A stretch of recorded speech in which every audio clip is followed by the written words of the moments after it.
Alright, gonna make sure this shit is live, whatever. Yeah, I feel like console and shit already being trippy and shit. Alright, but yeah, February 11th, 2026. Okay, yes, it is Wednesday, I will admit. I kind of have a reason this time, though, because Broughy 1322 has not tested the Italic Classic yet, though. I saw his community post thing, it seemed like he was gonna try to get it out, whatever, before it comes out for the general public, but guess that didn't happen. I don't know, like, why the fuck somebody testing, like, cars and shit on YouTube really want, like, a fucking child, like, having that time investment in addition to, like, all these different race things, and all that shit when testing vehicles. I feel it's pretty important in this game, but okay. Fucking. If someone wants to be a fanboy too, then fucking fight me, I don't care. Like, fuck that shit, fuck that shit, man. Would have been nice to have the early access, like, testing for that right now. Like, you know what they did for the Fister Astral, just fucking fine. Which funny, has its general full release now, but okay. KK then.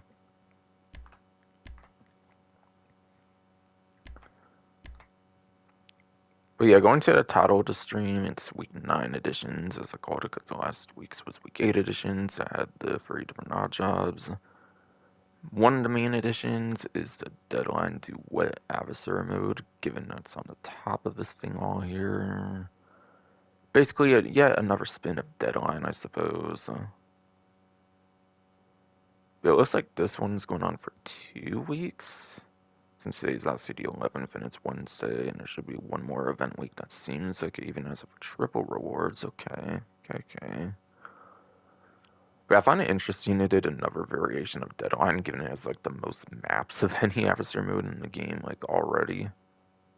Fun fact, it has like 14 fucking maps or some crazy amount, like double the amount of your traditional adversary mode, or like the average one of like 7 maps at least. Now I kind of understand 7. I think 7 is because like on the job voting screen, I think you can hold up to like 6 jobs or something, and also like replays. I understand the fact that most adversary modes have like 7 maps, but like 14 maps just for the regular mode is pretty overboard. Now I know all of them didn't come out at one time, so it wasn't always like that, obviously, but yeah. Like I think even if you consider like interior maps and stuff, like the bunker, missile base, and like the diamond one actually going in release order, not like alphabetical order there, yeah. Even if you consider modes of like that, I do want to say that Online probably has like the most, especially with this new version of it out now, like the most maps of any single adversary mode in the game. I guess before this, you could say it was a beta build. It could have made like maybe quite a bit of slasher modes and stuff. I don't know, man. Like that on definitely one of the adversary modes of like the craziest amount, like maps, modes, variations, all that stuff now, especially. I don't know, Shikataru is a pretty cool motorcycle in my opinion. I mean, based on like the Tron bike and stuff, it's probably kind of warranted to be fair. But perhaps I'll be seeing myself like how worth it, wow, that can be. Of course, assuming my stream wants to work long enough or anything. But yeah, apparently, again, there is triple rewards, not for 1 week, but 2 weeks apparently for that. For the 18th, however, I believe it's not just your traditional 1 week event still. In other news, like I kind of already mentioned, going on like my little rant, like probably 152 not getting the performance out for the Italia Classic for its early access, like he did for the Straw over here before. Fucking prioritized all kinds of other racing shit. I don't know why they wanted a kid when it can't like fucking seem to like even fucking like manage everything they already were beforehand, I feel, and stuff. Still hasn't even tested agents to sabotage DLC vehicles, by the way, for the aircraft ones I'm talking about. The fucking, like, what's it called? The Duster 300H, the fucking, the Iron Mule, the D10 Iron Mule, or whatever the fuck the full name is on that one. The fucking Titan 250D. I'm still waiting for those tests, especially, man. It's been well over a fucking year at this point. Just because they're fucking aircrafts. I'm sorry, but like, what the fuck? It used to be actually reliable in testing all the fucking vehicles. Nobody brings that one up besides for one time, I feel, on like a rare occasion. That dude kind of falling off a little bit, not gonna fucking lie, man. Like, honestly. Like the average person usually fucking does. Yeah. Anyways, PFIS or Astral has finally got its full release though. Where you get the PFIS or Astral Sports Classic. Now on Legendary Motorsport. That's the website it was on, obviously. When it was early access, it might have had to been done for the dealership, so technically everybody's getting full access in terms of like the website access, but like it was on a Plus dealership for like a month straight at least, or the Plus dealership technically speaking. I've said performance stuff on this before, basically, but like, yeah, it was like fucking like third best or something if I recall right for like the lap time and like top speed and it's single digits as well, or like double digit or something. And then HSW is a second place, lap time in third place, top speed, not actually like as revolutionary as people probably would have wanted it to be.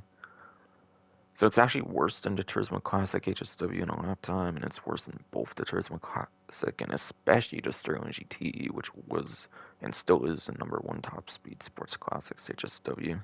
Actually, the worst of the three there in that metric. Link go on that video, I suppose. If you know, like, my god, man, that guy's kind of fallen off a little bit lately, I feel.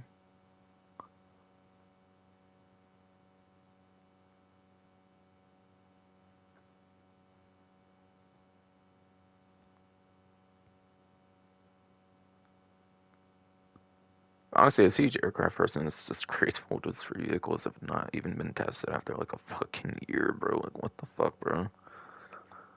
Where those agents sabotage aircraft, so. Well, again, I feel this guy used to be much more reliable in testing every vehicle back then.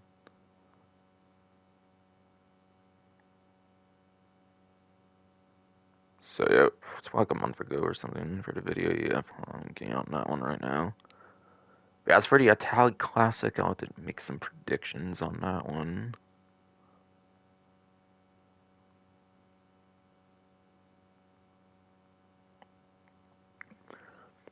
So, to get the true numbers though, yeah. The non-HSW PFIS or Strahl is A tier naturally, since HSWs in enough classes at least are the only ones for S tier. It depends on the class, but I think for sports classics you only get the HSWs on the top for S tier. We had a regular PFIS or Strahl according to roughly 152's video. Yes, a 6th place for lap time. So basically the third best non-HSW there. And it's actually 5th place for top speed. Actually was a little better there apparently. 2nd best non-HSW for top speed. As a sports classics non-HSW. A tier again, as a reminder. And then the Strahl HSW obviously naturally being HSW, like I pretty much was already suggesting, is obviously S tier with 2nd place lap time. You have 3rd place top speed, like I said. Again, no video released from that YouTuber regarding the Italic Classic yet, and it's Wednesday, it's the last day, so I have to do this stream now, basically, or I'm going to lose my opportunity to do it. Or at least as efficiently, anyways. So I was hoping the video would come out on that performance, so that's why I've been waiting so long on this stream, by the way, but yeah.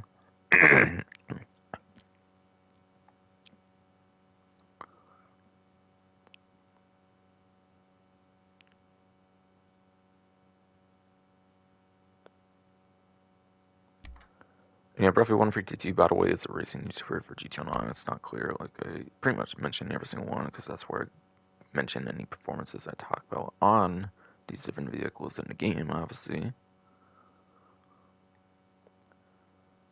It's pretty good, whether it's HSW or not, basically, so pretty good vehicle to buy, though, actually, over the latest update.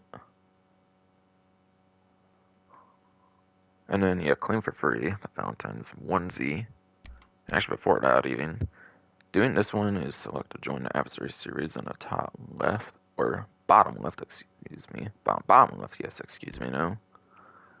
This one was selected as your motorsport, or the bottom left stuff that I kind of forgot to mention, and yeah, back over to claim for free Valentine's onesie. Claim this delivers onesie for February 18th, so it's another one of its kind of things. Valentine's Day related going on to February 18th.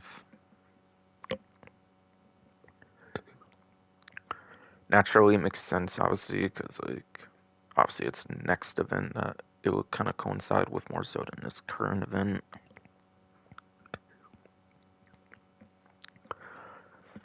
And yeah, it is worth mentioning they will probably vault the deadline duet mode. I would not doubt it. Like after the next event, so if you want to play this, I assume you should definitely be playing it like by the 18th or something. And I know probably naturally vaulted since it's like a holiday themed mode. I know they've been pretty lenient on Valentine's, in particular for holiday stuff in the past, like the Roosevelt Valor are actually more available than like, for example, Halloween vehicles, for example. So like they may surprise us or something for a fucking Cockstar. May surprise like the GTA community, of course. But when I say us, obviously. So I wouldn't be the most surprised personally if they actually do keep it because of something like that from the past. But like, they're super vault happy nowadays on adversary modes, all that kind of stuff. I totally expect it to be gone after the next event. Knowing them nowadays and stuff. But yeah, it's just a login reward thing, it looks like, basically. I assume it's a new clothing item. It could be one from the past, but I'm assuming it's new. And then bottom left is just simply select join free mode. Naturally being a login reward.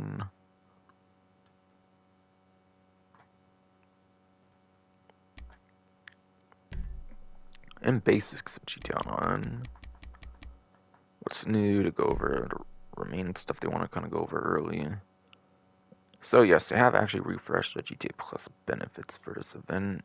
Again, why I've been waiting to Wednesday. I was trying to see if Proof 152 would release performance on the Italic Classic. Yes, I know, I saw the community post, but I think they said they were going to try to get it out before, like, it got full access, but I guess that's not happening. Which honestly wasn't most surprised with.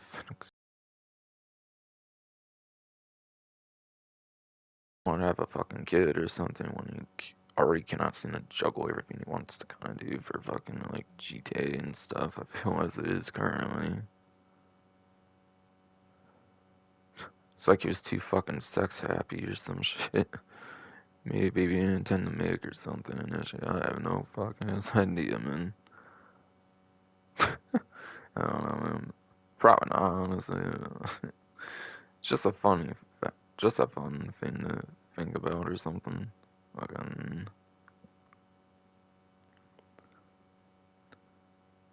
But yeah, the new vehicle for the month isn't a new vehicle this time. It is just a Dupache Champion from the contract DLC back from like winter to like 2021, basically. One of the initial like six, like half dozen like Amani Tech vehicle releases of the game, so it is one of the most feature-rich Amani Tech vehicles in the game. Has armor plating access, albeit none of the ones with armor plating from the initial batch were some of the best ones, since it never included any like electric vehicles. When it comes to Amani Tech in particular, at least, it is actually the electric Amani Tech vehicles that actually have the best on the explosive resistance. But especially if you combine it with something like a missile lock-on jammer, it doesn't really matter anyways. It does tend to be pretty, like, fine enough at least for the armor plating. So it's not the best for my tech standards, it's still fine enough, especially paired with the missile lock-on jammer.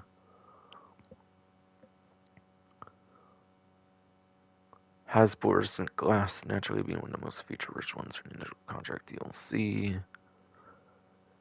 Lets it take 16 pistol rounds, 16 assault rifle rounds, etc, etc, etc. Not always 16.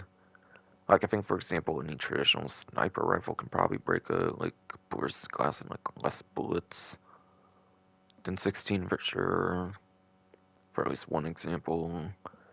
Also, the purple FMJ, like, Mark II rounds, those instantly penetrate those windows no matter what, basically. since naturally using a special ammo type to kind of deal with that stuff in the first place.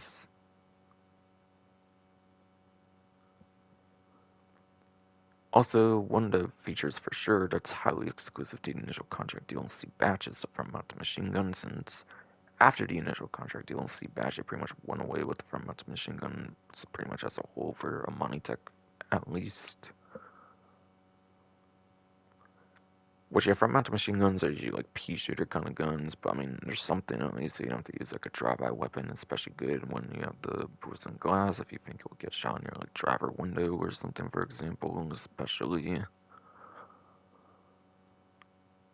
Also helps it out in something like a small, like lightweight money-making opportunity, like a headhunter VIP work or something, for example. So it could make it a little interesting for something like that, albeit there's much better vehicles to use, like a Savage attack helicopter or something for like a headhunter VIP work, albeit.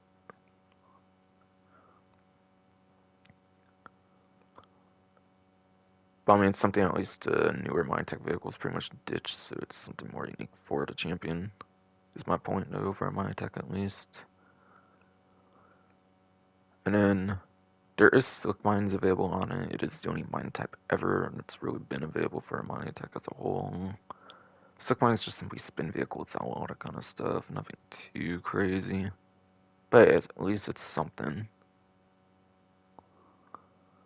And then missile lock-on jammer or remote control unit for your two Amani Tech features. You're going to choose like one or the other.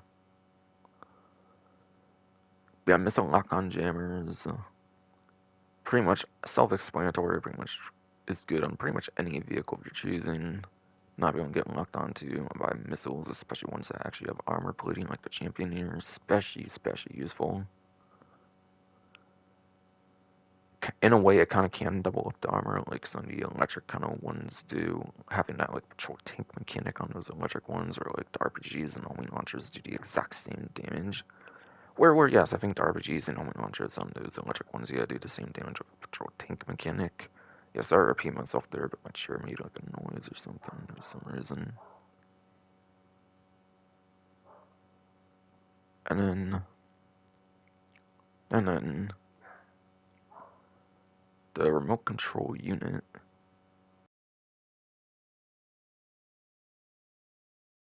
Similar to like the RC Bandito and Vapor Suede tank that came out before. So it works very similar to those.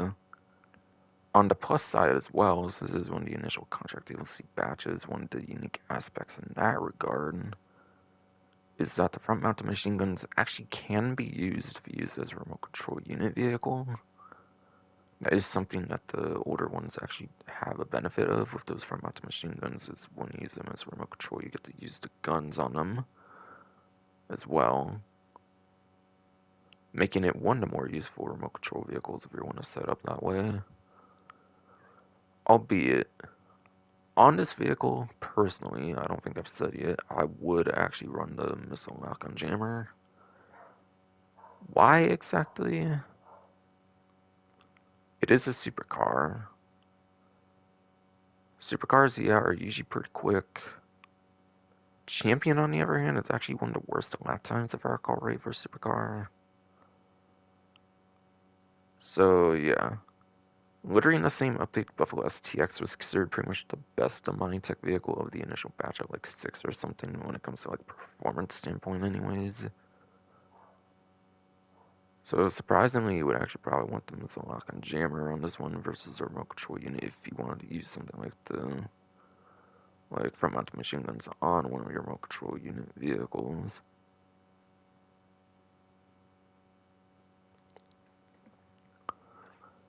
Oh, and by the way, for a hidden quirked vehicle, this vehicle is known to have some smaller windows to it, so it's a little hard to get shot, which is nice. Apparently, from what I've heard at least. Honestly, I don't consider it that much of a quirk, like a huge benefit compared to some other like day one Amani Tech vehicles from Contract DLC.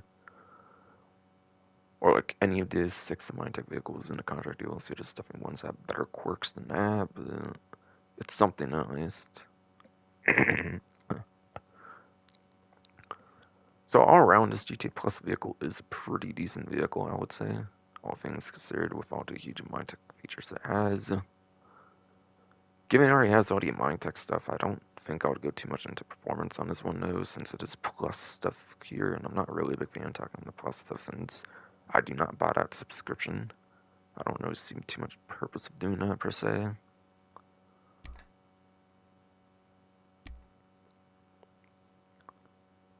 That's practically almost my whole review, aside for the performance in a full standpoint, at least, of the vehicle. Again, refer to roughly 1322 if you want, like, some performance on that vehicle, but yeah, it's not good on a lap time, if I recall, especially. AKA the most important metric for a vehicle in the game. And also, I don't recall top speed being crazy either. Being like the first of my tech supercar, I think they worried about like making it too overpowered or something, so that's probably what's not that good or something. Naturally speaking. Yeah, I went by shark cards for some reason. Honestly, I'm kind of at the point where it's kind of again justified to say that, since like after I get to Straw, I don't know if I'll have enough already at Dolly Classic. Definitely not like a couple of the other vehicles coming out. I'm not going to mention yet, obviously, since that kind of goes into spoiler territory, but yeah.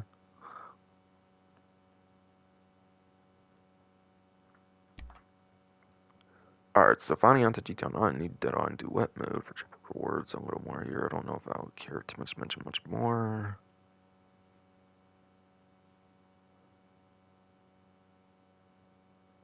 Oh no, is this basically a fucking Total Death Do Us part, but with vehicle, like a vehicular Total Death Do Us part, Dead on Duet?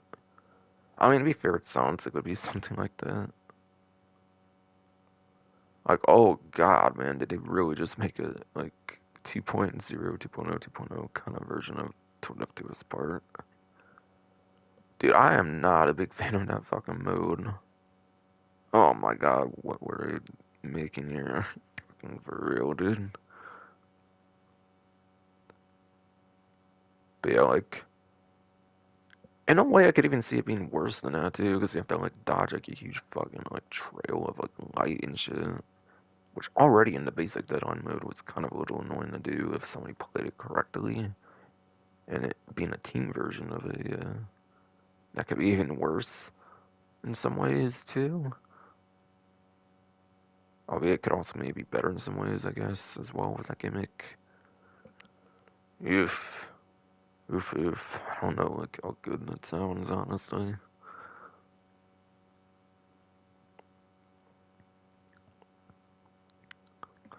Then it launched a new mode from a featured series. Win 2 matches to satisfy a weekly challenge for a sweet $100,000 prize. Okay.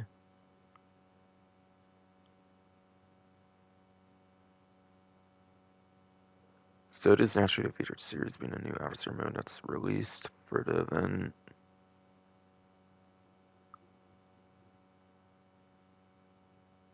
And apparently you have to even win 2 matches for the 100K. So to me, that's kind of suggesting it might be pretty easy to win the challenge thing then. Maybe it's the easy one to win, I'm not sure. Or maybe they're just straight up brain dead and did like a not so great like weekly challenge. One of those two. And by the way, for your average adversary mode, it depends on like amount of players, amount of like time it lasts, how the game plays out goes into like amount of time and all that kind of stuff like that all like determines kind of payoffs for adversary modes usually. I feel no matter the amount of like times and money, you usually don't get more than like a couple $100,000 for like an hour of your time usually do. I feel no matter times of money though, you usually get no more than like a couple $100,000 an hour though, I feel. Which is obviously not good money, but is more of a mode of fun naturally, rather than a mode of actually making money.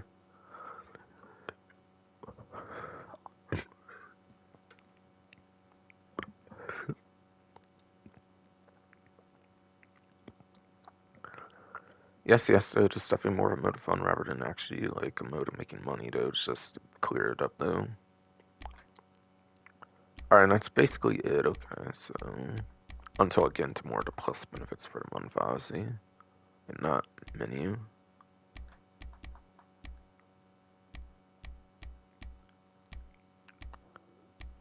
Yeah, once it gets now available, it's basically like all the stuff from day one, once again, or whatever. Whatever. Also reminds me, I didn't mic test here. Hold on. Hello. Hello. Mic does seem good, yeah. I just forgot, because, like, my PS5 was being kind of brain dead as fuck when I first got on it or something.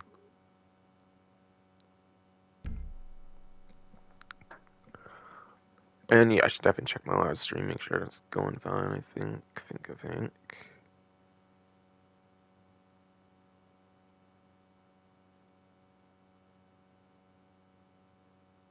Bro, why is my fucking thing, like, reloading so slow? Stupid phone, like, come on.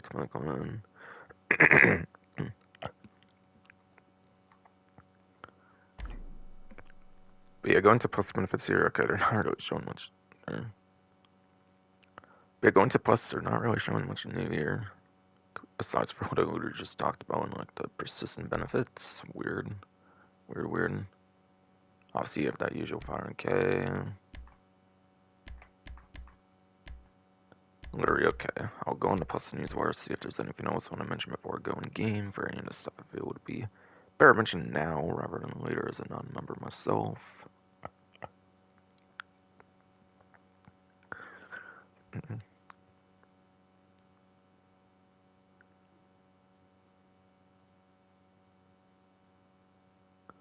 But I've already been seeing it like crazy, but just confirmed there is the Italic Classic early access for plus once more. For at least a week, not a month this time. I think it's just for the week.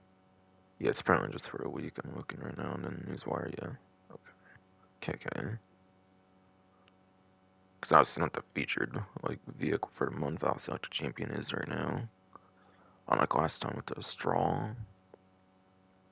Where obviously in that case it made more sense to do it for a month before they put that in the dealership. By the way, I haven't mentioned yet, but you can also buy the vehicle from the plus, or no.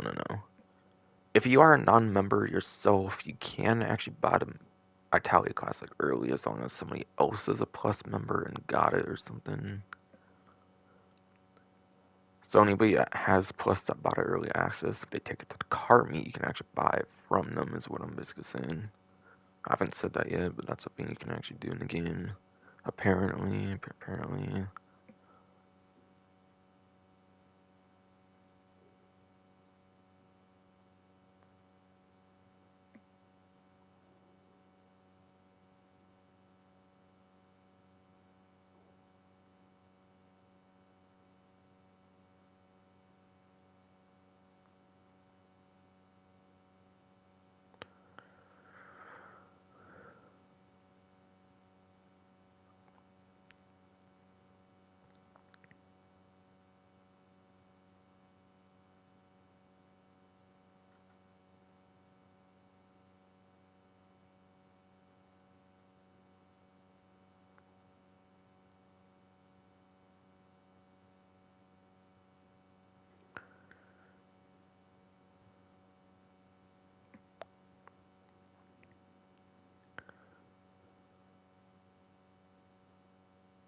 And the plus benefits, by the way, go until March 4th if it isn't been clear yet. I wasn't paying much attention when I was like reading this stuff on there if it said that earlier on like what's new or whatever I was in. Might have. That's when the plus event officially ends. It actually might be a smaller month, obviously, since February is like the shortest month of the year, so also keep that in mind. I would say something I do want to mention earlier before I go into the game is actually stand out with pink chameleon paints. Give your favorite car a stylish makeover in time for Valentine's Day with the pink prismatic pearl chameleon paint and pink prismatic pearl chameleon wheel paints. Both free to claim for GT Plus members. All auto shops free March 4th. Decide I'll just read the whole thing. Why not? So it's one of those times where it's basically the same thing, but both ways. So you have your pink prismatic pearl And it's chameleon paint as well as chameleon wheel paint, so both the body of the car and the wheel of the car gets the same color this month.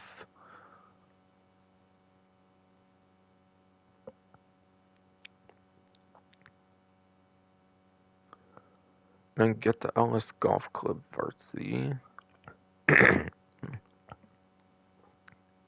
Get yes, the LS Golf Club Varsity apparently is a thing. Get a fit off on the links in the LS Golf Club Varsity green as the fairway and added to GT Plus members. Wardrobes for free this month. For the flavor text, why not? I guess, why not? Alright, literally just about everything else I feel makes more sense to mention later on, basically. Basically.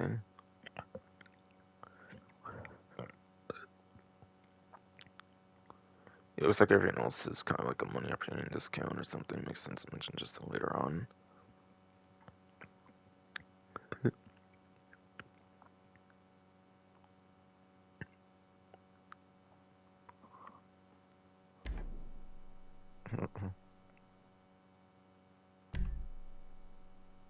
So into the story mode for my invite only lobby, obviously, that I do. That I do.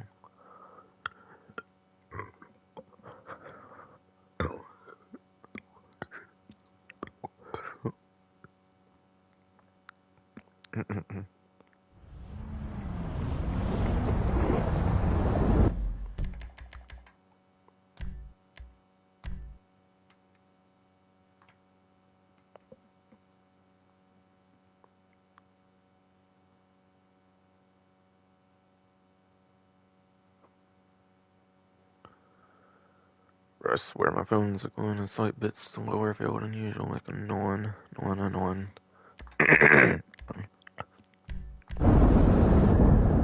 Gardo stream still seems to be fine though, so good no.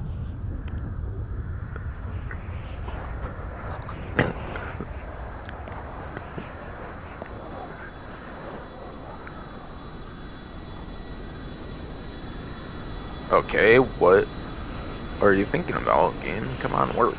Work.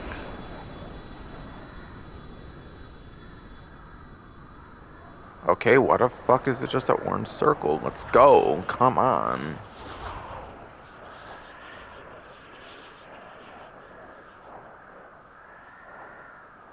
I think this is unusual right now. What are we doing, bro? God.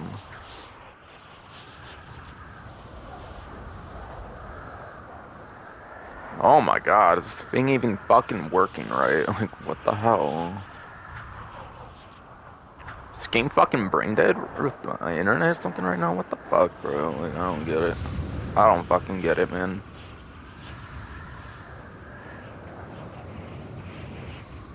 Oh my god, what the hell? This game's actually fucking brain dead as fuck or something. Like, what the hell?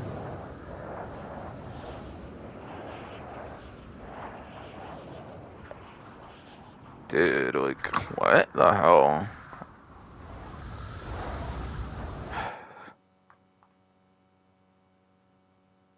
The hell? This is stupid.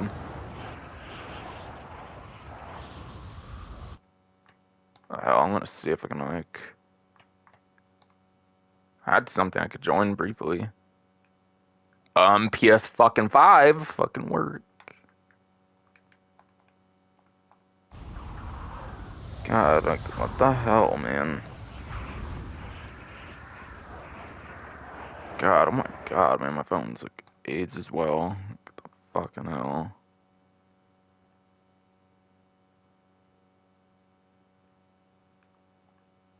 I would not do it that way. Maybe.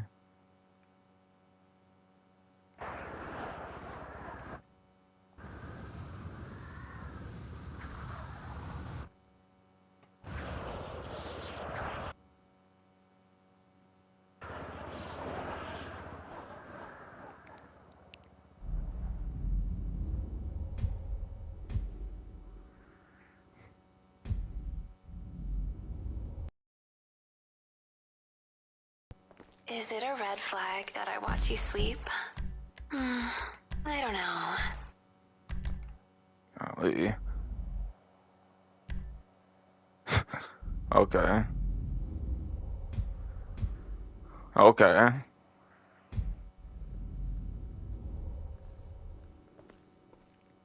Hi, Daddy. I hope you had sweet dreams. I still don't trust this fucking shit because of all the messages and shit. Like, actually.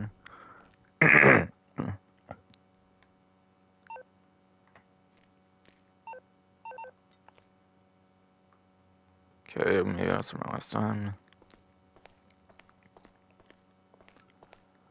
Still waiting for a little bit of shit to kick in here. Like, I don't know if it's because I checked my lapse time on the stream, like, before I did invite only. I don't know if I usually do that, like, while I'm in the go invite only menu. But still, there's no excuse for the game fucking tripping up like that. Like, actually, though, like, for real. For real, for real. Oh, I'll try one more invite only lobby. There, okay, I trust things are kind of working actually now, maybe? For now, obviously. Hey, Daddy. You're awake?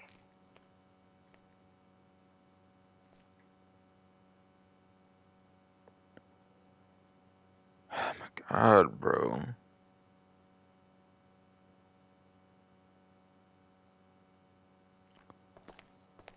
I found me loading my desktop version keeps still like fucking ass, but like it seems to be working. Cool, cool, cool. I don't know why everything's working like such utter ass right now, but it is apparently. It is apparently.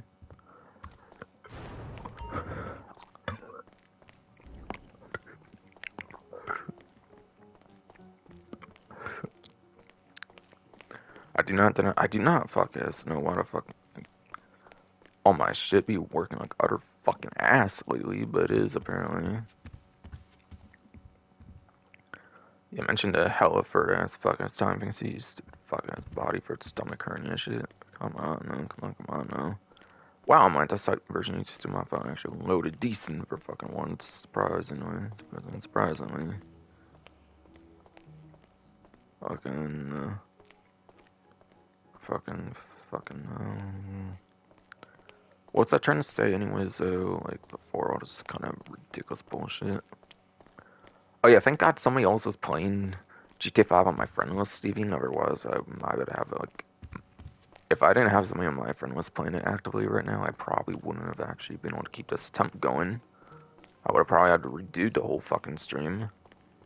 Like, at this point, half-hour mark. Like, actually, that's how fucking ridiculous that shit got there.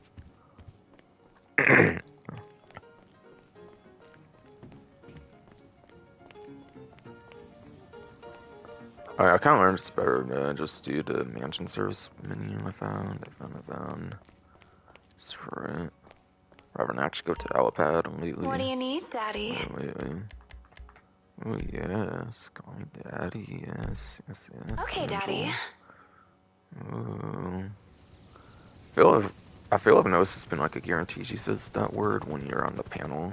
It's actually not guaranteed to say every time you're like in the bed, like when you first get in the session, I feel. I've definitely noticed that at least, but yeah.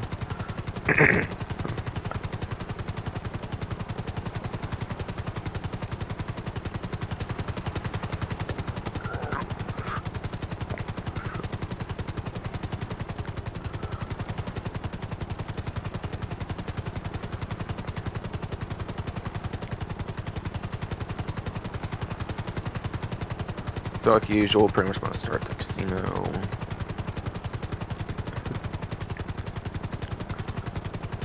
And yes.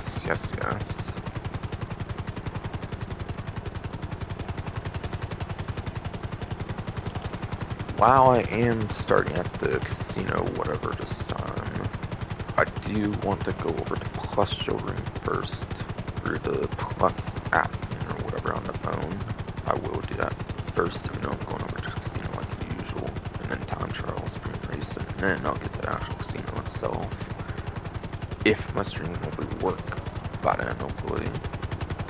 Still, hopefully, despite all the troubleshooting I've had to be doing. Like, of course, having to do that override trying to get to GTA 9 session, which basically fucking worked. since I actually have something on the front of this plane. Since my stupid thing decided to be stuck in the clouds and shit. And for whatever fuck ass reason. For whatever fuck ass reason. I wouldn't have on the club. Just the usual promotion kind of garbage shit, basically. Yeah, I still need to do this mission, so, which I haven't been planning on doing anytime soon with how things have been going on streaming lately. Cause like, for all I know, I could do a stream and it just doesn't want to last for whatever fucking reason.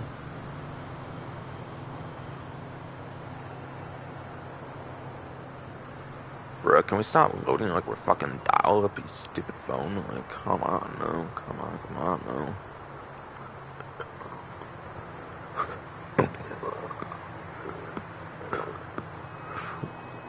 Oh my god, stupid.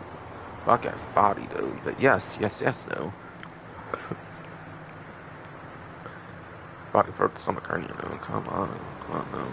Seriously though, can we actually stop loading like a fucking ass dial up and shit? Like, seriously though. It shouldn't be so fucking hard, bro. Yeah, I kind of forgot I was doing this first. Thanks to that stupid shit, obviously. But onto the app, you know. Alright, so it looks like the weaponized Ignis is a vehicle in the lineup. HSW vehicle, it is also nitrogen exclusive vehicle, so people on the list platforms actually do not have the vehicle. Which I guess in this point, which yes, I guess in this case is not important given that it is a plus dealership, it is exclusive to the nitrogen version for this whole dealership as a whole. But yeah, naturally it is HSW vehicle, and you should actually want to get up to that HSW upgrade for less performance. It's pretty good whether it's HSW or not. It used to be #1 lap time for the class, for the supercar class, I'm pretty sure, like in every metric basically. But it was #1 lap time at least, and it was like #3 or something, I think, top speed at the time. Now with the new FMJ Mark V for that new HSW supercar, it has fallen off the wayside for both of those placements, I think. It is now the second best lap time, I believe, in the game for the supercar class as a HSW vehicle, mind you. And it is the, like, 4th place, I want to say now, on the top speed. And the HSW's main gimmick is the super crazy top speed, so it is basically 4th place overall, I believe, for supercar class for top speed. And on the HSW upgrade, obviously, so, like, it's top, like, 3 and top 5 nowadays. Still pretty good, even if it's not as good as it used to be. But still very good as an HSW vehicle. Also, still the only truly weaponized HSW vehicle as a whole of like all 29, which is obviously very unique. Even though it's not as cool as the weaponized Tampa, one that's actually worth the weaponized name, having like quite a few different weapons on it. This one has like one gun with like very limited angles and stuff, so not as good as the weapon department as we would probably want it to be, but like it's still fine in every aspect. It is very good in every aspect in some way, shape, or form, basically. Basically.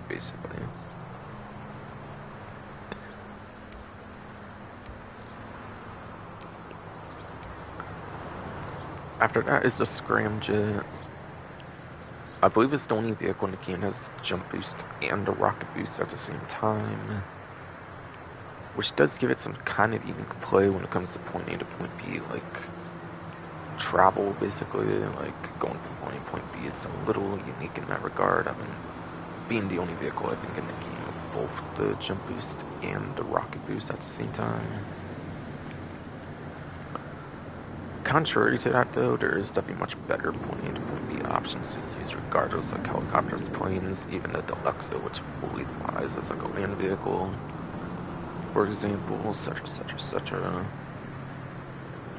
But as front mounted machine guns on it, like the Champion I was talking about before, I assume they basically perform the same for the guns between those two vehicles, I'm guessing. Gee, meal and something else at the same time, okay. And then it does have missiles as well at the same time as the front machine guns, and are actually very the best tracking homing missiles in the whole game if they're Akara as well. Alright, finally that shit popped up the business thing at capacity. So yes, it does have front machine guns like the champion, but it does yes have front machine guns like the champion did, like I was mentioning earlier. It still does. Still does. And then yeah, it's very the best tracking homing missiles in the whole game. Same homing missiles, I think, the Runer 2000, the Deluxe, they're like the really, really accurate ones, basically. So it's very good in the combat situations as well when it comes to missile play. Boost and jump boost capabilities there. But yeah, honestly, I find like the jump boost, like rocket boost combination isn't as good as you would think it is though for the point A, point B transportation though, so overall I just usually default to like other weaponized vehicles personally in the game. Or that kind of stuff. But I mean it's still decent enough if you want to pick one up. After that is the early access Italic Classic. So to give my thoughts on the vehicle where I feel it will play, since Roughly 152 has not made a video on it or anything, like he kind of said he wouldn't on the community post, and I think he said he was going to try to get to, of course, by the full release, but sadly it's like 11 a.m. and I'm pretty sure that's not happened yet. Probably.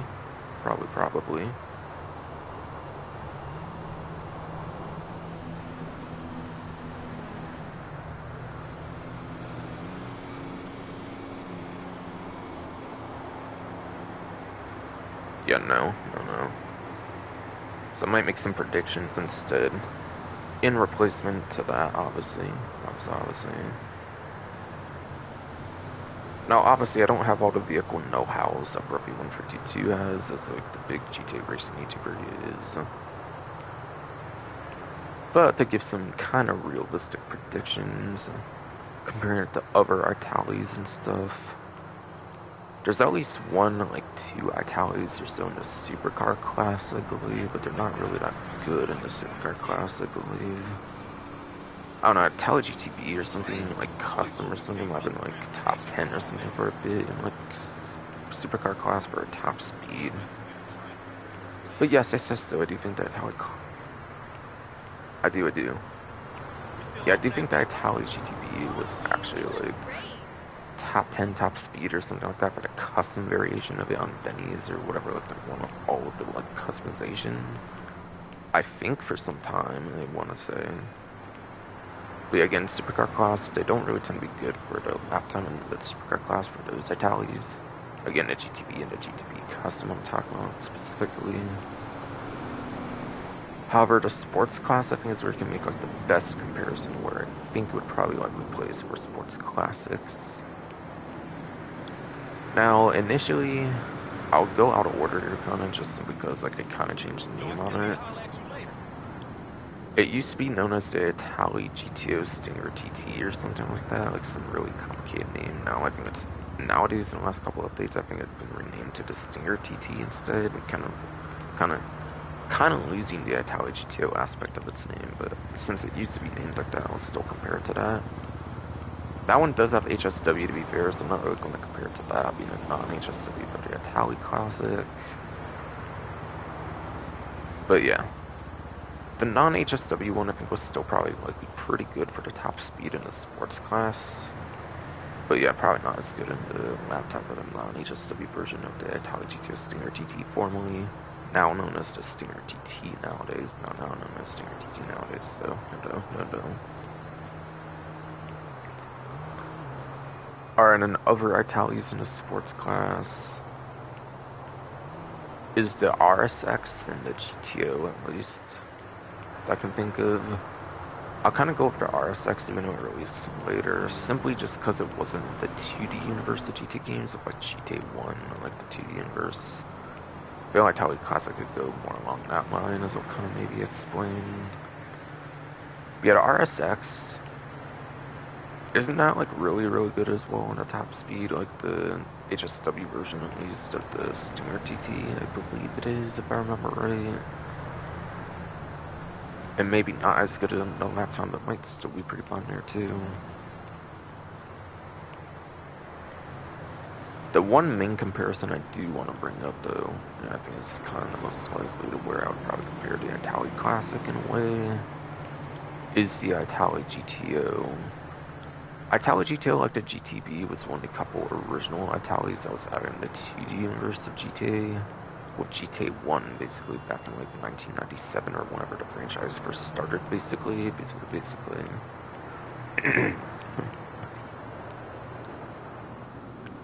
And there. But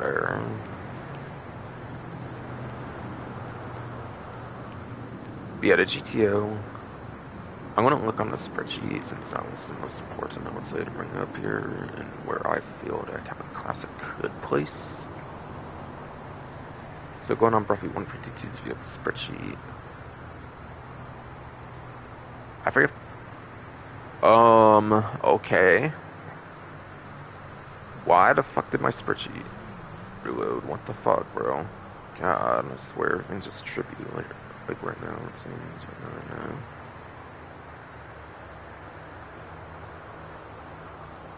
Check my stream for sure after that one a couple more times. Fuck this shit. Fuck this shit.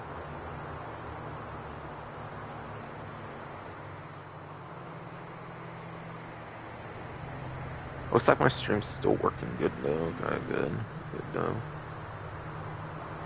But anyways though, the reason I want to make the main comparison to Itali GTO specifically though is because it is actually the best non-HSW sports car in the game, basically. It is an A-tier sports car. And yeah, the Stinger TT HSW, by the way, is an A-tier as well, and that's, of course, the HSW version. The non-HSW version is actually even worse than that, even, but I'm not going to necessarily want to spend all day on comparing other Itali vehicles, so I'm not going to go into that. But yeah, basically the Itali GTO is one of two non-HSW vehicles that is in the A tier of the sports class, giving it apparently a 5th place for lap time, as well as a 17th place for top speed. I could very likely see the Itali... I could actually very likely see the Itali Classic being in a similar situation for Sports Classics class, where it could very likely be one of the best sports classics in the game when it comes to a lap time situation for a non-HSW. I could very likely see that being the case. While the top speed might be like in like the 10s or something, I could very likely see that being the case. Or maybe it could be another PFIS or a Straw, where it's another sports classics in the same update, where it's actually single digit for both its lap time and top speed. Be very similarly good pace for both the lap time and top speed with the previous release as well. For the non-HSW version particularly, obviously, if you're going HSW, then obviously the Straw is just going to be better, obviously, and yeah. So I think it's mostly going to be a very good sports classics when it comes to legacy platforms. Obviously not really the current platforms, but I could still see it being very, very good. Fun fact as well, by the way, in the 2D universe, there is actually one more Itali that wasn't released, and it's just the Itali. Again, the GTB in the supercar class, I think was first in like import-export. Then the Arena War DLC brought the Itali GTO. And again, there's actually one more Itali in the 2D universe that's not released yet, I think called just the Itali, which would be kind of weird to have one just called Itali in my opinion.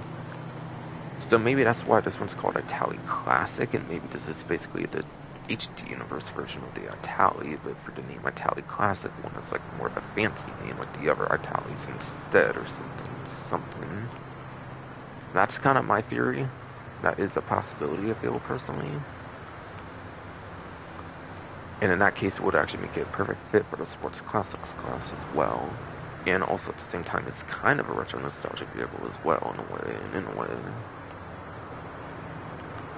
See, I think this vehicle does have a lot of potential for the Sports Classics class as a non-HSW. Albeit also weird timing as well, given that a Straw released like right before. Also weird timing is given the straw release like right before it was that HSW upgrade that makes it just overall better in most cases. I'm guessing. So that's my thoughts of what the Italic Classic's likely going to be like when it does possibly release in the game. It does pretty much seem all but confirmed it will release next week in general. In general, of course.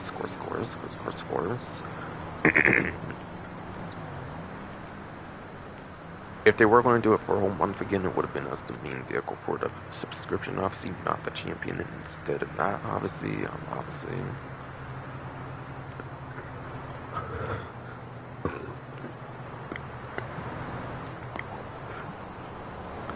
So that is where I pretty much see that stuff placing, pretty much. Or like comparing or whatever.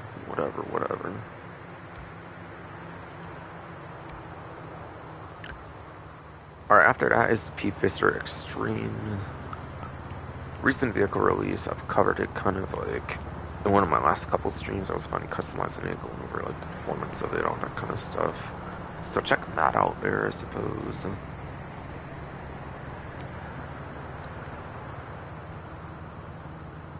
Suppose. Yeah, the spreadsheet itself is not updated, so I have to go on like another video or something. But since I went on the video for the P-Fister Straw, but since I already went on the vehicle, like since I went on the like video for the P-Fister Straw, I mean, I do not want to go on the video for that as well. So I'll just let people go to a stream of mine from like a couple weeks ago or something that look more into the P-Fister Extreme. There's quite a bit of good supercars already though, like the FMJ Mark V in this update though. And the Levo,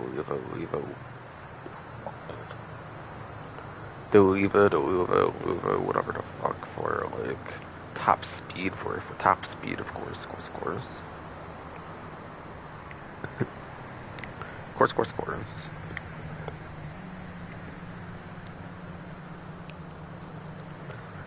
Oh yeah, wait. This was the electric one that had like 10s, I think, for both on top speed, actually, if I remember right. Yeah, in this update, it was a supercar that had like 10s for both placements, and it's electric for acceleration, I think.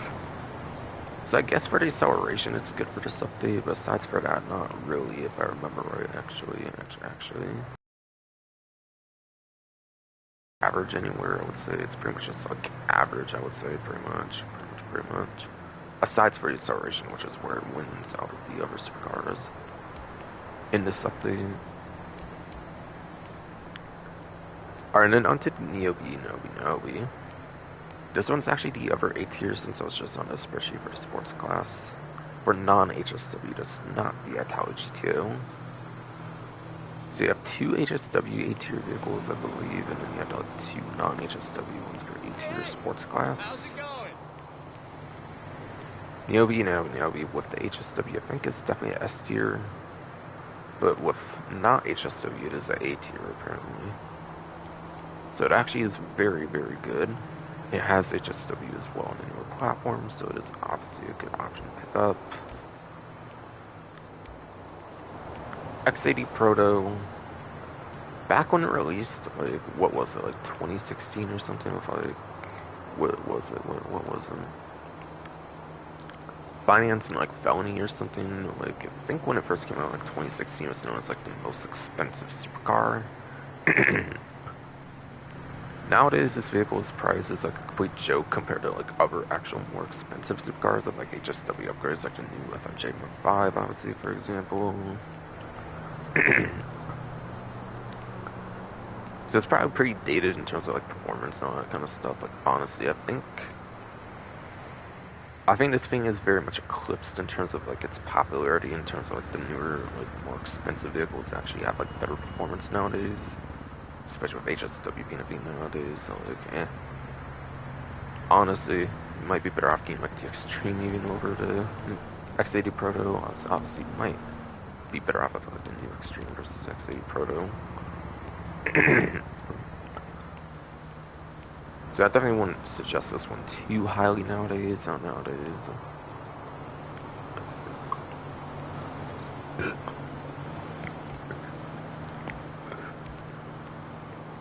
Body Frax. Yeah, this is another one of the supercars that I just don't think it's really that great nowadays.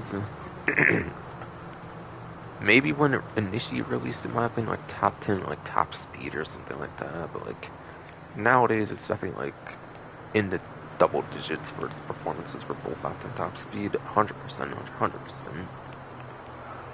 I think this one's probably not too worth it, honestly.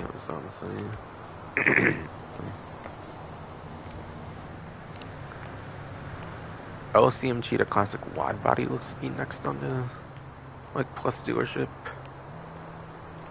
And yeah, the LCM Cheetah Classic Wide Body is a Sports Classics. Fun fact, it's also the only Sports Classics that's actually usable. It is, yes, the only Sports Classics also usable in the like tuner subclass for your street races, pursuit races. I would say Rally contracts, but I hear you can't even use the newer vehicle options in the Rally contracts. I heard you can't even use the newer ones in the Rally contracts too. I'm not sure if that's entirely true, but that's what I've heard at least. So I can't even use it there. But even then, you can't even do like much customization on there for like rear levers or something. So even if you could, it wouldn't be good for Rally contracts anyways, arguably. Yeah, this one says Sports Classics. You have your Sports Tuner subclass ones are actually better off for those like tuner contents like the street races, pursuit races, and the original Rally contracts, even yes to Rally contracts. Yeah, this one's more for a general Sports Classics class. One is for Sports Classic races, I would say, versus actually using it for like the tuner subclass. So yes, while you can use it for tuner subclass, it is actually better used for the Sports Classic races for sure. And it actually performs pretty good there. Like the traditional Cheetah Classic, which is actually pretty good for the lap time before, it actually is basically a better Cheetah Classic, I think. So it actually does perform very well for the Sports Classics class, but with the newer ones coming out, it might be worth kind of holding off on buying it or something, I don't know. I mean, there might just be one more update in the game at this point, like with the investor call to happen lately. Sounds like they're pretty confident of like releasing the game like at the end of this year for 6, obviously.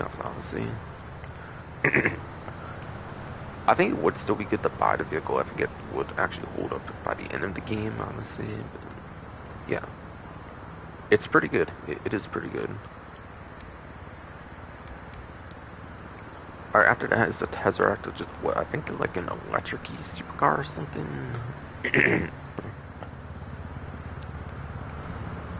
But I think this one's like an electric supercar, which isn't really known for its lap time or top speed. I think it's just purely for acceleration, like the Extreme, I think.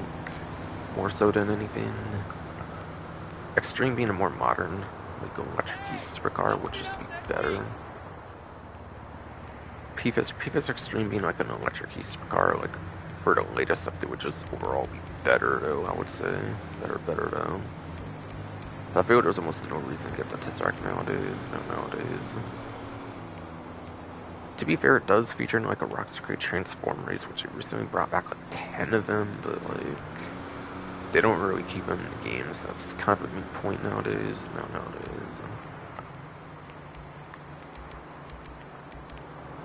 Okay, and that was basically it. That was basically it in terms of vehicles for the like car club. Since I already talked about the champion, obviously. That's awesome.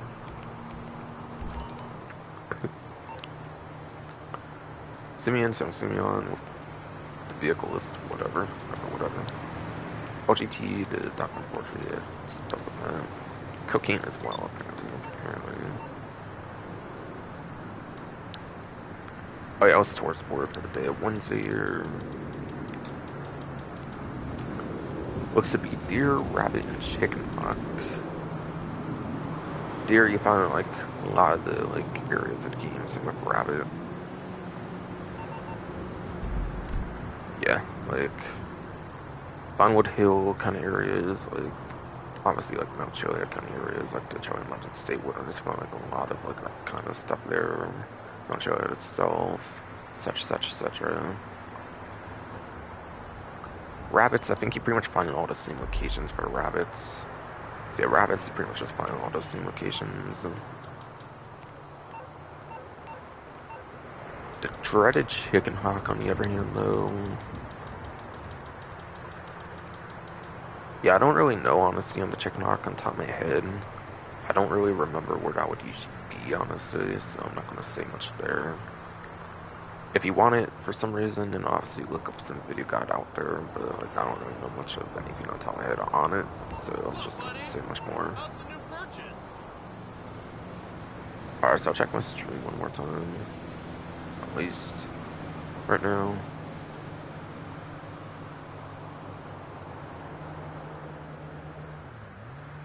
Looks good still, looking good.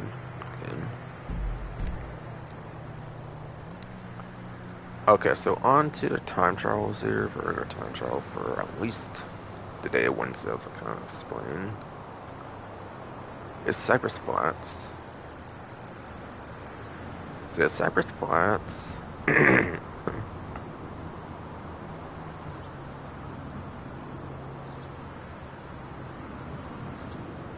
Let's say where it really goes to.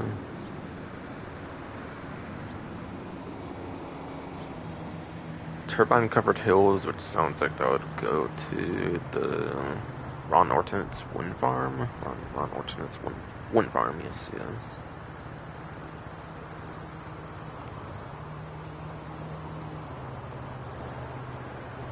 Oh yeah, it's the one that kind of goes like here-ish or something.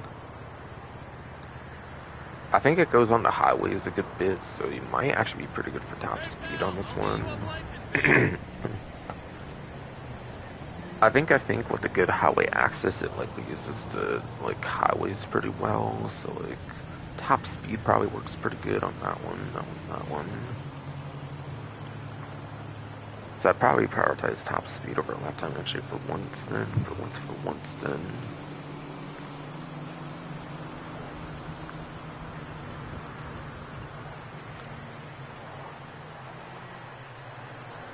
What is going on with the thing?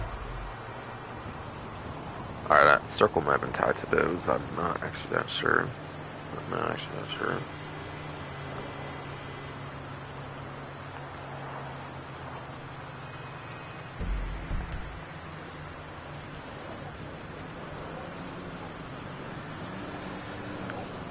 But yes, no.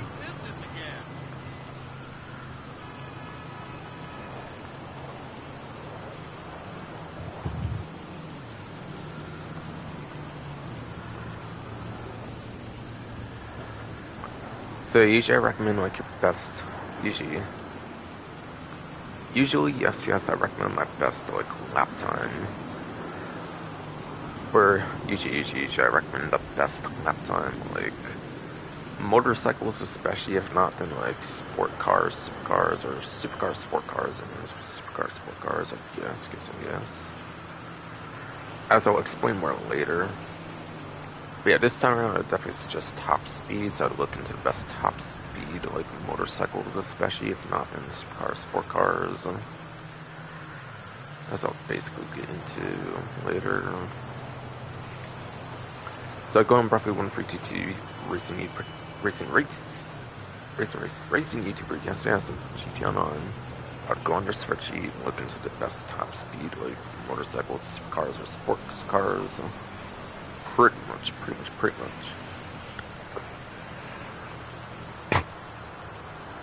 For vehicle advice.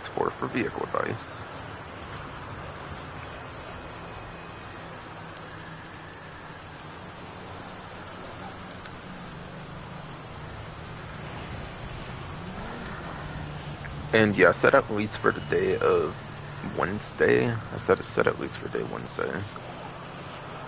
But yeah. When San Andreas Mercenaries first came out, it like kind of changed RCB and Dito time travels to like a daily thing, and then the new Junk Energy time travels are like a daily thing as well. Regular time travels are basically made like that initially as well. Eventually, I think they got tired of like changing each day or something, so it's now kind of a weekly thing again. But I presume you get like a 50k payout each day, and you can like replay each day for the same time travel for the week, basically. I think that's how it works, basically. That's kind of why I was saying at least for day Wednesday, by the way. So I think I mentioned anything I could pretty much think of there.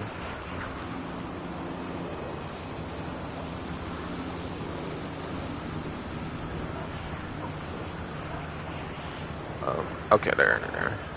Image finally showed. But yeah. Into the RC Bandito time trial looks to be Cemetery Birthday Wednesday. And with the RC Bandito time trials, personally, I find that, yeah, as the name does imply, you can only use the one single vehicle of the RC Bandito. Yeah, the RC Bandito. But yeah, the main thing with the time trials here for the RC Bandito one is you have to know the turns and corners, so like, I would recommend either naturally respawn with like triangle, Y on Xbox, whatever key on PC if you need to keep trying over and over and over again. If not, then I would simply just suggest looking at the video guide. Preferably the former method of doing the respawn mechanic, you would probably learn the turns corners naturally more yourself, and be better off in like future attempts of it down the line if you do them like consistently, over just simply looking at the video guide. Albeit for short term, if you don't plan to do it that frequently on each one, I guess it could be better to do the video guide method. But yeah, as there's only one vehicle to use, there's not too much advice to give per se on that.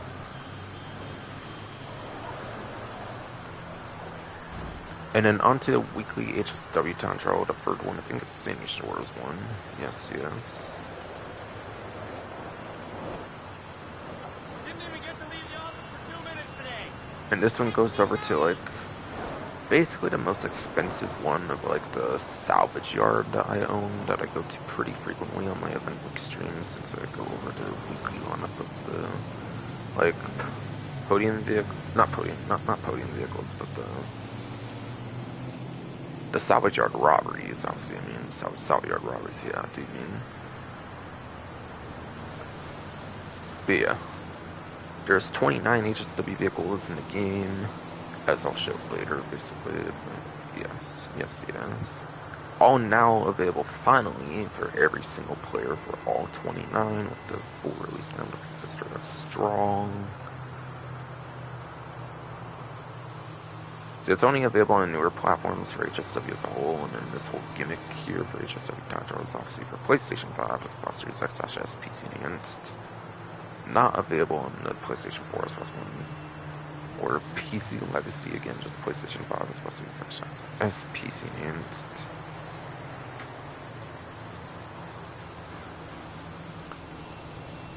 Alright, so yeah. Fucking, for shortcut advice or whatever, just kind of some diagonals and stuff to probably do maybe, or something at the beginning, or something that can maybe try to do for like a shortcut. Try to save a little tad bit of time. But honestly, I feel with this one, for the most part, it's best just to do a GPS route. For the couple earliest ones, I think it's just usually best to do a GPS route personally, though, and stick to it, basically. Stick to it, basically. It's not really too much to do in terms of shortcuts on the first. So likely, any shortcuts will be at the beginning, most likely. If any, really. If any, really, it's kind of the look just really short on this one, I find.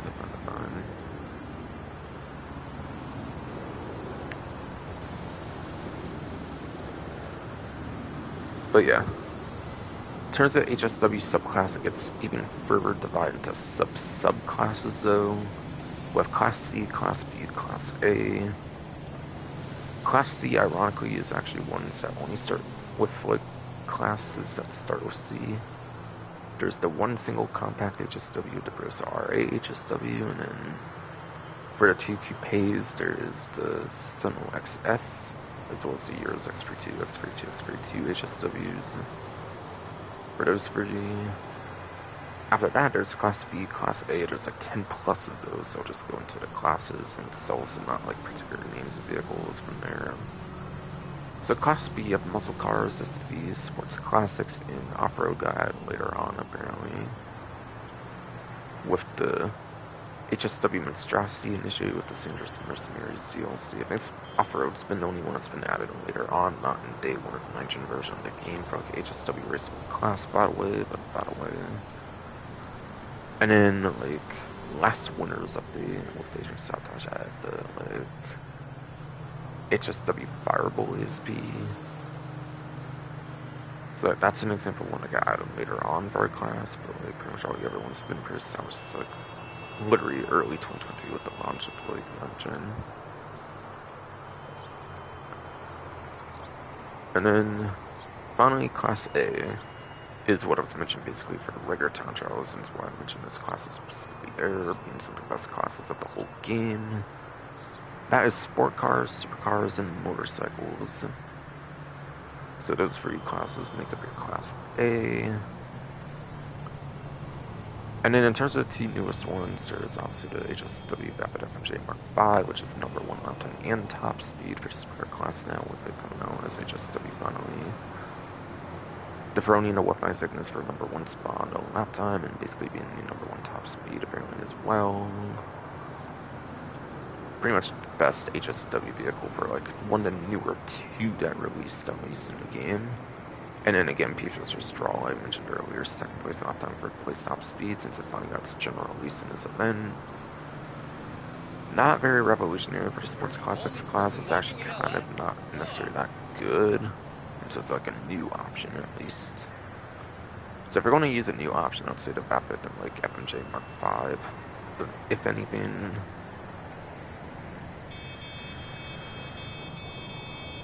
alright, so I think I pretty much mentioned everything I wanted to mention on the HSW Town Trial now, I think. And yes, the weekly, it is, yeah, weekly Town Trial Battle Wave, so you get like 250k, and you can do like one time for the whole event. That's basically how that works. Junk Energy Town Trial for the day of Wednesday, though, is Alta. Now, Junk Energy is actually very similar, I would say, to the RCP Data Town Trial, where you only have like 1 to 2 vehicles technically you could use. Now, even though it is 2 vehicles, it's effectively just 1 vehicle. You have the default vehicle to Junk Energy Inductor, but if you do bring your own regular Inductor, you can use that one as well, I believe. So you can technically use the regular Inductor as well, but you have to bring your own. Since obviously it's Junk Energy, it's going to give you a Junk Energy themed one. And you are not allowed to use the 2013 bicycles like the BMX during the race bikes during that.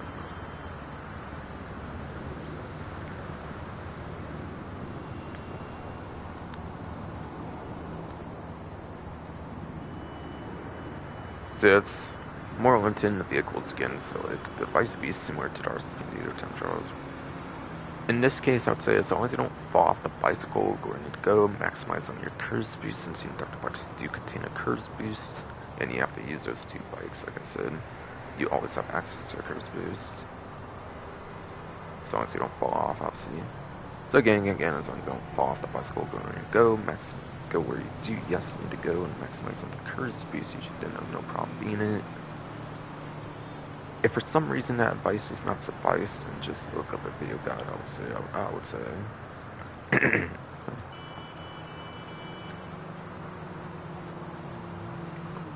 Finally, onto the not HSW, not HSW, but finally onto the premium race for the week. It is for the supercar class. So nowadays, the latest update adding the FMJ Mark V HSW, it is now up to 5 HSW cars.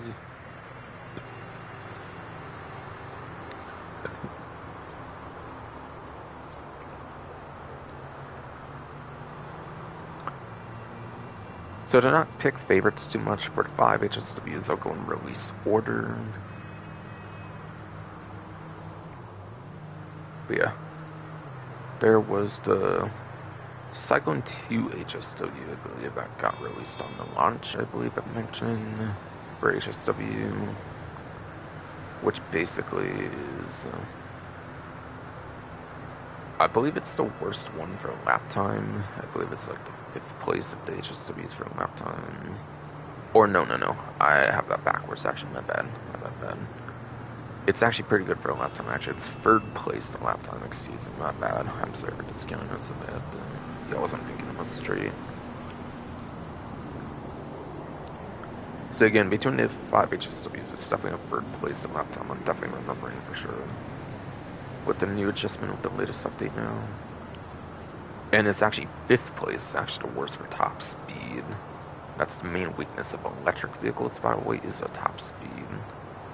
But since it is also HSW, I think it is overall the 5th best top speed for supercar class as well, even though it's actually pretty much the worst of the HSWs. It is actually better than all non-HSW top speeds as well, apparently though.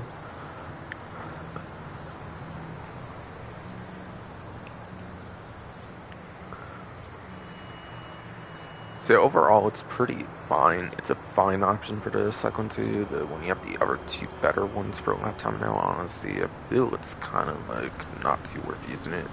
It's more of a free mode vehicle. I think with the acceleration, getting out like a gunfight real quick and like free mode with acceleration is actually pretty much the best use for the second two, I would say, honestly.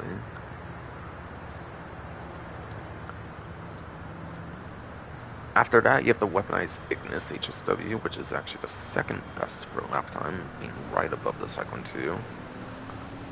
And I think it's also I was going to say second place top speed, that's not true though. But yeah, second place lap time on weaponized Ignis HSW. Again, just behind the new number 1 for lap time. So again, second place for the lap time HSW for the weaponized Ignis.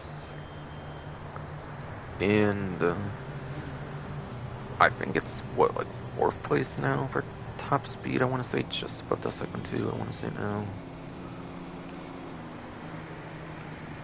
Because after that, it's actually the 2 best ones for top speed, which is basically the Devastate 8 HSW. While it didn't come at launch for Nitrogen, wow, it did not come at launch for Nitrogen. It came out a little bit in the tribute after the launch of Nitrogen, I think, with like Best Picture Job Remix or something like that, if I remember right, or like the Devastate HSW or something. That one.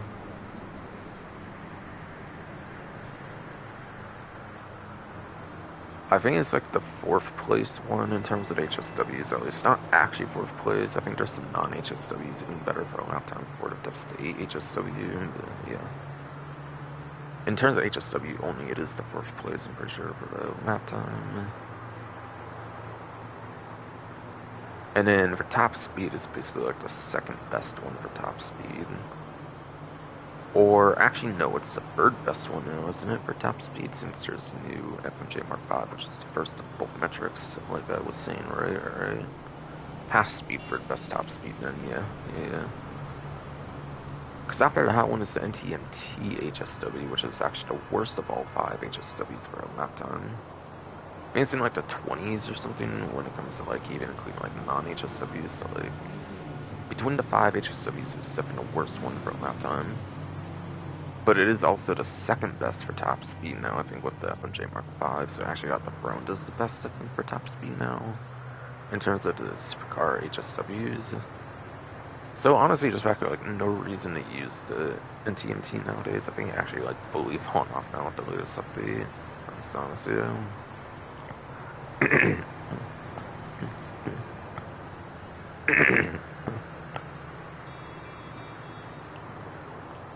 And then finally, last but not least, is the newest release, obviously, of the Vapid FMJ Mark V. Number 1 lap time, it's also apparently number 1 top speed, so it's pretty much top of the top.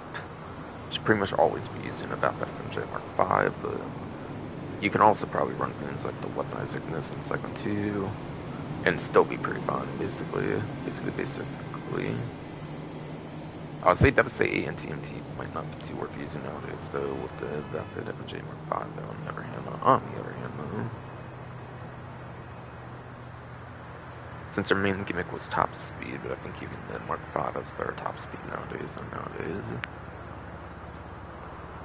Alright, so that's what I would be thinking about when it comes to, like, what you would use for newer platforms if you plan on doing the Prem race. Now, what if you are on the legacy platforms? I'm not going to exclude you legacy people. I will mention stuff for those platforms as well. well as well.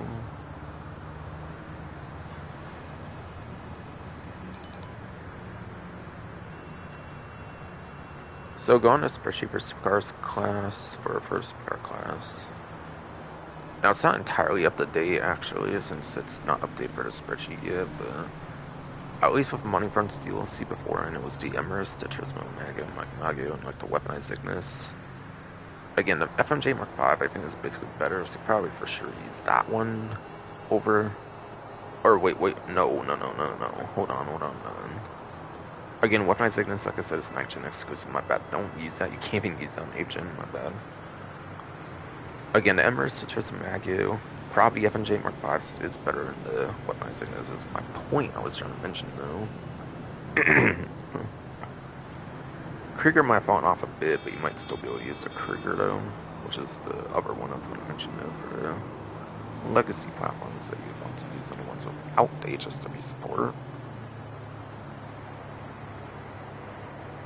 So I'd say maybe the Emirates, Turismo Mago probably could use the FMJ Mark V pretty well, and then maybe even the Krieger could kind of work as well.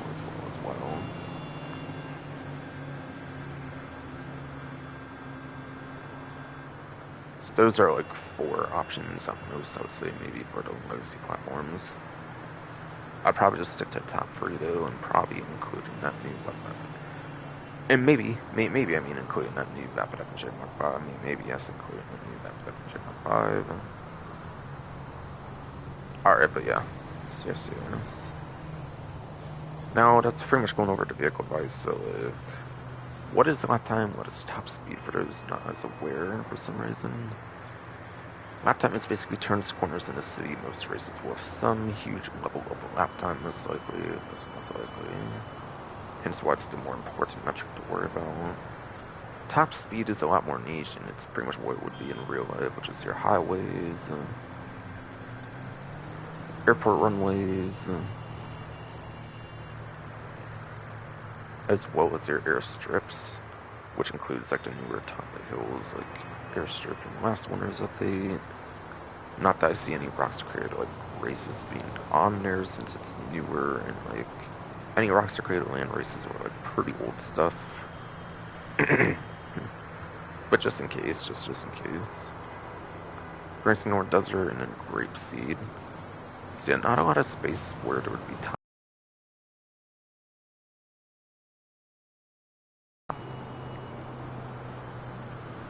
And contrary to the image, it doesn't actually really take place on stunt races. I think they're just on land races for premium races, I think.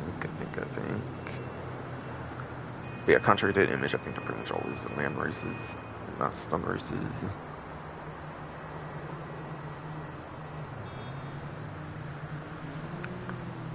Alright, so yeah, as you can see in the bottom, like right, like rectangle, you can see there's square for start job, which is X on Xbox, whatever key on PC. If you're at the physical location of the Corona, you can also do right on D-pad if you're in the actual like pink physical Corona, whatever. Or you can also do quick join on the phone, I think, as well to join a premium race. Those are a couple options to join it. And you can do the same square X on Xbox, whatever key on PC when it joins the lobby screen. And now, like, yeah, that'll like fucking show you the map of the race. So you can analyze for lap time and top speed. If for some reason you forget to like do it there, you can also choose it when you choose a vehicle as well, so you can see the lap time, top speed, like the map and all that stuff. Probably still when you see a vehicle, you get more of an idea of like what the performance might be like if you haven't like driven in a while, but you kind of remember like a quirk about it or something. But yeah, I was going over all that by the way, since that's how you start the like race, obviously. For the Square X and Xbox working on PC, all that kind of stuff. All that kind of stuff was mentioned here for a bit, for like a minute or so. So I think I pretty much mentioned everything for all that finally, so I can finally go truly onto the casino now, I think. Yeah, Kush weed, yes.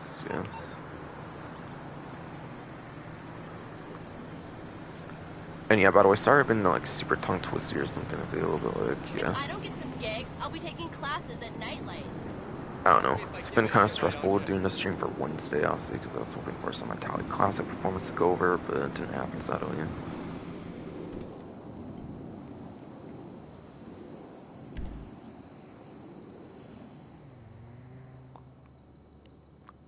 So I don't know, stuff like that I think kind of messed up like what I was doing with like saying things and stuff. I've been sounding weird to stream, that's probably why. A new luxury car is available to win.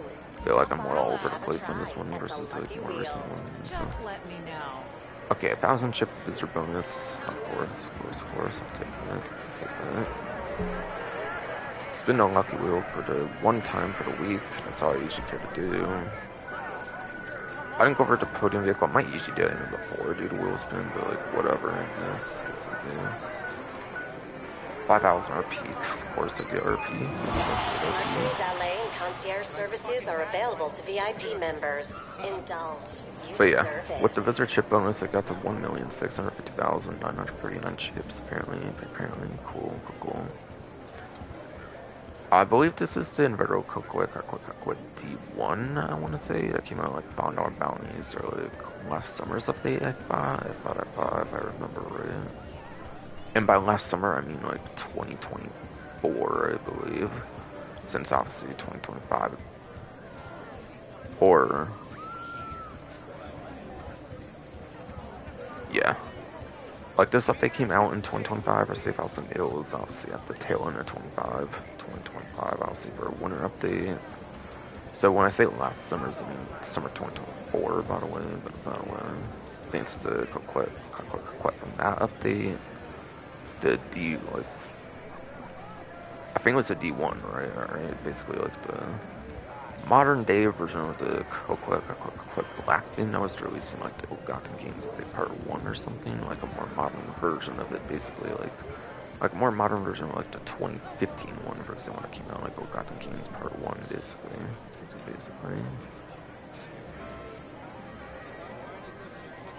I'll check though, just to be 100% though. Newswires haven't been mentioning the podium vehicles of being lately, so I'm going to have to go on to like GTA series videos screen posts, so no.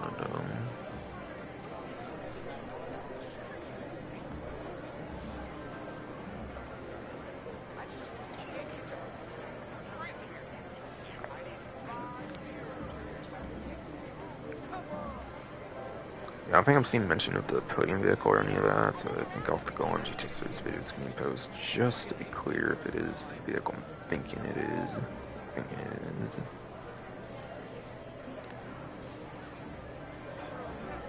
I assume it probably is.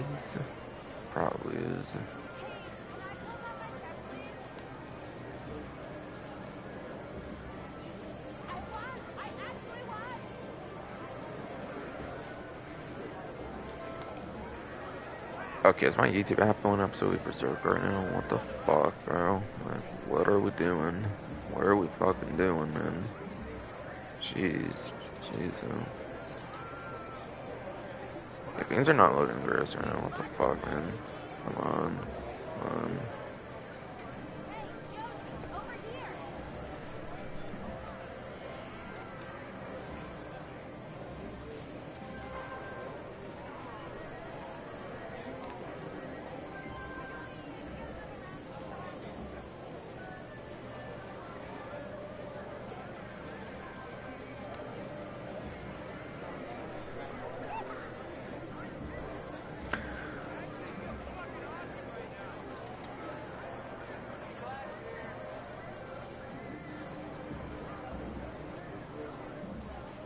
I'm gonna definitely check my stream, I think, again, though, just in case.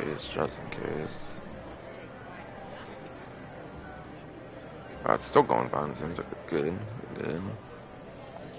But all kinds of shit has just been being weird lately, though, you know. Alright, so yeah, podium vehicle is in fact indeed Inverto Coquet D1, like I had thought it would be. So I am correct on that. I thought so, just want to be absolutely sure on that. It's on a legendary, right? I think so. Again, the like predecessor to it, basically, the like Blackfin is also legendary, so it's probably like non-legendary then. Alright, yes, yes, yes.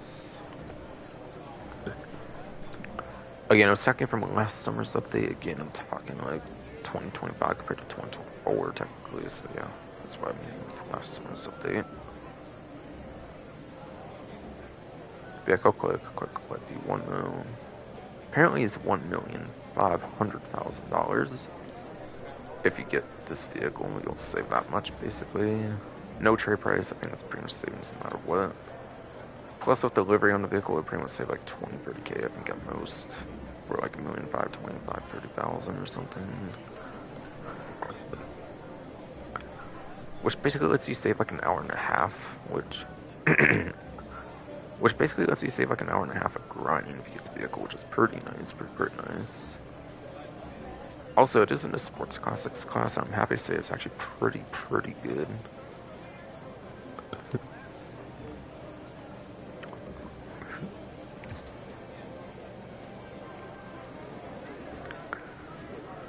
And it is apparently at the top of the D tier, getting at 15th place for lap time as well as 5th place top speed. So while it is lacking in the lap time, which is a more important metric admittedly, it is actually pretty good for top speed on the other hand. At least for this update, I would think. A final update could actually kind of make it like double digit on its top speed, depending on like what could come out for sports classics. Given all the crazy sports classics recently coming out in the game after all. So I think for this update would also be good at least, but like might want to be wary of it for next update possibly with all this crazy sports classics coming out lately, you know. Because if that happens, it kind of would be kind of like pretty much past the point of being just decent. And that's the thing, it's probably just decent if I didn't make it more clear. If I did not make it more clear. Did not seem to have a lock-on chamber before. I think it was before like they started doing Agent Sabotage and onwards, I think. You know, like the last couple of days where they've been adding no lock-on chamber vehicles. Basically. But I mean, it's still good for what it is for top speed for sports classics class. It's actually pretty good there. Pretty good there. Like decent, whatever.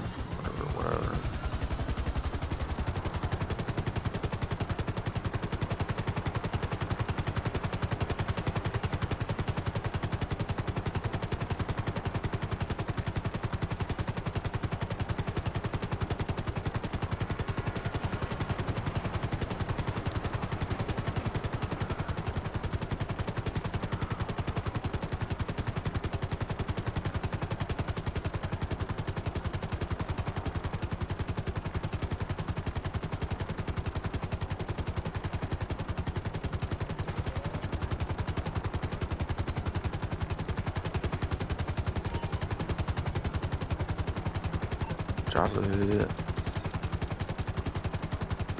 Yeah, my drops a hit. I mean, like, singular more so.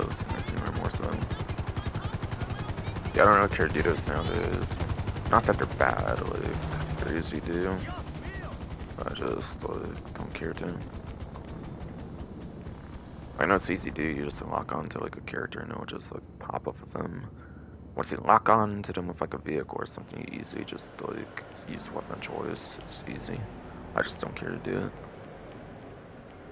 Alright, that was a daily challenge thing or something. Visit Dallas Carmen. Looks okay.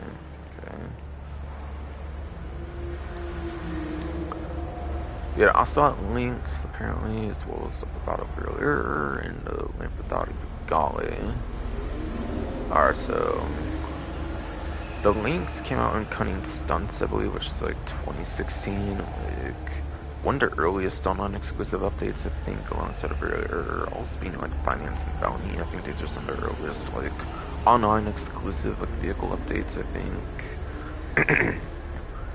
The Bengali, on the other hand, actually is also available in story mode, and it was like 2014 of like I'm Not a Hipster DLC.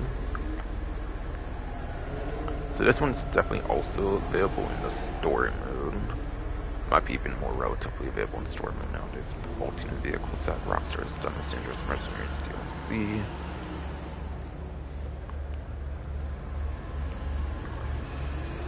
So the links the one main thing I remember about it is it was like 1.7 million bucks, I think, when it released, and it wasn't even that good when it initially came out. Even so, it's actually not that good of a sports car, and it's like a 1.7 million dollar sport car. So like, I probably wouldn't get this one for performance, at least. Maybe there's like some sort of like personal preference reason you might want it for like customization or something like that. I'm not really sure. That'd be the only reason I would really get something like that.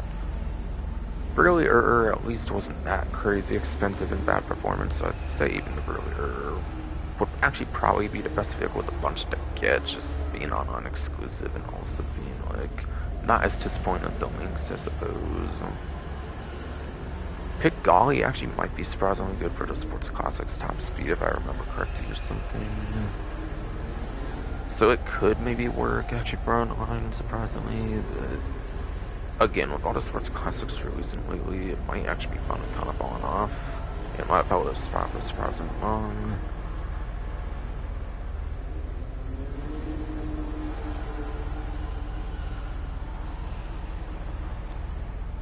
You know, the spreadsheet actually does say Pigali is 7th place top speed, actually, which is a couple placements even past the D1, like, beneath it, obviously. But again, with the Straw HSWs, again, at least with the Straw HSW, it's at least, like, 9th place now on top speed. Yeah, I'm looking at the spreadsheet right now, but yeah. Pigali, whatever. Actually technically would be like 9th place with the Straw and the Straw HSW. If the Italic Classic has better top speed in it, even that's for sure like 10th place plenty on the top speed, yeah. The Pigali is finally falling off, I think, finally, for... I think the one thing still going for the Pigali for online is actually finally falling off recently as well, which is interesting, which is interesting. So honestly, I probably won't even get this vehicle anymore. It's kind of trashy nowadays. I know it is. Besides for the unique license plate with the European license plate and it's sort of other customization, personal preference kind of reason to get it. Kind of not all that good.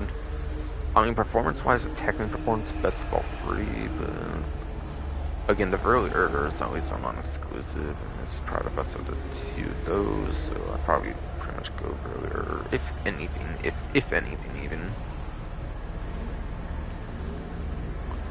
Alright, so all these vehicles are likely to be vaulted vehicles. They're not on the vehicle website. You probably have to get them at the like test track, or from another player that actually owns the vehicle already, basically.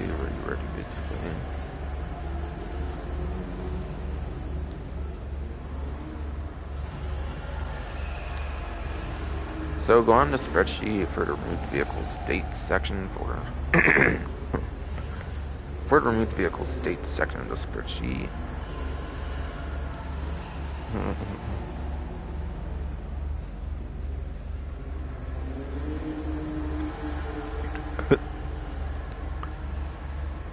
Looks like the Lynx has been available 11 times. Looks as it's...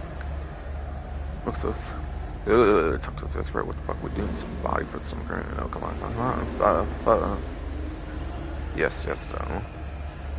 The Lynx has been available for the 11th time now on a dealership as the last 2.5 years or so since the Airs Mercenaries DLC came out and vaulted it on the vehicle websites. So that's how much it's been available. The Verily has actually also been available 11 times on the dealership since being vaulted as a disappearance as well. And then the Pigali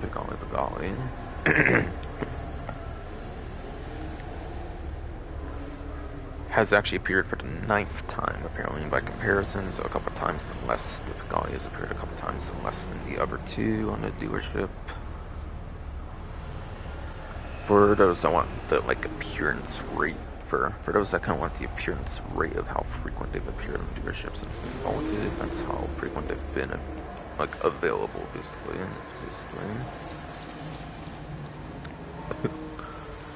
Then, onto the prize ride for the event is the Reinhardt. It is this, yes, the Reinhardt for the prize ride. I believe it was a sedan added in the Colonel Enterprises DLC. I think it's like S tier as well. I think it's actually pretty good if I recall.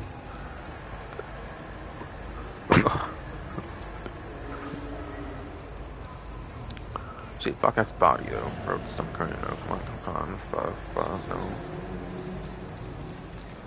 But yes, though.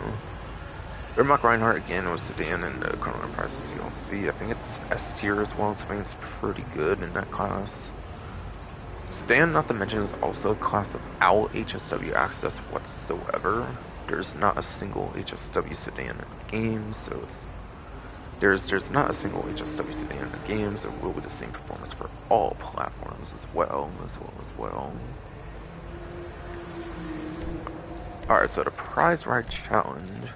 Apparently just to place top 1 a single time is actually a pretty easy challenge. You can even do it today on Wednesday for the last full day of the event. Moments like the literal like first hour, and you could literally do in like the first 2 hours of like Thursday. You could probably still even get the prize ride challenge for that as well, if you think you'll place top 1 pretty much like guaranteed or something. So challenge is really easy.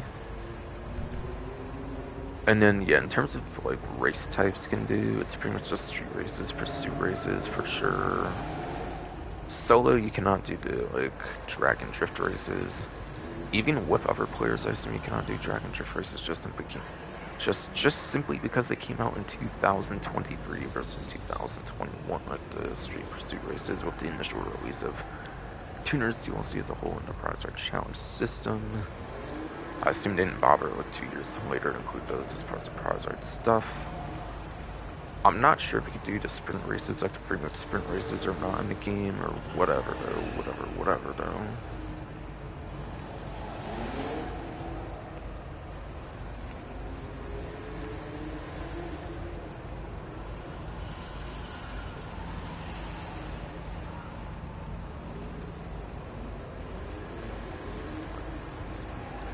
And yeah, I don't really go in the lists anymore to check the like stuff since I have image issues anymore. So like in the game with the new internet I've had in the last couple months, so like I just do not bother with that. So I'll just go right into the vehicle at this point.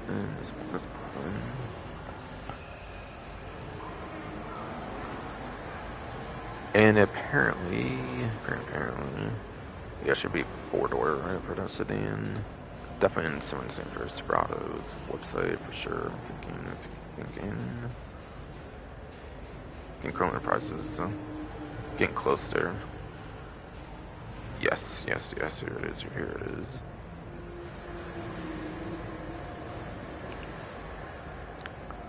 So no lock on Jimmer's vehicle. Same with the D1, I'm pretty sure. So by getting this vehicle, you'll be saving at least $1,598,000.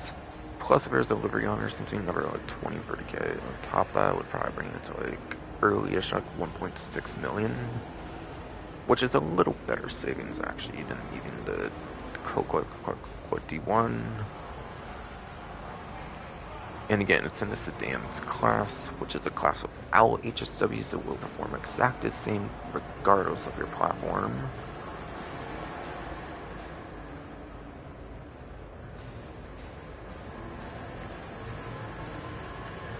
So out of our new vehicle states, back over to lap times, top speeds, and race tiers over sedans class.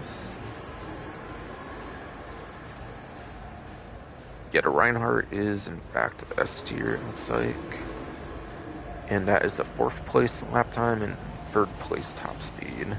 Yes, it is 4th place lap time, so it's 3rd place top speed, so top 5 and top 3 for the sedans class, and that's for all platforms, again, as a reminder, with no HSW touch in the class whatsoever. In the last couple years of the newer versions of the game, basically.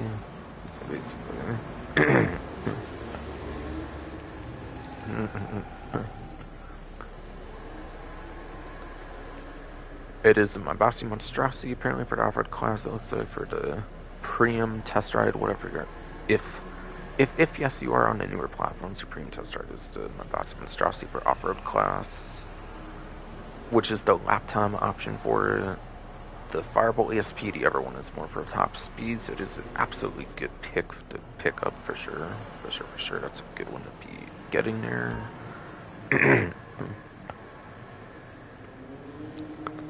And for any information, you can refer to the laptop and press right on D-pad if you're on your platform. See any HSW eligible vehicles. One mistake I know of is the Sterling GT. It says it's not on the vehicle website. That's because it got faulted between Sanders and Mercenaries up until Agent Sabotage where they brought back the lock-on jammer. They did not fix that mistake since. Everything else should be correct on this list. Everything else should literally be correct on the list, however. According to that, some Sanders Silverados. It's okay. And yeah, this one finally got its full release this event, so cool. Any player on 9gen can now officially get all 29. As it is one event finally, fine. But yeah, out of the two off-road HSWs, it is the lifetime choice for Monstrosity again as a reminder, so it's best of two off-roads are to get for HSW. If you had to choose just one, basically, just one, basically. Alright, then over to luxury autos up next.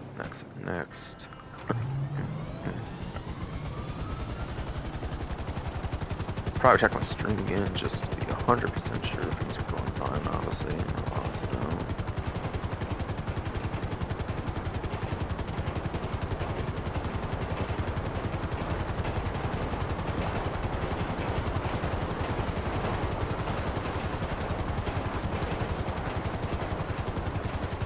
Alright, looks good. Looks good.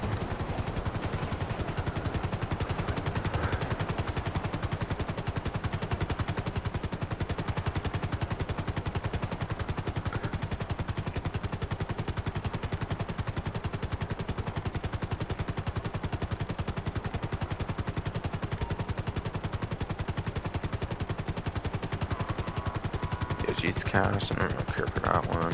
Do not really care to take on my terabyte or anything for it. I very much do not care to take out my terabyte for that one.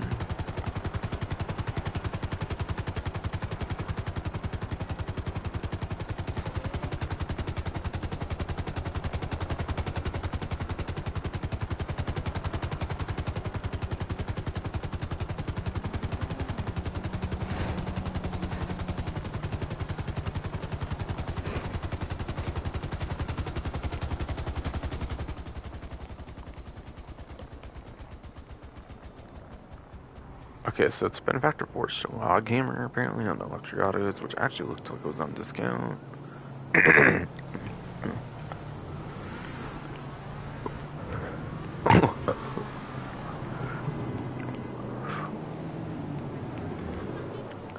Shitty fuck ass body for its stomach hurting though. Come on.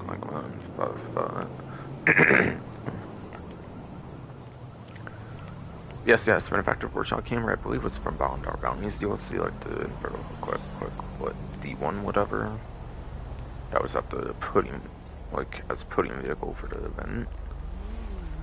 And then you have the not Benefactor, but the Uberbox Sentinel GTS after that. Okay, from the last update with one front update, but that other one.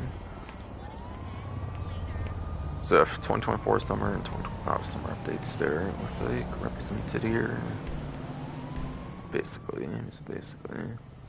So it's like Workshop Cameras on discount.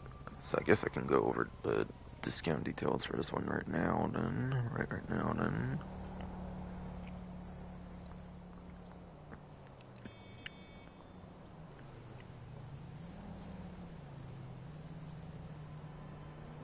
GTS does not seem to be on discount though, just full price for that one though. No.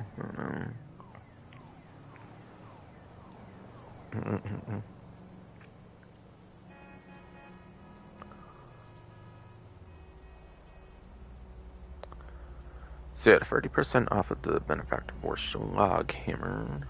This one is sedan, I believe, like the Reinhardt I just covered. This one very much. Yes, is a sedan. just like the Reinhardt. And it is apparently at the top of the A tier. It's not even an S tier for the sedan, so it's not as good as the Reinhardt. You can get for your prize right, and even for free as well for like a pretty easy challenge apparently, which is interesting.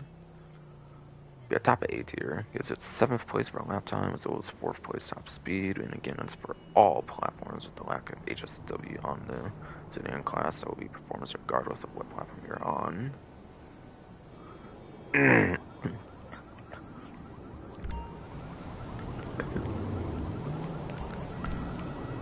And then, yeah, as for the Sentinel GTS, this one is in the sports class, and I think it was pretty middling for the sports class when it came out last update. It wasn't really that crazy or anything for the sports class. And yeah, it is the vehicle for Quickie Farm, yes it is, but you cannot sadly use a custom vehicle for Quickie Farm. You have to use like a stock vehicle for Quickie Farm, which is pretty annoying, which is pretty annoying. So you can't even use your own custom one for Quickie Farms, so it's not even really a reason to buy it either, sadly. So honestly, I'd probably avoid the Sentinel GTS. It's not even that good of a vehicle to pick up, honestly.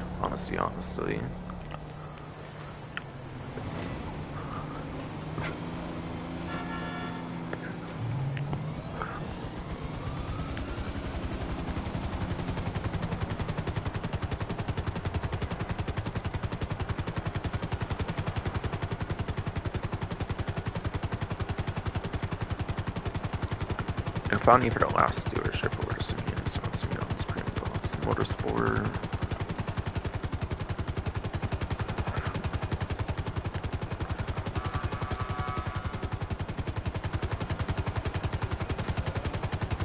$80K for the agency. Okay.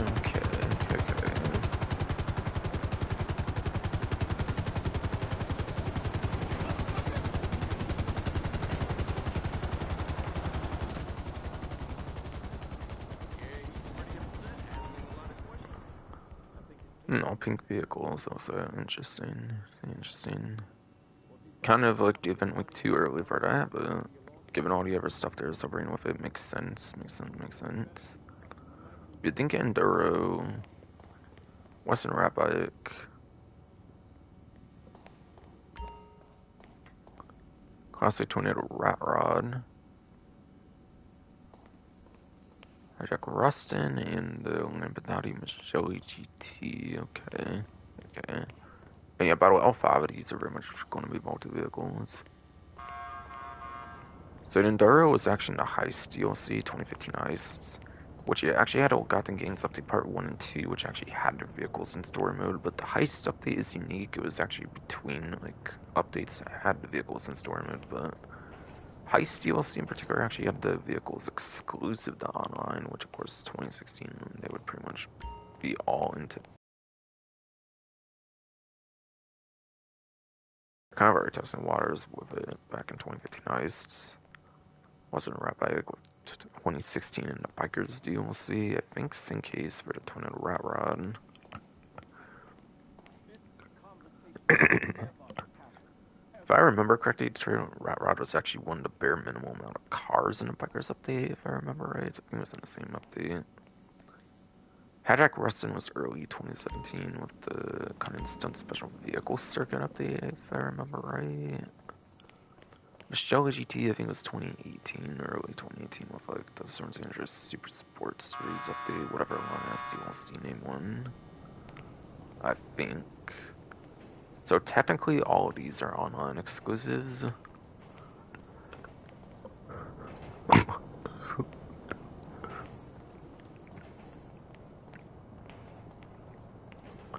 Shitty fucking his body for its stomach hernia. You know? Come on. Fuck. But yes.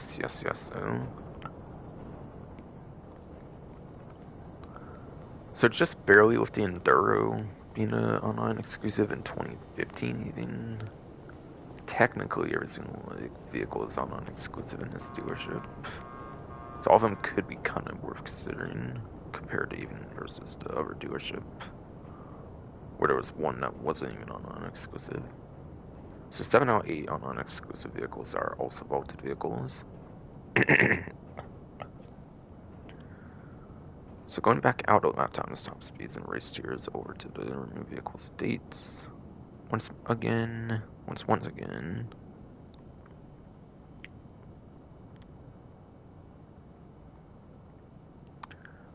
It looks like the Enduro actually has the least appearances of 8 appearances since Dangerous Mercenaries 2.5 years ago.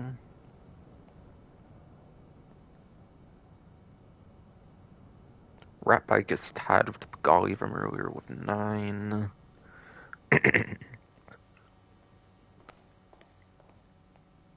Tornado Rat Rod actually has the most.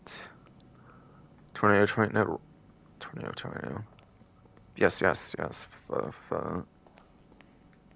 Tornado Rat Rod actually has the most appearances of any of the ones in the dealerships this time around with 14, apparently.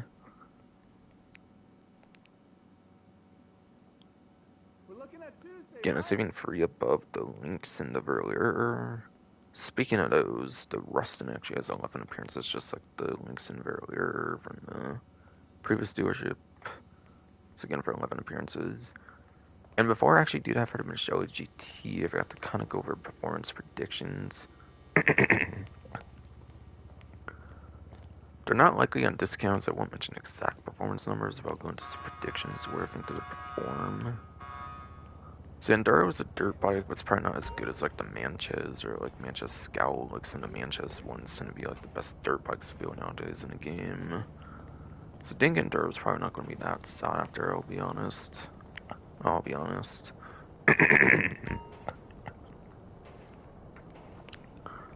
The Rat Bike actually might be surprisingly good top speed for the motorcycles class, but obviously just sport bikes that are at the top of the class, so like you definitely have better options than the Rat Bike.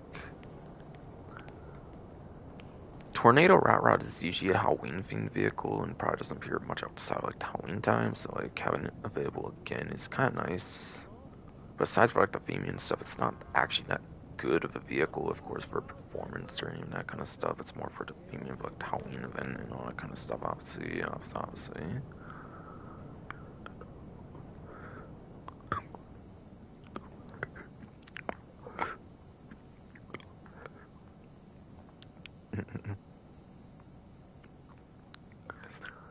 And then Jack Rustin. Jack Rustin. Is in the most populous class, aka the sports class. It's probably the least impressive of the 5 here in this dealership for performance. Probably average at best. Probably going to be average at best, I'm guessing.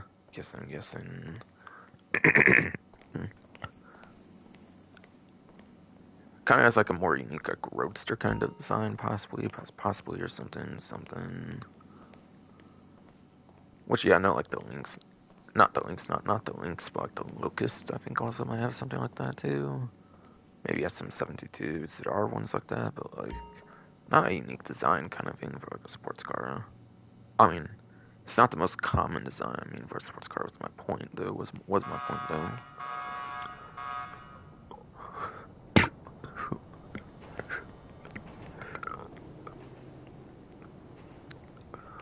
Shitty fucking his body and for the stomach, you know, come on, fuck. And if I needed him, yes, though, maybe thought he Michelle GT. Again, from the San Francisco Sports Series or fuck it, it's on this DLC name update from like early 2018.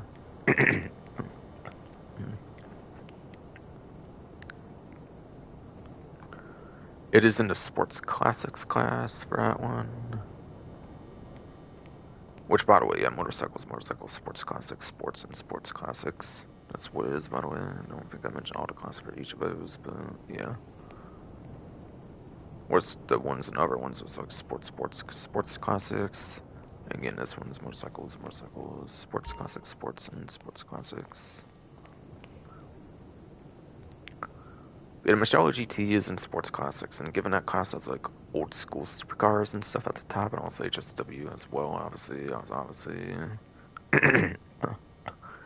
Nowadays, Michelle GT definitely does not perform good if they ever really did on Inception, like at launch, might not even perform that good either.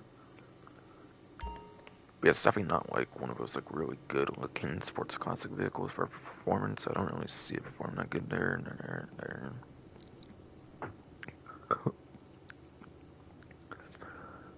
So honestly, performance-wise, Pagani was probably the best one there is, and even then that's been falling off more recently with all the recent sports classics additions in the game.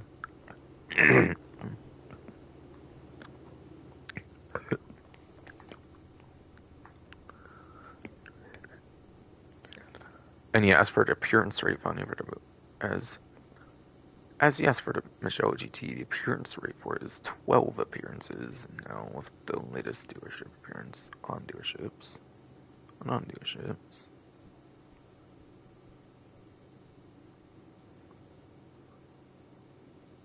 $1,000 sport, whatever.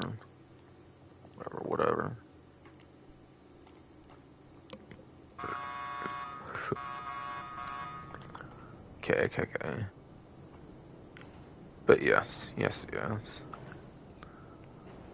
See, the Michelle GT has had like a dozen appearances now, with 12 appearances apparently since being involved as Mercedes DLC 2.5 years ago. Alright, so I think I went over everything here in some way, shape, or form, like a couple different ways. Kind of give like the vibes, like thoughts on the vehicles, like whatever.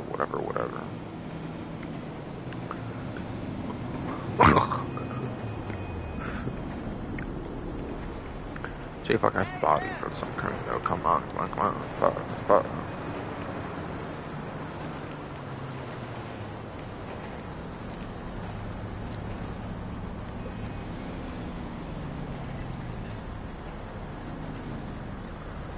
Yeah, I should definitely check my stream again now that I'm done with all the dealerships. It's been working pretty fine, so I'm expecting it would still be up. Yes, guys. Just been checking because Fiend 17 wasn't the greatest on my phone, but like overall this has been working pretty good, it seems. Besides for the issue of not being an invite only lobby as easily, but then from a friend of mine was on the game, so I was able to kind of use that as a loophole to get myself in one.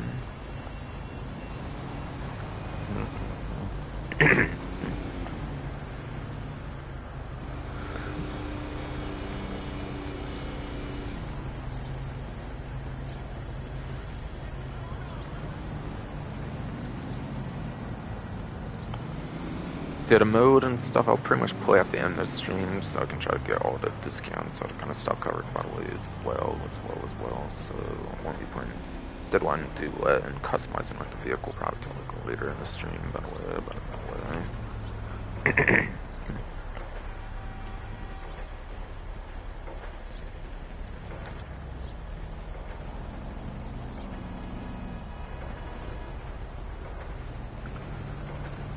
It looks like there is Valentine's themed clothing returning for clothing stores, by the way, as well. It looks like free champagne as well as apparently like a little like fun like party kind of thing you can do in a game, I guess, as well.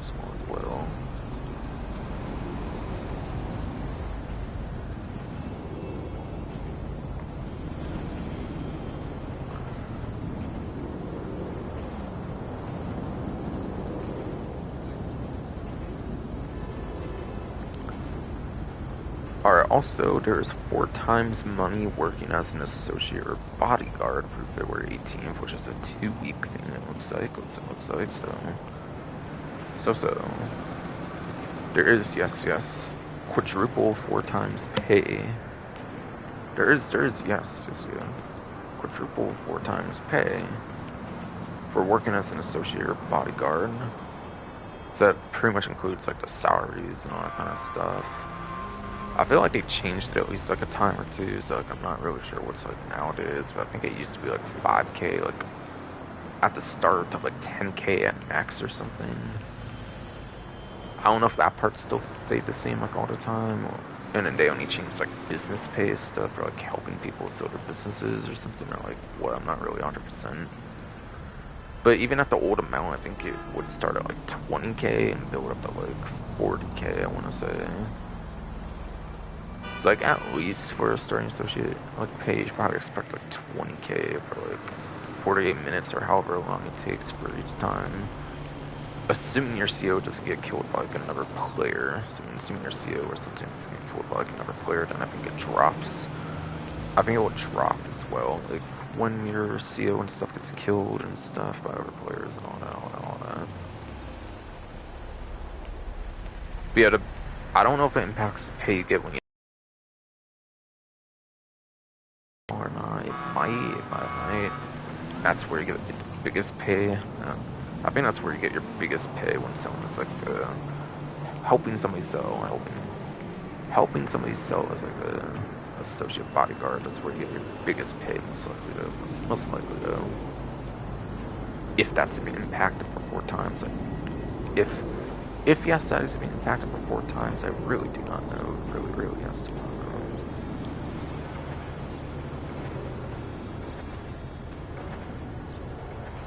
But again, you get 2 weeks for that one, not even just 1 week.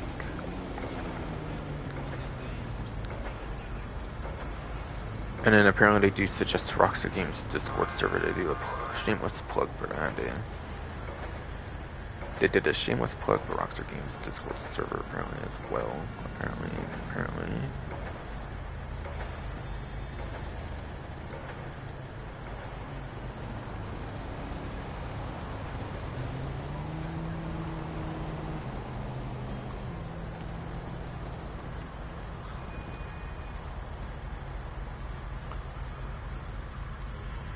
There's apparently 50% off the Nagasaki Shotaro, but I'll get into that later on. It's a highlight on the news wire. Basically.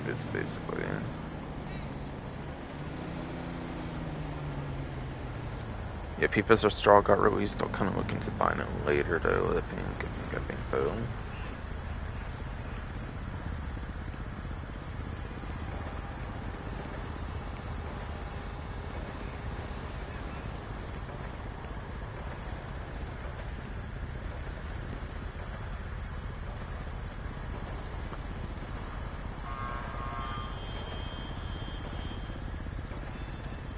Dude, you should have been there, dude! Brandon Roberts, dude. I know, it took me, right? It does also make mention of the Roosevelt and the Roosevelt Valor. When they vaulted vehicles to San Andreas Mercenaries DLC, maybe they like returned the Roosevelt Valor for like holiday times, so it would keep them like in the game permanently, but like in Be My Valentine's 2016, didn't they like make it permanent until like obviously San Andreas Mercenaries probably vaulted vehicles, all that kind of stuff. So you might only be able to buy the like Roosevelt Valor for like the next 2 weeks. By the way, before it gets vaulted again, that's what it's kind of sounding like to me on the newswire, since we're being straight up mentioned on the newswire's vehicles, basically.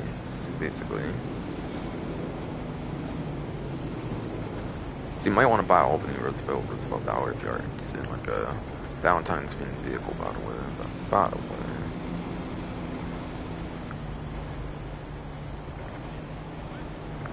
I actually might pick up a Roosevelt Valor if I don't actually have one. If I can, of course, if I find money and like time, all that kind of stuff to do that. Yeah, do that.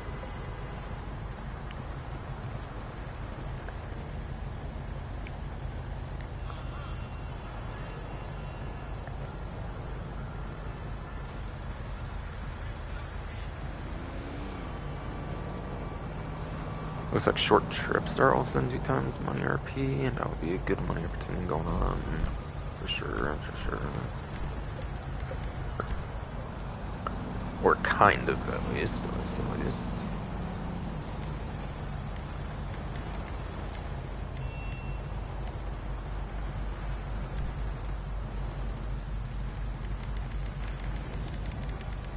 And those are all easy found with a short trip. Followed by a hyphen, followed by a unique name of said short trip. So there's Fired Up, OG Kush, and then Seed Capital. Not in the particular order that they happen in, so like, yeah. I think Seed Capital was the very first one of them, if I recall right. And then it goes Fired Up and then OG Kush or something. But yeah, the first one's pretty easy, the introductory kind of mission first. Yeah, first one's arguably pretty easy, you know, like introductory mission for the short trip strand with the 3 of those. Fire it up. Yeah, Fire It Up has like the technical in it as well, if I recall, that you can use or something in the missions. So like that one's actually pretty easy. I would say any but the last short trip is pretty easy to play, even with the limited lineups. Even yes, with the limited like weaponry of like Franco Lamar, you have to use their weaponry, which is pretty limited and stuff. So I find that the first two to be pretty easy, aside from Uchi Kush or whatever final mission is the one that would be difficult to do. Now, unlike most contact missions, I think short trips have never really had like an update payout. Unlike a lot of the newer like contact missions, I think short trips have had the same payout by the way. Which I think it's like I think you usually get like 50k for like a short trip or something, and it would probably be like 100k at least on 2 times or something. These actually pay pretty good if I recall right, compared to some of the other contact missions in the game, even with their boosts as well, I want to say. As well, I do want to say. Yeah, if I remember right, when it first came out, you can actually get like 50k on like hard mode or something. And maybe that's like 100k on 2 times, I'll see right now. So they actually might be pretty good. The only bad part is you have the limited like weapon loadouts, and therefore it's not too replayable, so you can't use your own personal vehicles, you can't use your own weapons. So it will probably get pretty boring, like old and annoying to replay eventually, I'm guessing.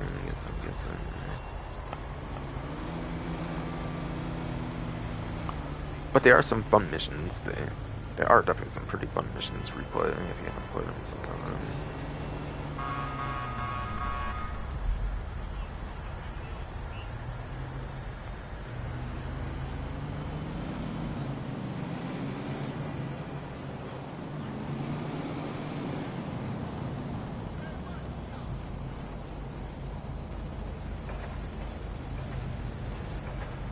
It might be one of the best money opportunities for the event for sure, I'm not gonna lie, I'm not gonna lie.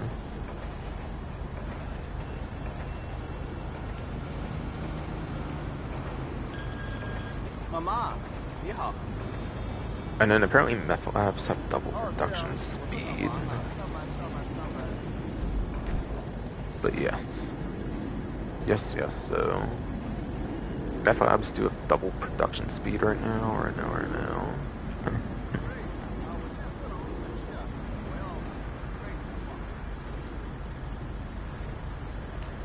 Also, get into discount more later, but Meth properties and upgrades just another 40% off for this one particular week only until February 11th. That's not one that gets extended for next week.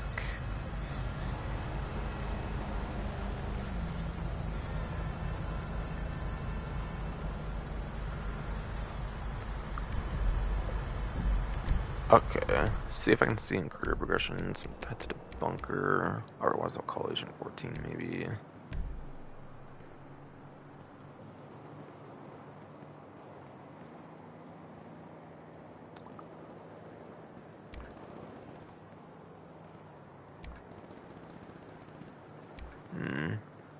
I don't feel like I see a mention of it on there. Let me call Agent 14, I guess, then.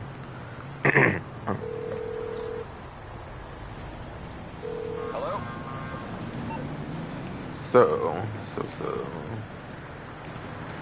Bunker research apparently is 2 times money, RP and research progress apparently right now. Well, that was pointless.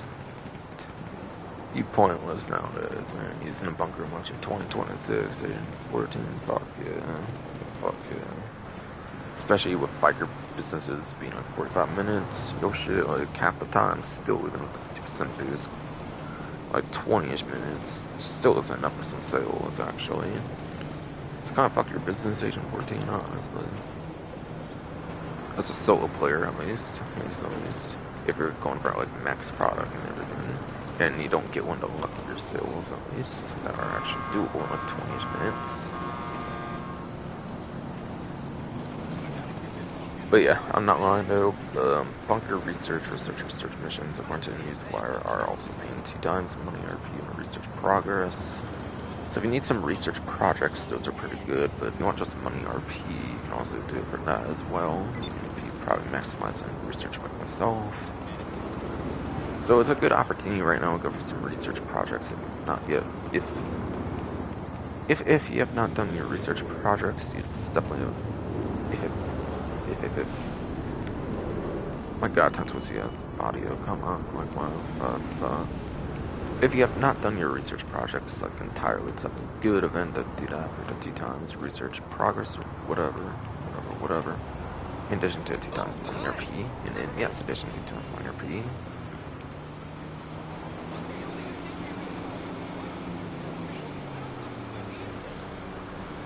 Very much yes, in addition to 2 times money RP, in addition to that 2 times research progress, research progress.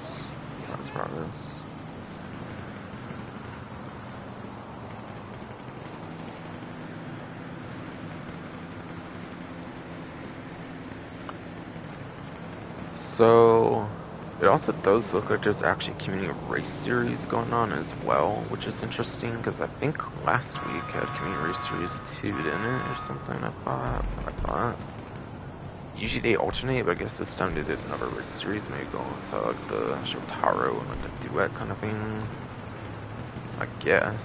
Yeah, I thought last time was like the bicycle race on like the wasn't last time like the bicycle race and like the wall riding kind of stuff or whatever. It was like wall rides, like a bicycle, wasn't it last week? I thought so.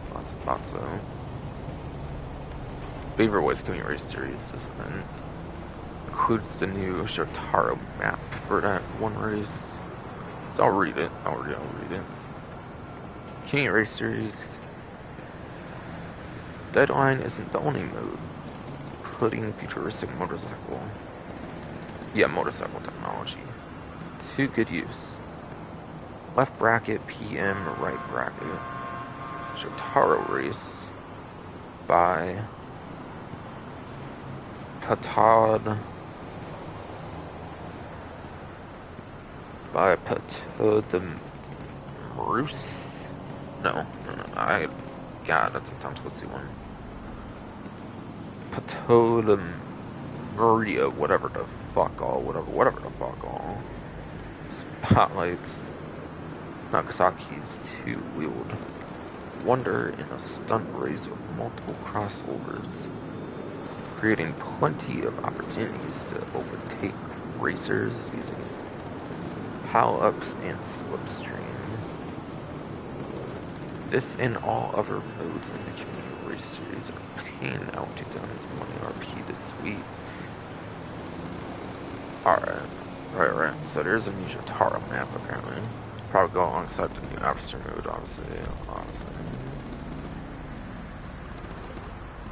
Bit us the hashtag, I wanna go fast, it looks like. With lowercase I. Capital W for wanna. Capital G for go, and then all caps on fast. This is the new one I was talking about earlier. And then there's the returning hang time 2. Hiring circuit righty. The returning joyride.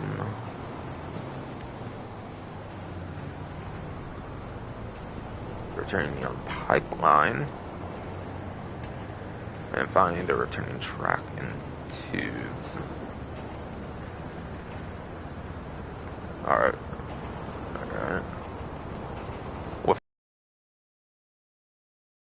be in another possibly in tubes, whatever.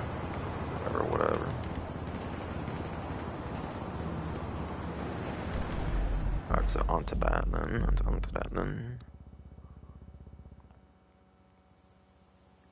It starts on free wrap. Starts on free laps, yes, so looks like it would be probably kind of small then for the race course.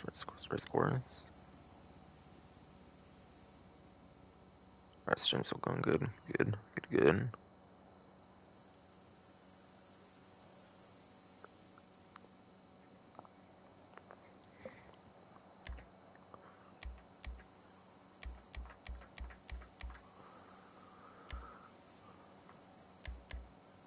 Yeah, standard GTA non-contact.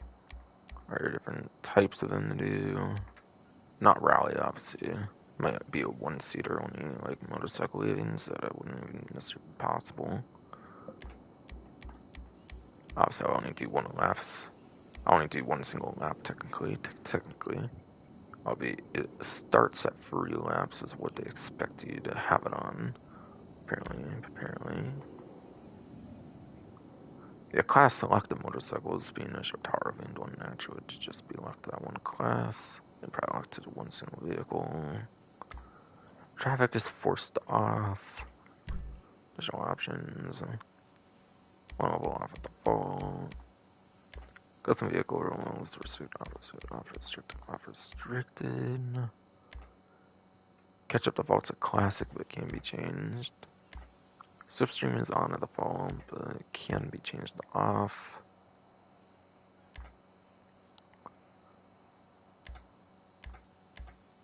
Starting grid order is the fall, and then boost goes on.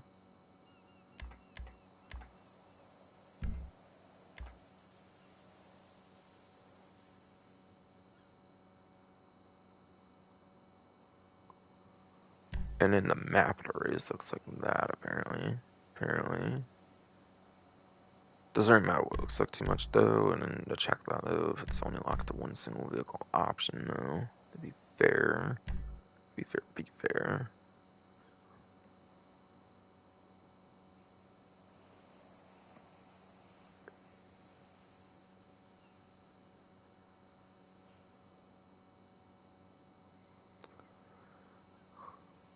The stream still looks good. Okay, good. But I feel like they did an extra race series without even breaking between with like a combat series, maybe just because of a Shotaro kind of thing going on. Naturally.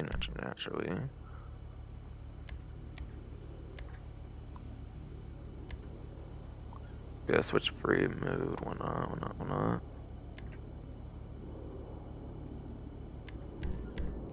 Do you have a custom one? Yes, I do.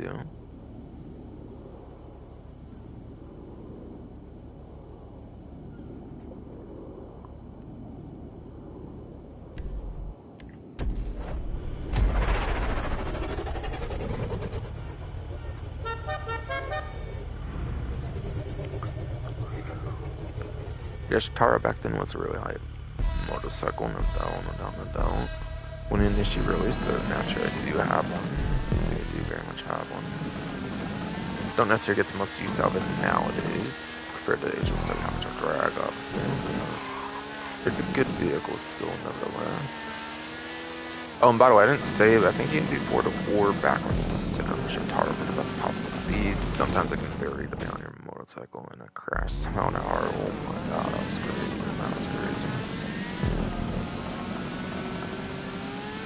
But it doesn't matter what like direction of the stick you do for this vehicle, and like most motorcycles that want the wheelie for the best possible speed, like putting it back on the stick, or doing like the ATVs and like Nightblade and the Hawkshot Drag. I think you want to do forward on the stick. Definitely want to crash up again, and I don't. Okay, not this time. It's kind of hit it like that this time.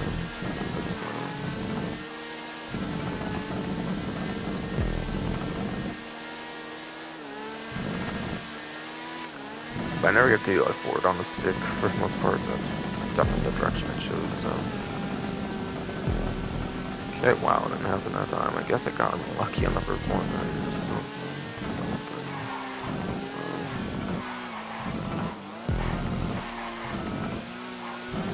It's a pretty fun course, actually, definitely. I like how there's those times where you can't like see much. I do like how there's those times where you can't really see much per se.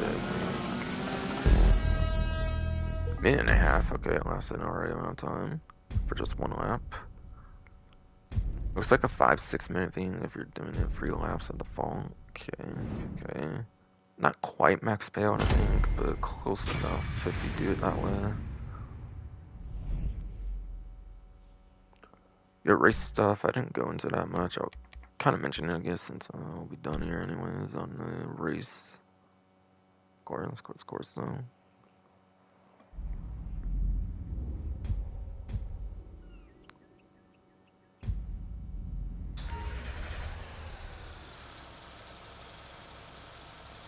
Paying back my RCB. Okay. Okay. Also, it's for odd jobs. Okay, last one. And I actually did off stream into the RCB. I didn't even do the RCB on stream. I think I just did off stream, by the way.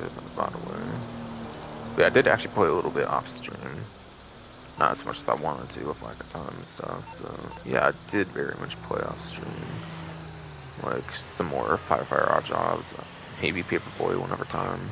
I didn't do the forklift one again. I wasn't like big on that one with the lack of like good reward. The paper route one I only did like extra just simply since I wanted to mess around with throwing physics a bit more.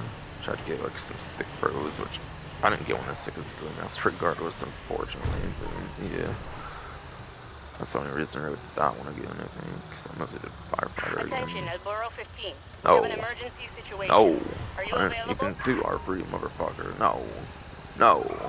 No. Okay, I don't know what I'm doing. Okay. Yeah. Absolutely not. Absolutely not. Alright, Elboro 15. You're off the hook. Yeah, get the fuck off of my feed, man. I didn't usually have to hear your ass in RCV, but fuck.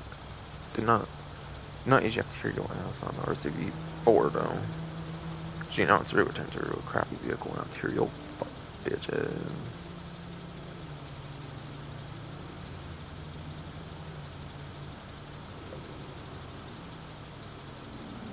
But anyways, with the race balance, I was gonna say, on 2 times, I think it used to give like 16k, didn't it, or something? I forget. I think on 2 times money, it used to be like 16k, I think, for 8-10 minutes or whatever max pay was for a race. So 50% more of like one boosted if Chrono Prize deal. See like 50% more or something, I think. Something 24, 25k. Obviously, that's not really good doing it solo, though. If you're going to make real money, you're going to obviously want to race against other people and actually have to place really, really good and be lucky and all that kind of stuff, which is pretty RNG dependent. You could have a good or a bad race in a different number of circumstances, so not the most reliable thing, I would say, really though.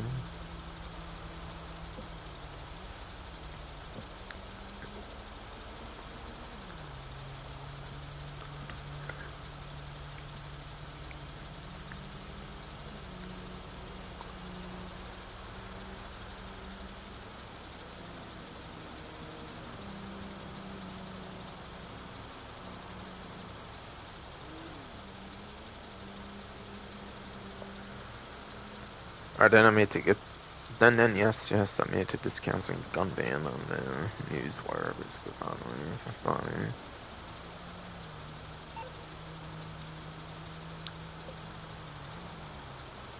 And hold on, I'm done.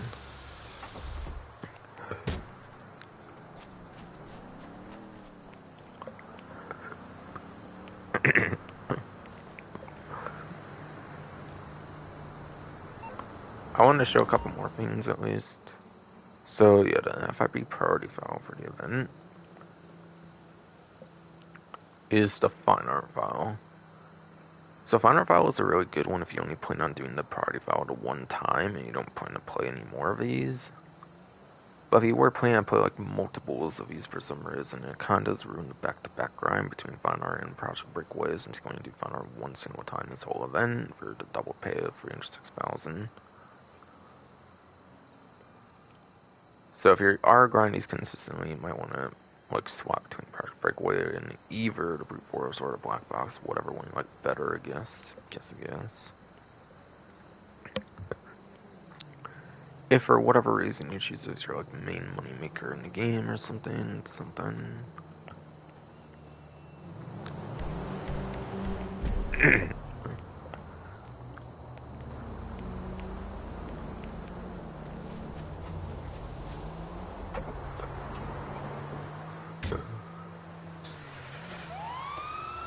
Get out the way, bitch. Damn.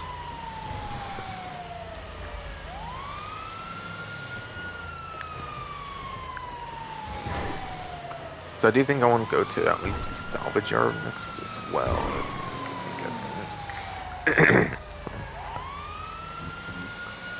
So I can go over the weekly salvage yard robberies.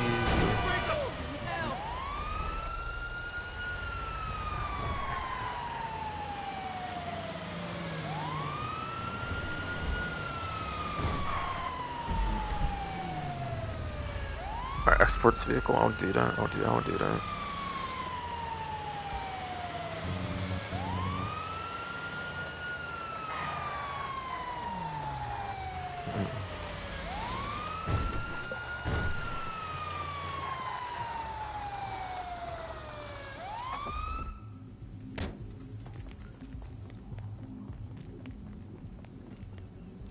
Here it is.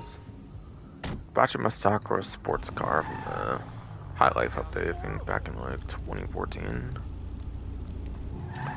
So the vehicle here can actually literally drive in story mode, which is cool. Honestly, I don't really have too much more to say than that. Honestly, myself personally. I know some people found this one really hype. I think even still people find this one kind of hype nowadays with the simplicity and stuff of it from back then, I guess, or something. I don't know. Something like that. Whatever.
Guess I'll call that again. Why not?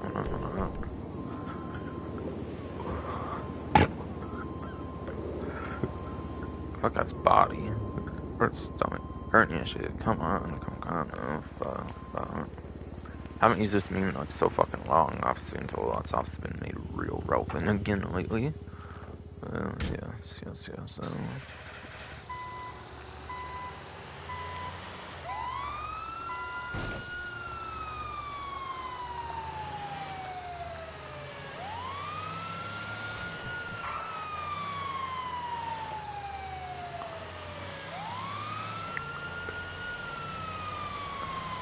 So again, I'm thinking I'm going to the salvage yard since I got real cool news wire. Kind of mentioned some things I'll be talking about like later and stuff in greater detail.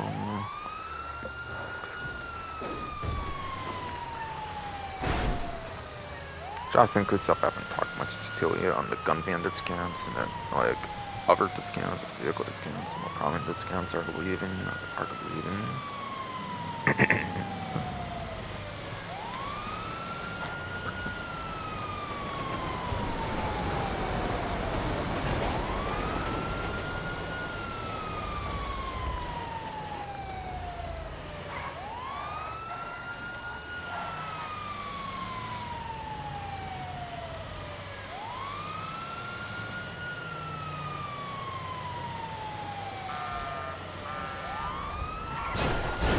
I wasn't paying much attention or something, I don't know.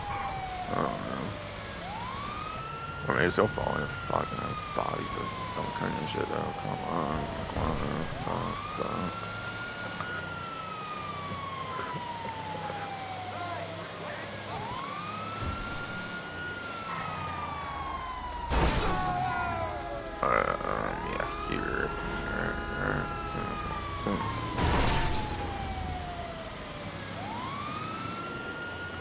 Should I guess HSW contract will just go to this location kind of if I wanted to wait on it, or I might as well go over it now and go over salvageable stuff and the latest Vanguard and stuff on it. Anyways, just do because it changes weekly, obviously. Yes, yes.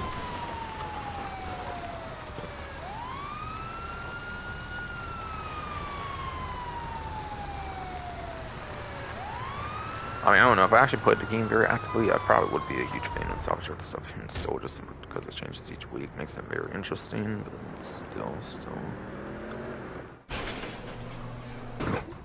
still. Fuck ass body for some right now, come on. What's up? Bye.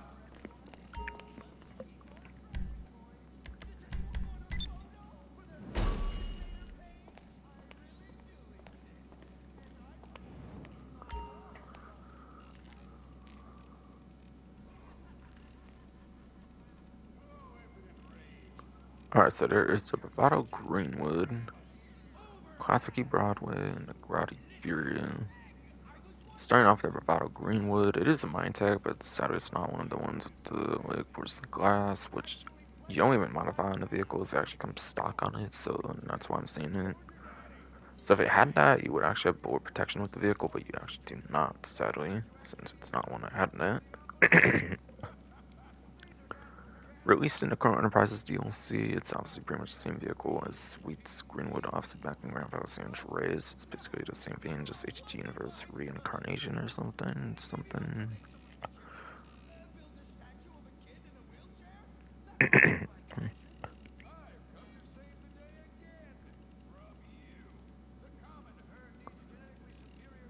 And yeah, it's a muscle car, by the way, for this game at least.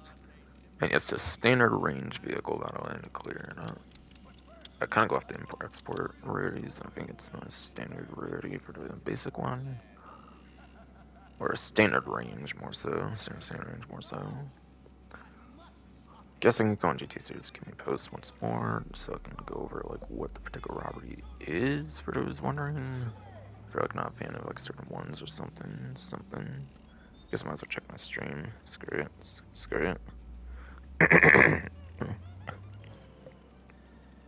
Still going fine, so it's good.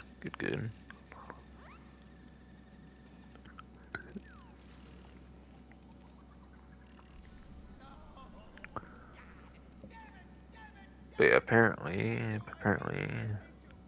it is for the McTony robbery. Yeah, that one, like, all the way in bumfuck goddamn, like, Toledo Bay, basically. Interesting. Or no, hold up. My bad, I said the wrong one. It's a different vehicle for that one. That one's the gangbanger robbery, the one at the police station. Alright, that's not as bad. I was about to say that kind of one. But still on a kind of a thing. But whatever.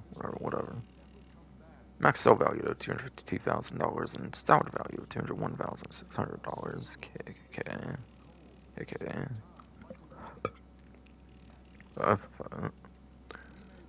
After that, though, you have the Classicy Broadway.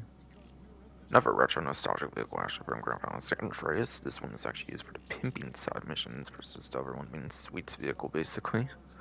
Interestingly, they both actually had some pretty significant uses in San Andreas, which is interesting. Yeah, this one's basically the mid-range vehicle for the event.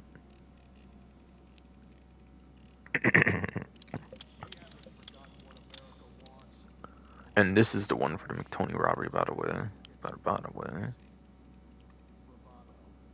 This one was actually on the last Los Santos Drug Wars DLC. Pretty sure, by the way, right? Because in the update after, I think they made it available for taxi work, because Drug Wars is what added taxi work in the first place. I think it kind of coincided with that, if I recall right. But again, this one's McTony robbery. To be actually correct this time. I was just reading it wrong earlier. It has a max sell value of $333,000 and salvage value to $6,400. And last but not least, for a top range vehicle for the event, that is going to the Grotty Furia, which is a supercar from the Domicino Heist DLC. think it's the same one that's using like the young ancestor approach or something, if I remember right. Basically. Basically.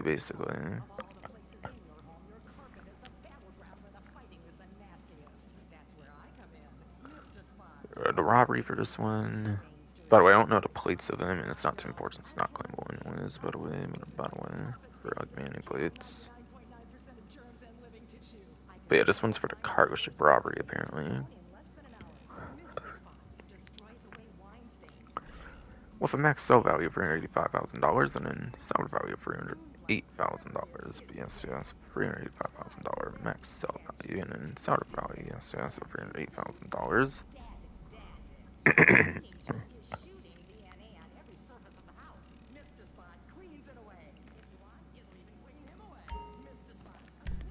Hi.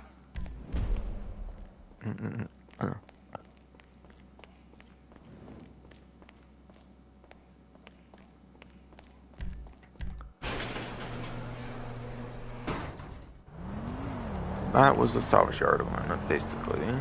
Basically.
Oh, I forgot to mention, by the way, there's 50% off of Valentine's clothing. I forgot to mention, but I didn't mention there was the Valentine's clothing returning, apparently, in the clothing stores, but I forgot to mention it was all half off as well, by the way. I meant to mention it earlier, but yeah, not to discount. Apparently though. And of course, yeah, that's all I said, return of Alvin Roosevelt Valor, which really returns for purchase, it looks like. For at least this week, quite possibly next week, it looks like, according to the adversary mode being available next week as well, of course.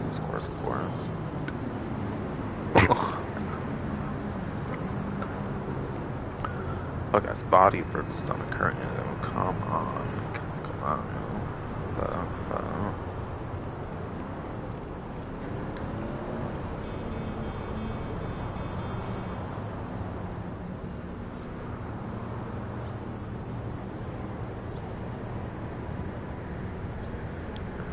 Oh, I completely forgot to mention this, actually. It was a little paragraphing, and it's about, like, a random event. I might go in more detail on it later still, though, but yeah. Not all love stories have happy endings, though. You may encounter people with two timers, forsaken by their scorned ex-lovers with the opportunity to punish them further or alleviate their situation. Yes, the Valentine's Cheater, like, random event actually just came out as well.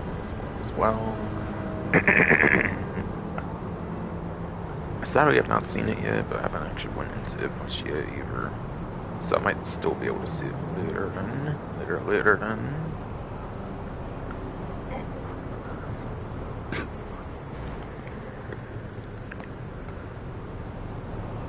Super fuck-ass body for some current, though, come on. Yes, I might very much be able to see that later, though, for all I know. For all I know.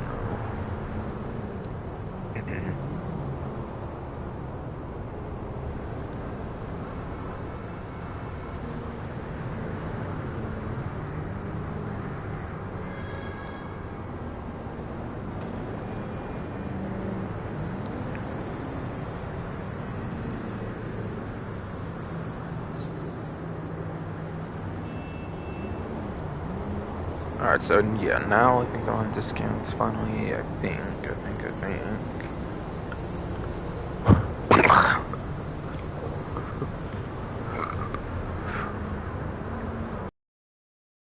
Fuck ass body though for the stomach hurting though. Come on. Oh, fuck.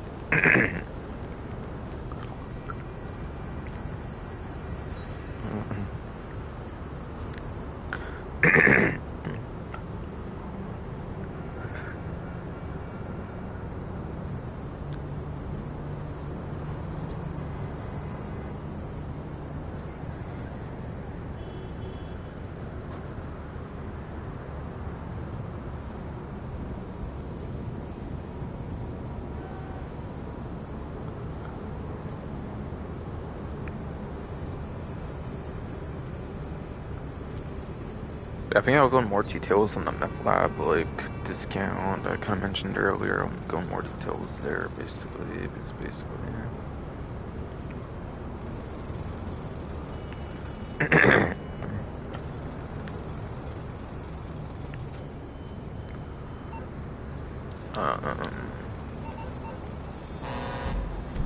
But yes.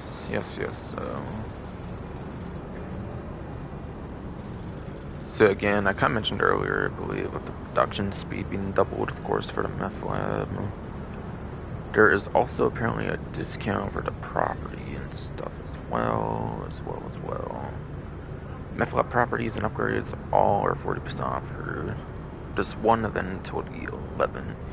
Does not extend to the 18th like the adversary mode and like some like other Valentine's and stuff though. So it is just for the one event. I'll put a lot of the vehicle discounts even over probably wouldn't be just for the 1 week as well. But yeah, meth lab. At least before like the boost with the last DLC with like the weed and the counterfeit cash obviously. Or more so counterfeit cash and the weed, I guess, going in order to this is a new update with the hands-on car wash. When you get the 35% boost or whatever to the counterfeit cash and then smoke on the water that you can also get after purchasing the hands-on car wash. Gives you 35% like boost on the like weed business stuff, whatever basically. Meth has sadly not received a boost like that, sadly though. And yeah, I think you can further boost the meth as well, if I recall right as well, when you do the like mansion services or whatever, you can probably boost the meth even further from the double production, by the way. So while there's not a direct boost for that, there is the new mansion speed boost at least, which I think it's 3 times, which makes it like 6 times or something, right, I think, with the double, obviously, the event, obviously.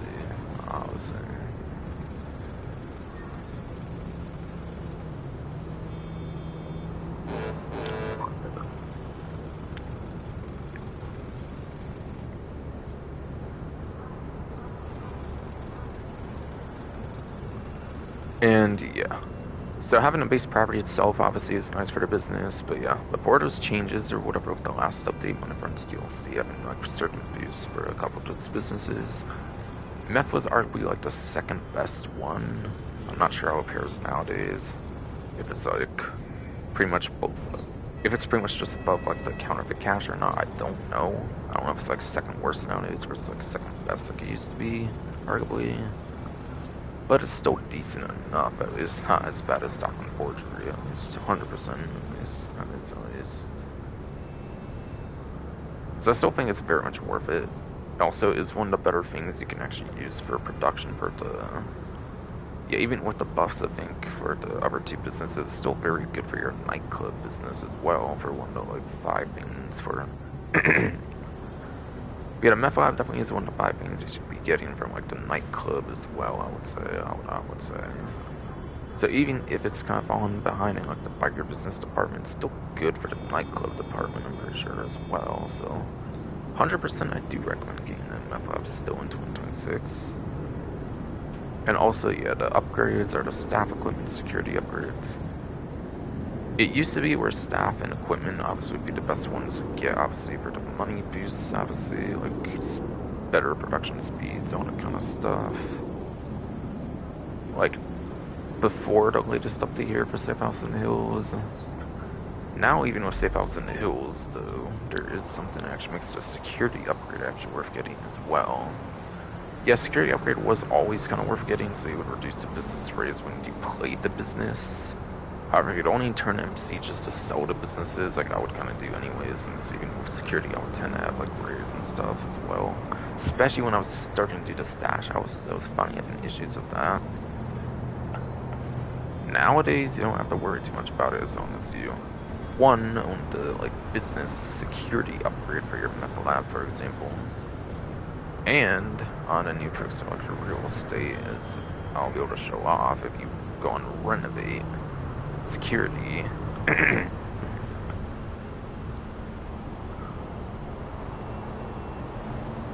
We'll reduce the risk of businesses being raided, so if you just have the security upgrade for the mansions, I believe it gives you like basic security for your affected businesses, or even bolsters the existing business security to eliminate the risk entirely as well. So apparently you no longer get business raids as well when it comes to the meth lab if you have both the security on that and the one for one mansion at least.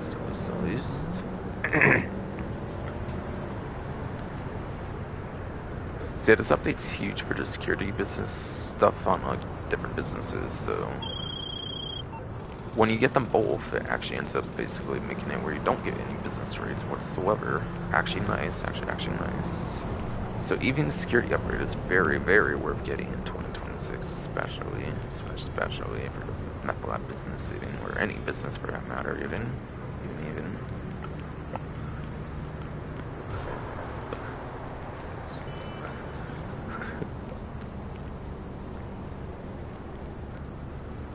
That's cool.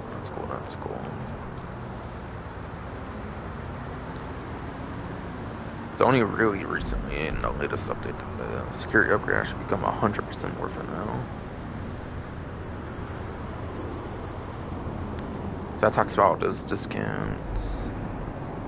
And I think the only other ones was going to be the vehicle discounts at this point. Which includes the Shatara. I mentioned it's actually not in the general discount list since it's 50 and not 30% by the way. Like pretty much any other one apparently will be.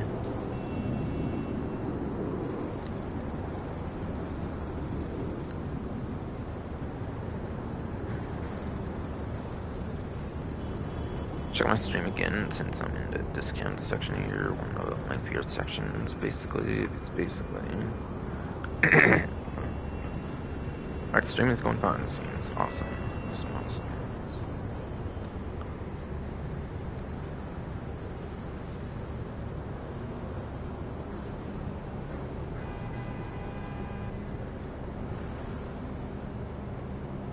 Alright, so I don't seem to see anything for the arena as far as I can tell here for sure.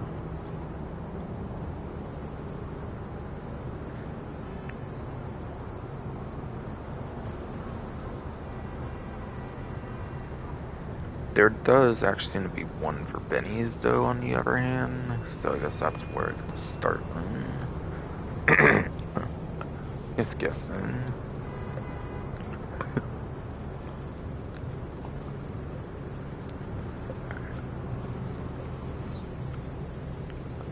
But yes, so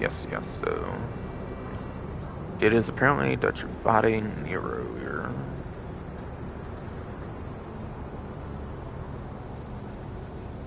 Going from $1,440,000 over to $1,008,000,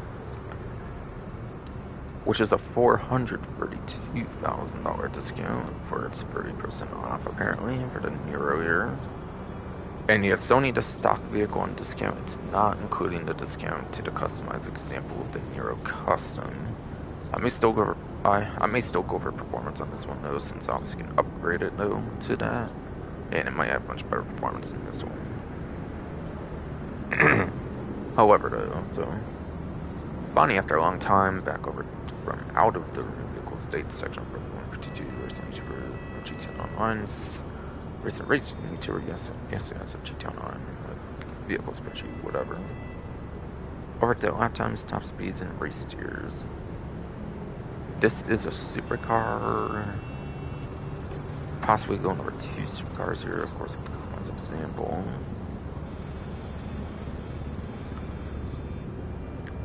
But yeah, apparently...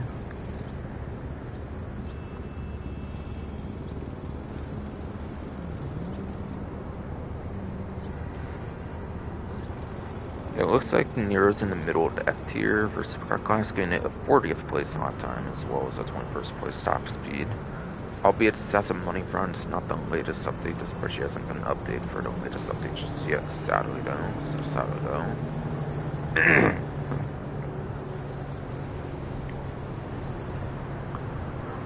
Yeah, the lap time doesn't actually seem all that good, honestly. I would say it's more of a top speed vehicle.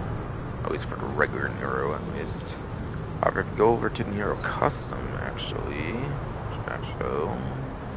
guess I can talk about as well. But again, keep in mind, it's not a discount for the Nero Custom. It's just a stock Nero. But in case you were to upgrade it, if you want to know any better performance for it, possibly.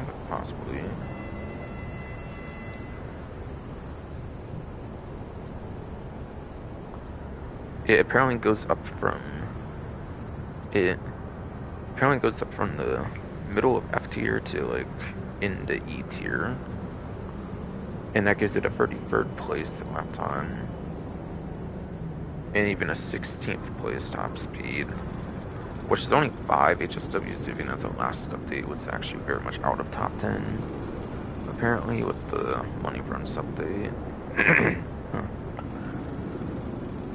So it's not exactly the greatest one to get per se, being out top 10 for both metrics, unless you're looking for like very good customization. Being a Benny's vehicle, that's like the one huge reason to really get the Nero. Also worth noting that regular Nero is the active spoiler, which goes up as you drive, kind of like the speed and stuff, whereas the Nero Custom is like a static spoiler, it looks like. So if you like that gimmick, it might be worth keeping as a regular Nero versus Nero Custom for some reason.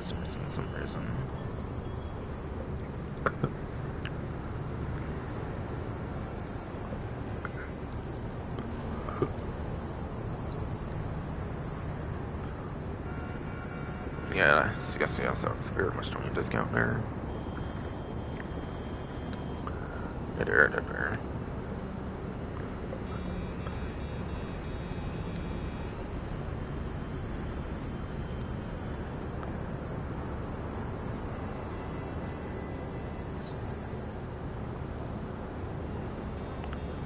Looks like no latest discount this time. Oh.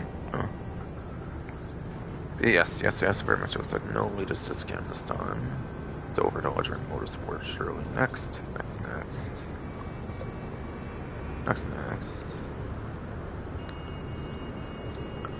And yeah, one in the popular sections on discount, and that is the Nagasaki Shotaro, apparently.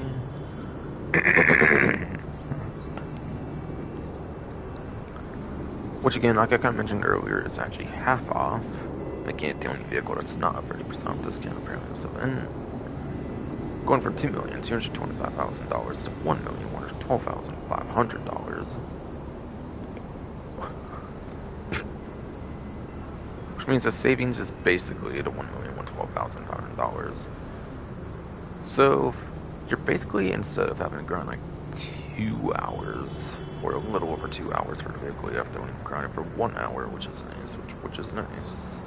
Which is basically around the same amount of grind it would take, by the way, for the Nero, since they're both in like $1 million range. And like back in the good Cowbreaker heist days, you would be able to make like 1.1 million, I would say, at like the least, pretty much, in my experience, before they did like all kinds of nerfs to the heist. So I mean, it's a good metric for like how much money you should be able to make an hour if you're grinding efficiently.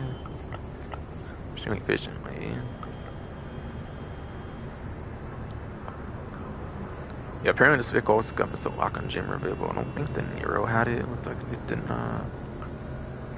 It's just a motorcycle that also has the Lock-on Jammer as well, which is nice. It's already hard to hit a motorcycle from this little kind of being like a smaller, much smaller vehicle. So like that's a very, very good vehicle for a Lock-on Jammer. I'm sure. And then they make a joke about how you can't do like the energy trail thing, which, yeah, makes sense. It's only really for adversary modes and stuff, obviously. It wouldn't really fit free mode, I'm pretty sure. kind of like that touch on there for sure.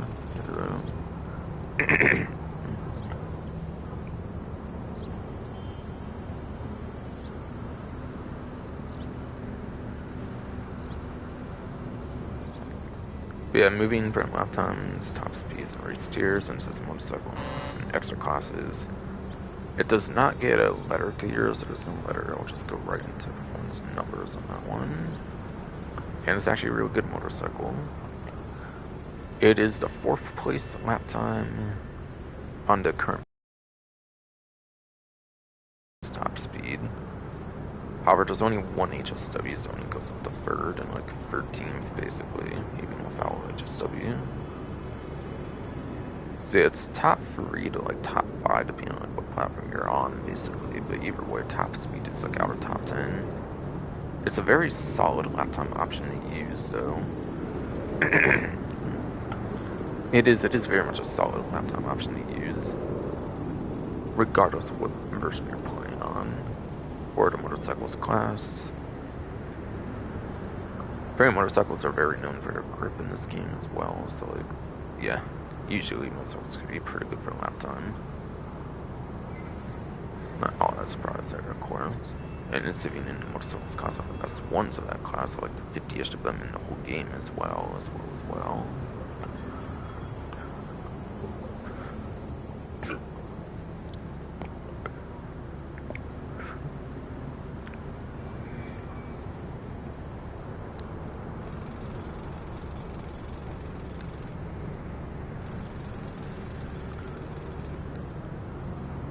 After that, looks like it's for the Los Santos Juniors DLC, and that is the Pete Mr. Comet S2. 30% off, it looks like. And by the way, Shotaro, I don't know if they removed the trade price by the way on the Shotaro or not, but it used to have some like, actually I think you even have to play the mode just to even go to buy the vehicle, so I actually don't even have a trade price, you have to actually play that on to actually unlock the vehicle. Which I don't really know is the case anymore since they vault the mode like mad anymore. So I don't know if something like that's a thing, but yeah. Nero definitely doesn't have a trade price though, but yeah, Comet S2 definitely does have a trade price by the way. So on a trade price it is apparently $1,408,500 to $985,950 on the 30% discount. It'll actually cost you more though if you don't know what the trade price is, since I do have a trade price for it. Yeah, trade price tied to either ranks 5, 10, 15, 20, 25, 30, 45, 40, 45, 50, 55, 60, 65, 70, 75 for the LS car meet. I think that's where like 15 of like 17 of the tuner you'll see like trade prices were tied to. 2 exceptions I think were the Euros, which just required a membership, and then the like Tailgater S I think required like doing a robbery contract I believe. I think those are the only 2 that aren't tied to that. And also Crown Enterprise's 2 tuners were tied to like rank 80, 85 basically.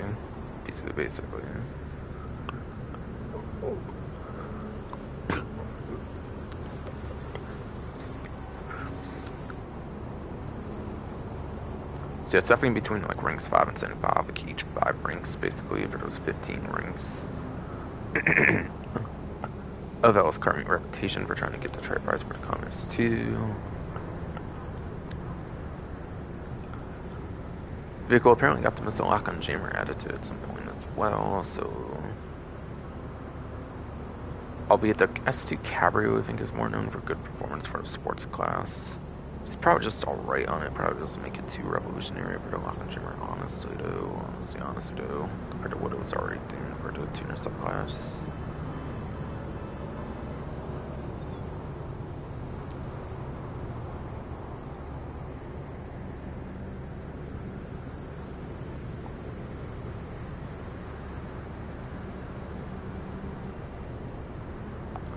It's like $432,000 or something like off, right? Or something.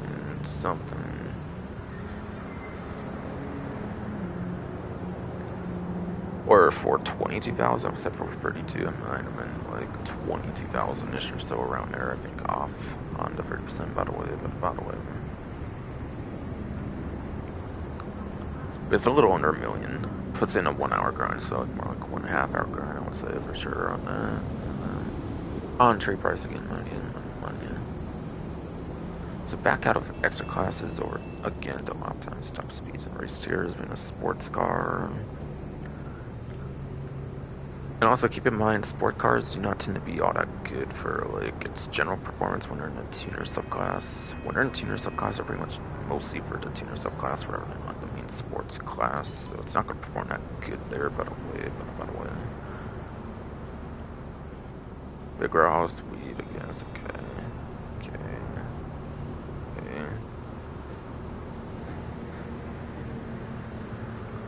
But yes, just about a good point though. Just yes, very much about a good point right before that interruption there though.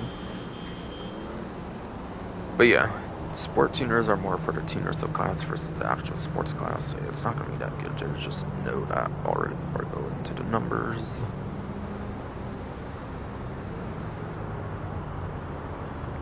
Alright, so apparently the comments do Cabrio as a money front steal. So apparently was bomb F tier, which is 63rd place as well as 16th place for top speed. And also, there wasn't really like a new sports car in this update, was there, for the latest Safehouse and Hills? I don't think there is, if I remember right, actually, so I think it's the same numbers nowadays as well, even for right now, even.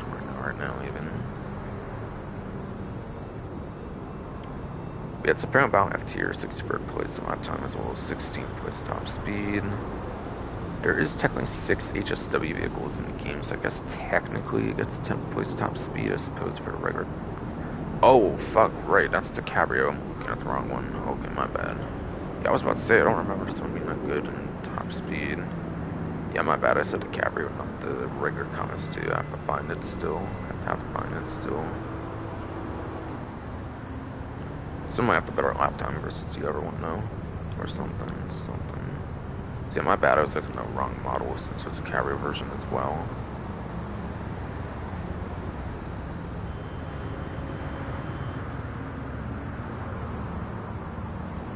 Alright, where's it at on here, actually? I'm trying to find it.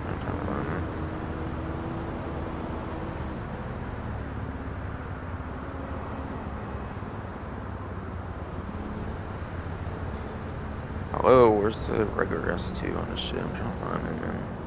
It's like I'm blind right now or something. But I'm actually not, really.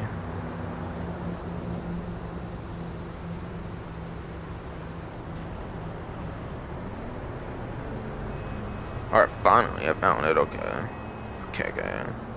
So yeah, sorry it took so long, and I said the wrong one before. Okay, so wrong performance on that. That was the Cabrio from Contract, not the tuner one.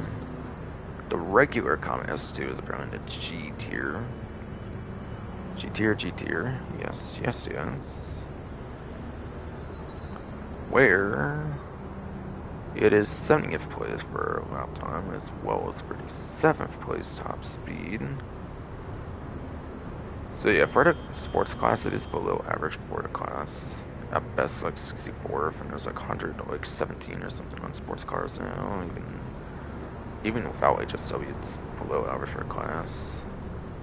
For 7th place, up at 1st place, basically for its top speed, depending on your platform, is nowhere near as bad. It's at least average, like above average for like the whole class, I guess, for top speed. But like, again, it's not really good for the general sports class, like I was basically hinting at. I forget where that really takes it, honestly, for the, like, tuner content. I forget if this one or the, like, growler is better. I forget if this or the growler is actually better performance. I think I might have heard the growler actually might have better performance. But yeah, the STs also have a niche, by the way, where, like, in a lowered like stance setup, I think it was actually the quickest vehicle in like the initial release of tuners, but then I think they fixed that in contract, so it wasn't really the case anymore, I believe, as well. So this one kind of fell off after that, honestly. It's a sports tuner, so it might be alright for those street pursuit races, but yeah, I think the growler might be the better of the two, if I remember right, but I'm not 100% on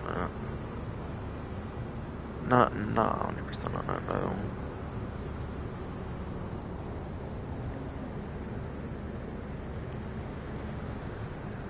Alright, it does look like in general sports performance actually has better performance actually for the Growler, on average at least.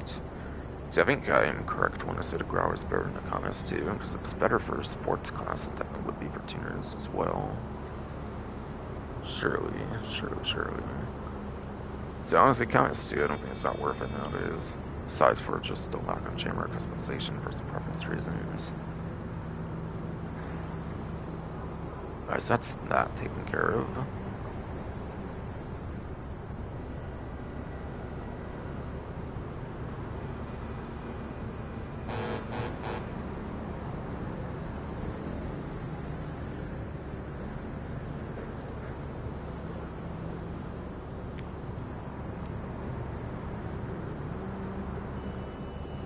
Bit of Ottard.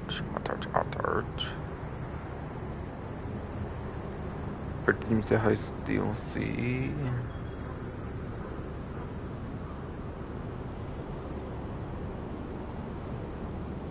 Back in like late 2017 or like early 2018 or something. I can't repeat if it was repeat or whatever. I don't remember. But, yeah. 13,500 away from like 600k, which makes like 86, 87-ish thousand or something, I think, around there. Around there. I do believe so. I do believe so. But this one does not seem to have a lock-in jammer. Okay. This one's just a super card discount. Again, 30% off. So how does it perform nowadays for the class?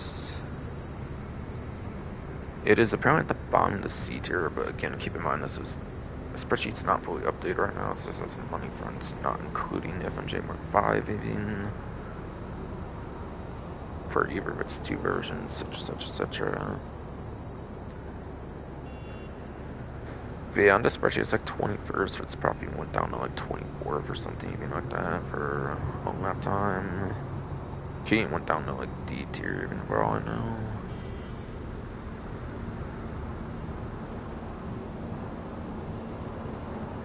And then 24th place top speed,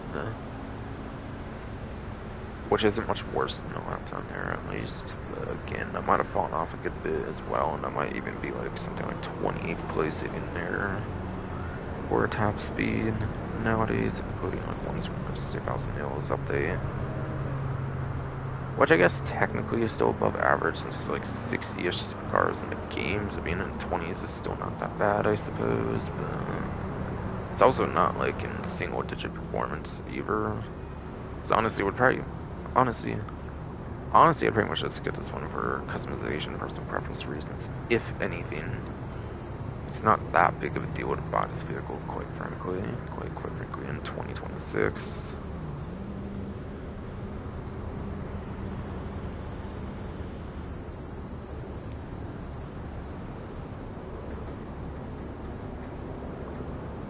Alright, next for Lighter Motorsport is apparently getting for ETR1.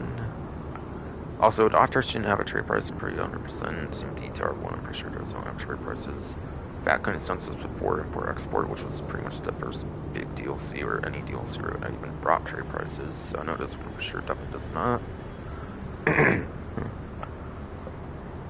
This one apparently eventually got the missile lock-on jammer treatment available to it, so yeah, it's a sports car, like, or no, actually, I think this is even a supercar, actually. But it's probably not even the quickest, all that much of a quick supercar either. I don't know if it does it that much justice, honestly. But yeah, I do think it was like an hour and a half grind, by the way, on the Artarsh. I think this is well for discount, at least, compared to like 2 hour, like 2.5 hour grind, whatever.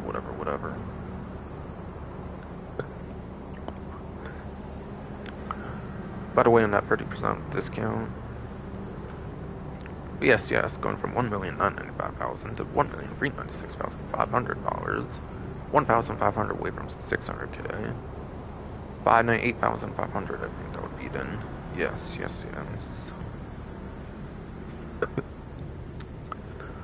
Now it's available for both the Dense delivery and the Chronos delivery at the start. You can take it off, it just has to be done in a mod shop, by the way. For some reason, you have to buy it right off the bat with the livery already on it, which might not be everybody's biggest cup of tea, but you can actually take it off if you're willing to for like, I think it's like 10-ish K to like somewhere like 40-ish K or something. I like most to take it off or something, somewhere around there, somewhere around there. So it does cost another like 5-digit amount to take it off for whatever reason, and you can't do it like that on the website to start. But yeah, kind of some vehicles can be weird like that where you have to buy them with delivery first. For those that, for some reason, do not like delivery support.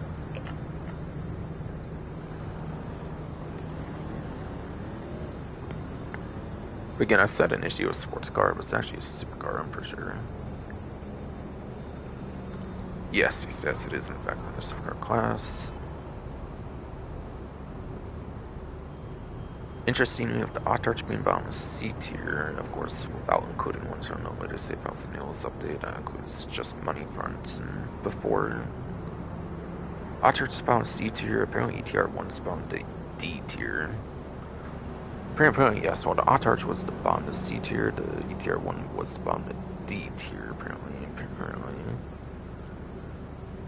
Which gives it a 26th place, apparently, for lap time.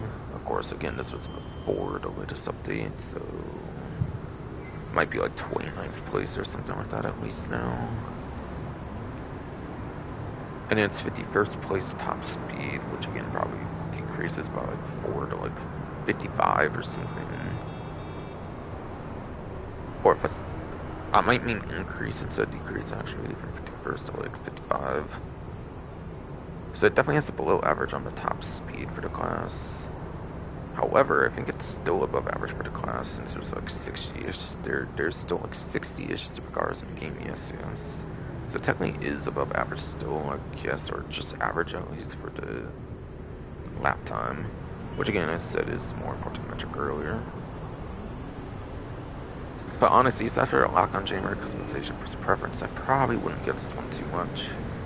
There is much better supercar options, including ones in the latest update. I wouldn't bother with it too much unless you want to collect every lock-on jammer vehicle or yeah, customization for preference reasons.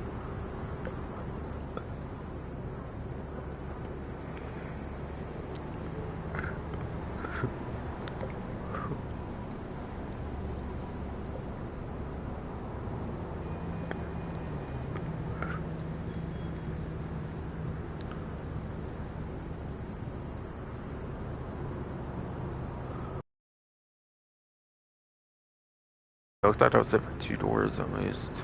Alright, 4 door, also it's a Galvin Baller STE, apparently from Chop Shop DLC. Which goes from $1,715,000 over to $1,200,500. Apparently.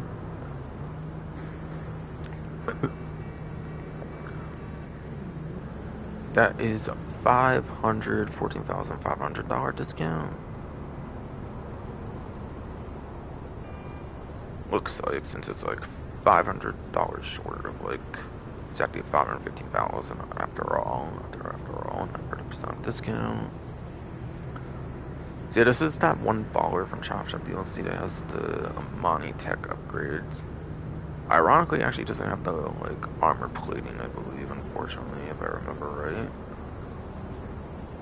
Actually, it looks like it only gets the missile lock-on jammer or remote control unit as well, according to the description. Okay. So it's an SUV, basically just the bare minimum, like, support, kind of, for the Amani Tech. Kind of weird, given they had all kinds of armored ballers in, like, 2015, but, okay. I think this one might have fluorescent glass. I could have been wrong, but maybe it does have fluorescent glass, maybe it doesn't. I forget. It's not a modification, so I do not know on top of my head. It's the SUVs. I'd probably recommend the lock-on jammer, even though it's one of the quicker SUVs, I think, as well. I don't even think it's an electric either for remote control unit to be auto useful, and keep in mind it doesn't even get the front-mounted machine guns, not initial contract DLC batch, like I said earlier in the stream. Like way earlier in the stream, like pretty much just on the beginning parts. I'm going over to the champion for plus.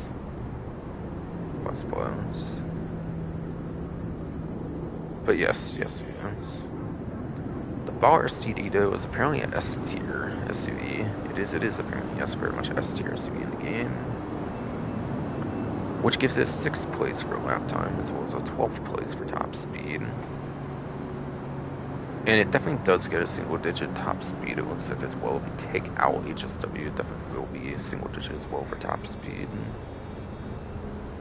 So, on older platforms, it's especially good.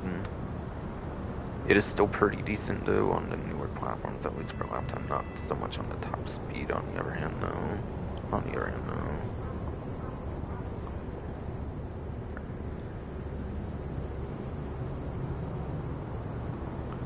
So it's a pretty good vehicle.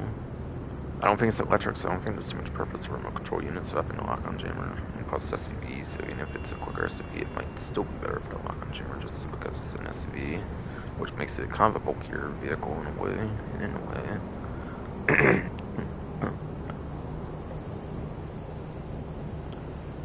So pretty fine Minetech vehicle. Minetech's better than no Minetech after all.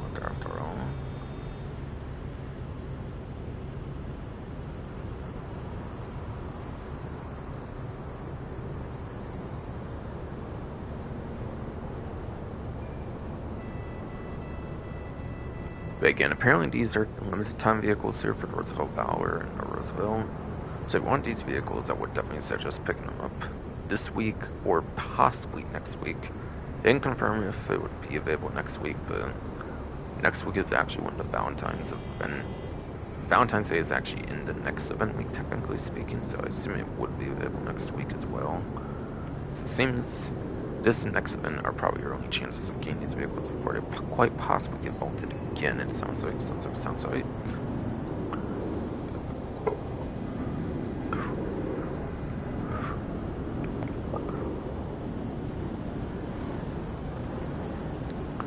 According to Newswire, they did mention the Valor and the Roosevelt, so that's one thing by the way.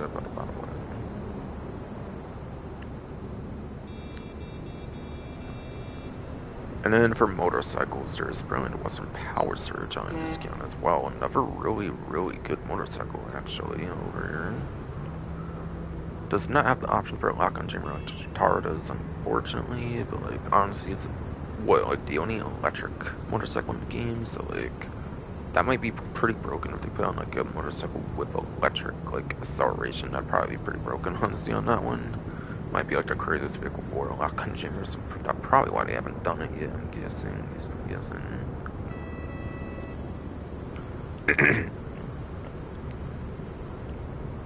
So, again, back out lap times, top speeds, and race tiers over to extra classes, mini motorcycle. No letter tier for that reason.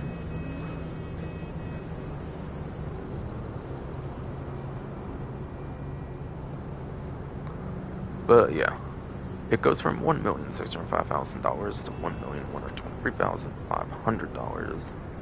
And yeah, I don't think Chop with the STD, I don't think STD has a trade price, and I don't think the Power Surge does either. I think they're just buy it now prices, I think, on these two, like the last two I've been covering here. So I haven't studied, I don't think. 400...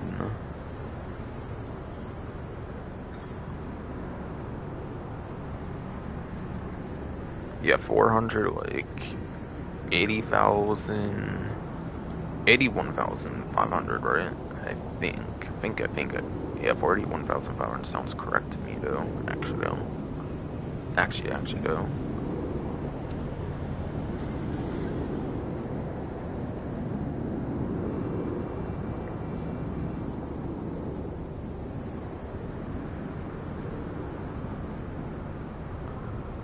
But yeah, Power Surge, again, no letter tier, but it is 2nd place for lap time as well as 7th place top speed.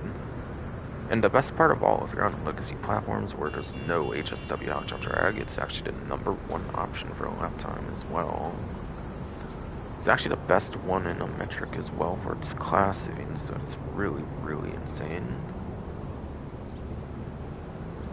So it's single digit for both placements regardless of platform, even #1 lap time where you don't have HSW at all. And it's also electric acceleration heavy as well, which makes it really absolutely insane. one of the best motorcycles in the whole entire game.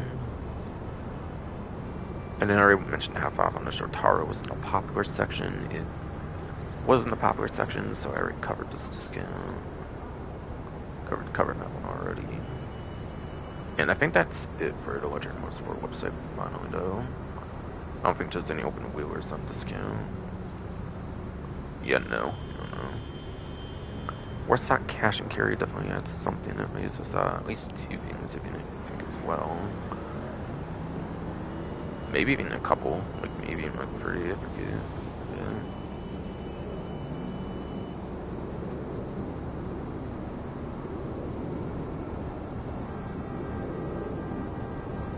Alright, yeah. The beater. I was thinking in the beater, but I was thinking of a couple other ones. So there's definitely at least 3 discounts for Warstock. So first one on Warstock on discount for this event is apparently the weaponized dinghy, going from $1,850,000 on a trade price, by the way, mind you, as well. To I think only a second vehicle and covering it off a trade price for sure. I think the $1,295,000. 45 away from like 50 surely, right? So like 600, well, like 555 or like 45,000 or whatever. Yeah, yeah, it's definitely $555,000 off. It looks like on that one. Yeah, definitely 555,000, 100%, 100%.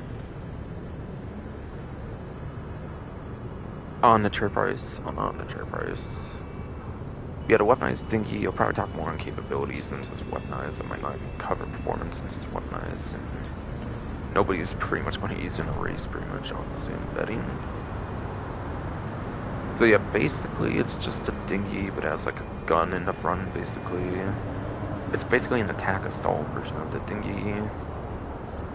Which arguably, since there's no explosive resistance on the weaponized boats that were at Enterprise DLC with this and the Kurtz 31 patrol boat, I think the dinghy is likely to be the better of the two when it comes to like a weaponized boat to use. It's just unfortunate the only time it's ever done like an assault boat, and the one update pretty much of like the Enterprise DLC, it was only ones that require like 2 players to operate the guns, and not something like the police boat back in like GTA 3, which I think had like the front mounted machine guns on it even. I would have liked the tech boat that had like driver control to like front mounted machine guns. I think that would have been more interesting personally, but like, yeah. If you had to choose between this or Kurtz 31 patrol boat, I would definitely say this one. But yeah, there's not a lot of aquatic content in the game, so there's not going to be a lot of usage for this vehicle in this game, unfortunately, though. Maybe if it returns in GTA 6, it would probably get a lot more use, obviously, but like, in GTA 5, there's probably not like a lot of aquatic missions for GTA Online.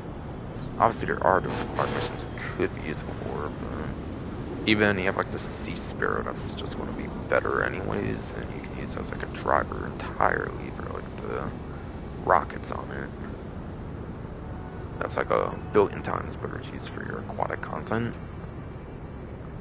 Cool, like a Pegasus vehicle. If it's Pegasus, there's no storage limit. You might as well just buy it if you have the money to buy it, and you have like a lot more money to buy other things. You might as well just buy one since it's Pegasus, no storage limit.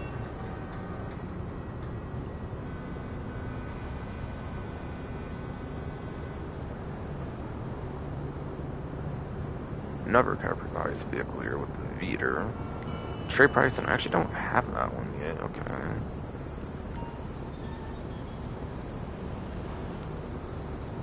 Wait, what? I swore I used this before, but okay. Okay. I swear I've used this vehicle before for trade price, but whatever. Whatever.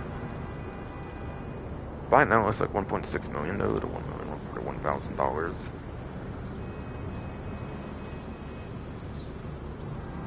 But yeah. So the last couple vehicles look like hour and a half, like 2.5 hour though for like grind. No, normally being cheap not like an hour grind, hour and a half or something. So like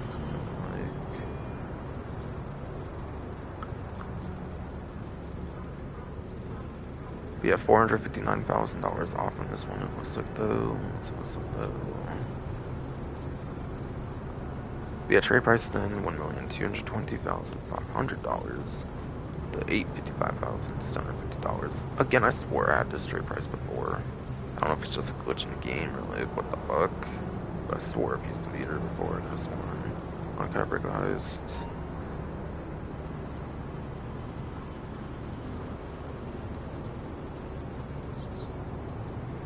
Yeah, on the discount, it takes trade price to like a 6-digit price, which makes it like for sure like an hour like under grind. Which is all it's pretty much worth. It's kind of a joke of a vehicle. Never picks this vehicle, and this one's not even weaponized at all.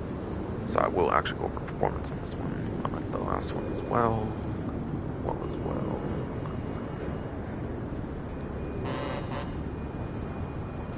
But yeah, 400. Yeah, it's not quite $400,000 off. It looks like.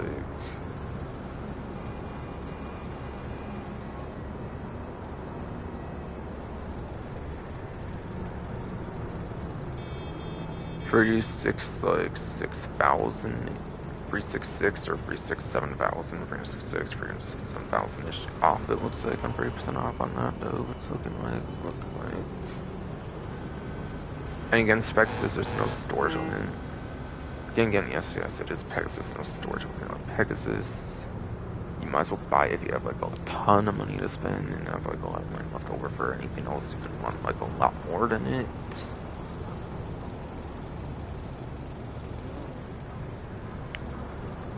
But yes, though.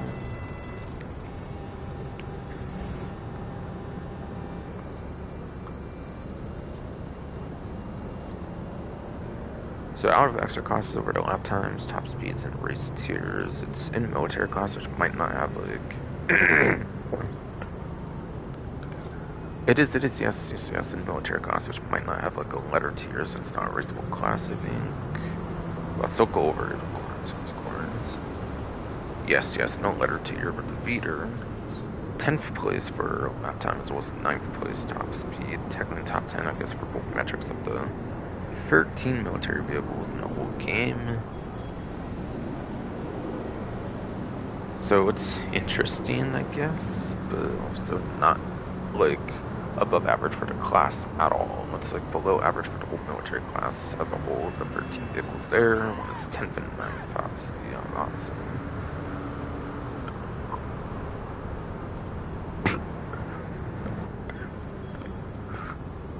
So fuck his body for some brand new. Come on. But yes, though. 10th and 9th place out 13 military class vehicles below average for both metrics. It's basically just a worse barracks semi from like day one of the game, just made for Caprico Island, and therefore it's lower, being on like a smaller map, I suppose. Is basically what it is.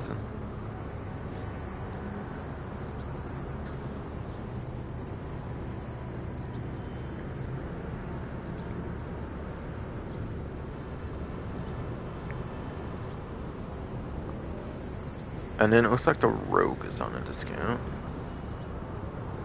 This one definitely has a trade price, I know for a fact. And it's definitely a real nice Floptimes vehicle. I definitely will not be going over performance on this one. Yeah, this one's a $1,200,000 vehicle on a trade price of $840,000. $360,000 off, it looks like. $360,000 off on that trade price. So it would just be more money if you don't have trade price. Going from like hour and a half-ish grind to like literally like a less than hour grind, I would say. That's pretty good, pretty good. Or even just like a 1 hour grind even.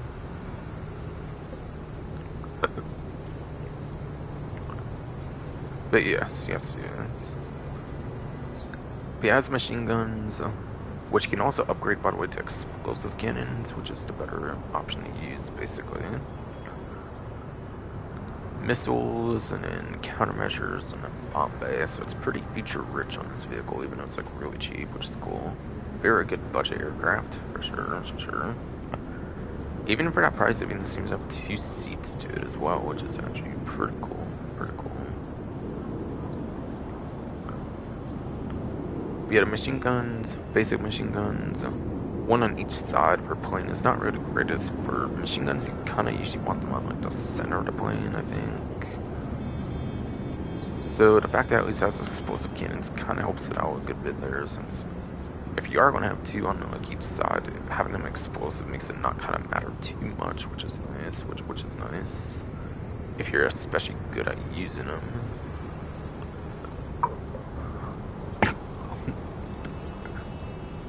Missiles. Being an aircraft, the missiles are actually unlimited on the vehicle. Being an aircraft, the missiles are actually unlimited on the vehicle. Is how it works in GTA, basically. However, they are standard tracking, though. Pretty much every single aircraft has pretty much standard tracking for the most part, besides for possibly like certain niche circumstances, which I don't think there is an exception to that rule, really. Really, though. So yeah, tracking's not amazing, but they are unlimited at least. Albeit, I think this vehicle does have missile cooldown as well. By the time this vehicle released, there are already vehicles in the game with no missile cooldown. So the fact the vehicle has missile cooldown is kind of not good, but I guess it kind of justifies it with its low price point, I guess. So with the low price point, it does have a missile cooldown, unfortunately, of like 2 seconds after like 2 missiles at a time. So you cannot just mindlessly spam the missiles, which is not good, unfortunately. And then it has countermeasures, which pretty much a lot of aircrafts already have anyways. No lock-on jammers, so the flares... Are flares still better or whatever? Or like, what's countermeasures? Countermeasures where you just simply cannot be locked on for a set amount of time. Which works good on like helicopters especially, I think. But yeah, flares. Yeah, flares you usually get to negate when you do like 2 missiles, so you usually like negate flares anyways. If you can just spam 2 missiles. If yes, you just spam 2 missiles at a time, just negates flares anyways, which kind of makes them useless, is what I'm trying to think. But being a plane, it has fast movement, you might as well just do flares if you want, I guess. So either countermeasure works pretty good on the rogue, either countermeasure probably works pretty fine on the rogue, honestly. Especially the flares, I would say, if you use them correctly. Or you just get lucky and someone doesn't do like 2 missiles in like a row or something. To basically negate your flares altogether. And then yeah, there's a full-size bomb bay. Has just 4 usual like bomb types, so like the rigger, like incendiary, cluster, like gas, whatever. Not really a huge recommendation on like which one you should do on this particular vehicle. Probably just like your regular, like traditional one you would use for like most aircrafts that you find yourself liking the most, honestly.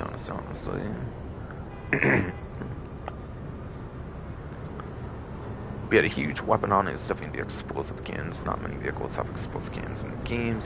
That's the huge thing going for it. Not overpowered, sadly, like the laser hydra cannons are not as good as what those used to be. They're not as good as the savage cannons. It's on each wing, so it was never as good as the other ones, since you had like 1 on each side. All the other ones that explosive cannons, I think, always had them on the center as well, actually. So yeah, it shoots, like, alternates on both sides, I think. So yeah, they're really not that crazy explosive cannons, but it's still explosive anyways, so it's still very, very good. Yeah, this vehicle is a high recommendation on my list for sure. It's very cheap on a trade price. Might as well get it. might as well get it. And yeah, also it requires a hanger. Also requires a hanger. It's not Texas, it requires a hanger. Which, yeah, there's 20 slots usually. Got increased to 35, I think, if you buy the, like, Mackenzie hanger. If you have both the regular hanger and Mackenzie hanger, you get 35 slots, I think. 40 if you have plus on top of that. Or 25 with the regular hanger and plus, even if you don't want to get Mackenzie for some reason.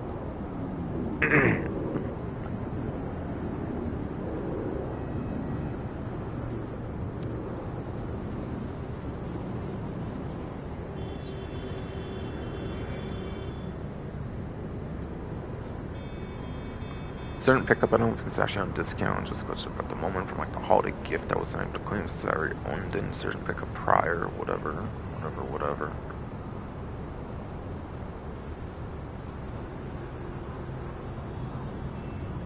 Same with Buzzer, I don't think it's actually on discount. Just glitched up at the moment or whatever.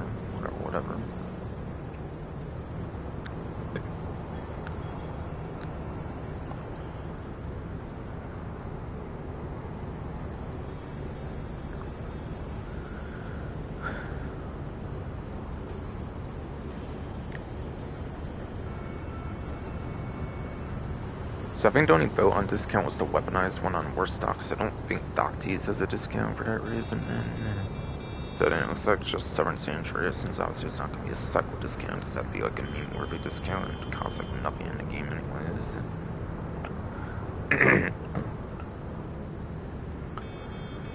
Yeah, I talked about the Warsaw cameras. Yeah, I talked about Warsaw camera being at the dealership, I'm pretty sure. Right. Definitely already did. Definitely did already.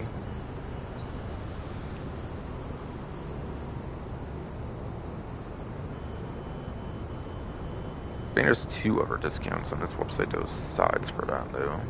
Again, I already spoke of this at the luxury autos if you want to go back to that part.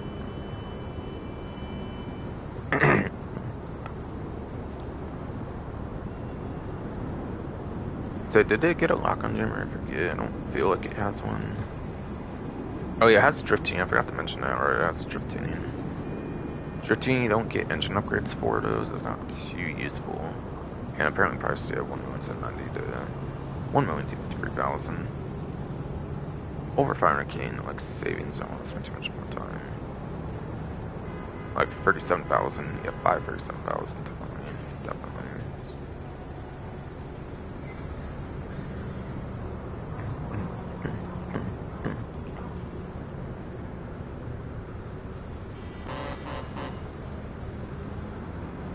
And it looks like it's these 2 tuner vehicles will be the last discounts. Kind of going alongside the tuner discount of the one on luxury. Not luxury autos, but the luxury motorsport. Luxury motorsport, the Comet 2, basically. Oh. Shitty fuck ass body for the stomach, you know. Come on, fuck.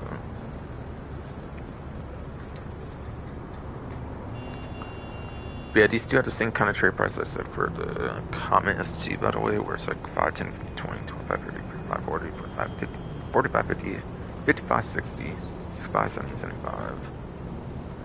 All those 15 different ranks. One of those is the trade price for this and the Warner HKR as well, by the way, not just the Comet S2. So it works out the same way as that one I mentioned earlier.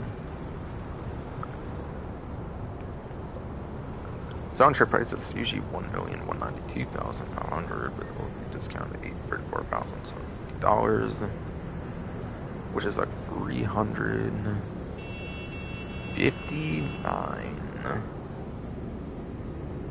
like 58, 59-ish thousand or something around there. I don't want to spend too much more time on that. It has drifting available, like the Warsaw camera, I just showed off. Again, there's no like engine upgrades. It's pretty much personal preference, like customization, like whatever the fuck, like what kind of one you would even want to like, use on that kind of content, since there's no engine upgrades in the first place.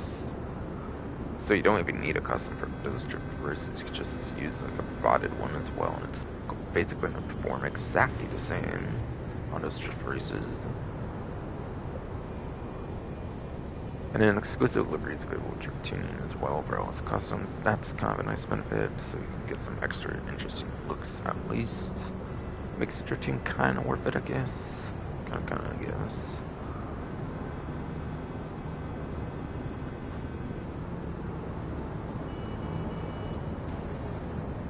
And any of them is the lock on jammer available.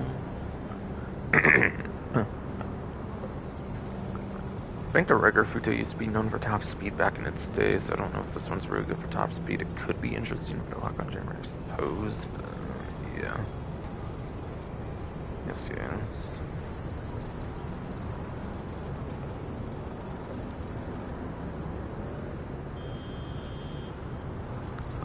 So yeah, this one is in the sports class, one of the sport tuners. So one that has potential to be good, but I don't think it is a better car right here for the sport, for like the tuner subclass, whatever.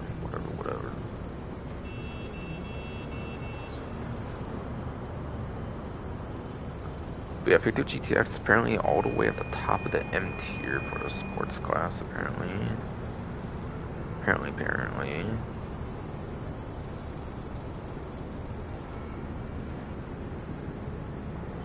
And that gives it 106th place for general sports class, being at like best 100th place, and 103rd place for top speed, which is 97th place at best. So it's quite a complete joke in the sports class, which means it pretty much probably is as well for the tuner subclass. Like honestly, it doesn't seem all that good either way. It seems like an actual good option for drift tuning, if you're going to buy it at all, quite frankly, so that's kind of the best use for it, besides for just simple customization versus preference kind of reasons stuff. Not saying the performance, no. Performance is bad, I'm not saying the customization is bad, but like, tuner customization actually is pretty good, but yeah. Besides for that, it's pretty much just the drift tuning and the lock-on jammer. Honestly though.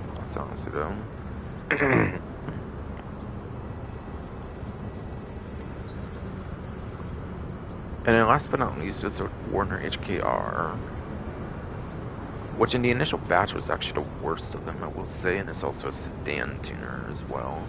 Even sedan race, I don't think it was that good. No lock-on jammer even. It's definitely not a fan favorite. Yeah, $945,000, $61,500. Apparently on the trade price, again, same trade price as the last one I just mentioned. Like, way to acquire it, basically. If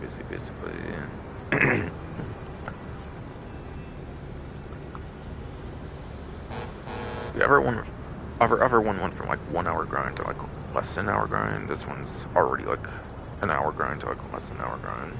Or like a little different at least.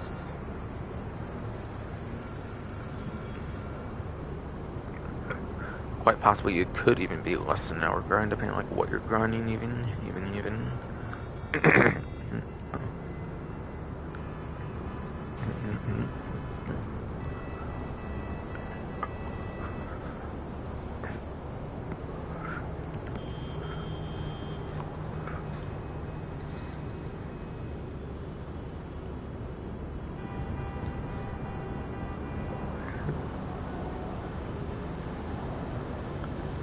But yes, so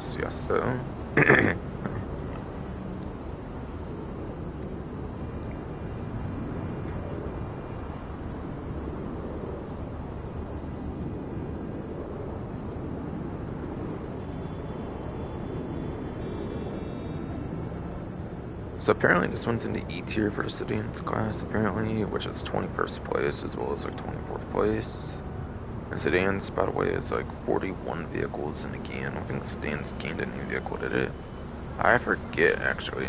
Wait, no, it gained the SX4, whatever it is, for one. It did, I think it did gain a new vehicle, actually, in this update. The XS4, the Sentinel, like the new Sentinel, or whatever. That's right. So I guess technically there's 42 in the game now. So even at its best, it would barely be like literally like above or literally just average for its lap time. And it's definitely below average for top speed. Definitely like below average for top speed.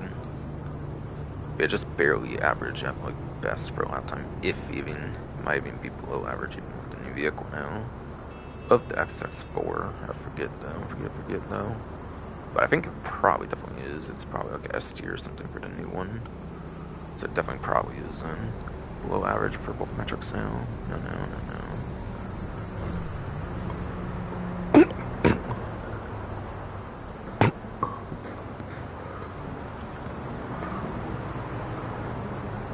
Shitty fuck ass body, broke stomach hernia. Come on. Fuck.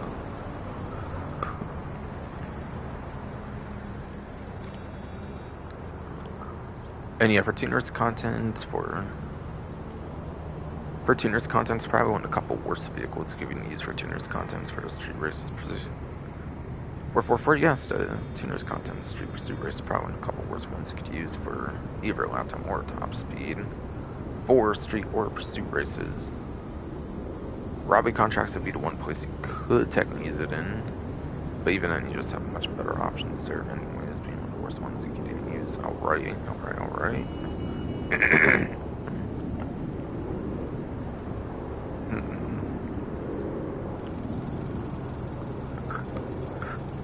See, the vehicle is a complete joke. That's kind of all there is to say now. Obviously, the only reason to get it is a customization for some preference reason and the unique sedan class, you know, so that's kind of it for tuner subclass. That is. And even though there's like 4 of those now in the tuner subclass, that's kind of not as much of a reason as it used to be when it first came out.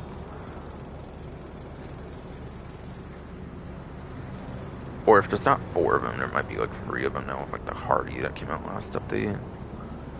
So even then it's kind of declined there too, even, or it's classy and it's a justification even.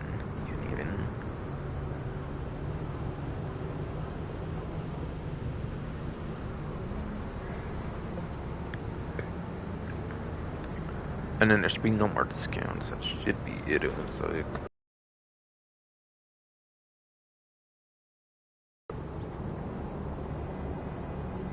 Yeah, I already talked about Warsaw cameras in the popular section, and it was also at the luxury autos, so. Luxury autos and popular, both earlier placements that talk about that. Sorry, I did talk about the Warsaw camera. Yes.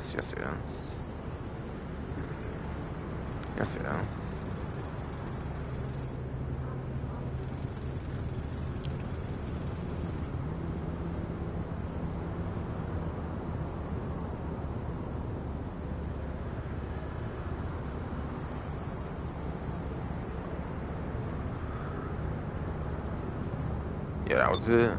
Yeah, that was it for the discounts. Besides for the gun ban discounts, I still have a gun ban I can talk about. Gotta check my stream, it's been like still long, I think, since. And it still seems to be going good. Okay, awesome. One of the songs I did before, so I'm not too surprised there, of course.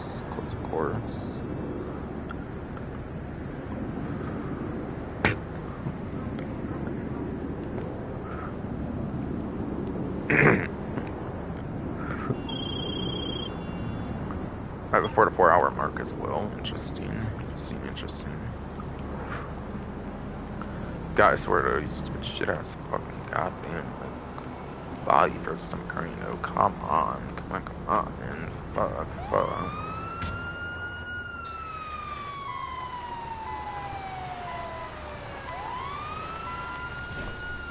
They still have the like weapon discounts talk about like the gun ban. Then obviously I can customize a new vehicle and like the officer mode, all that stuff still. Downtime's cheater, you can cover a bit more.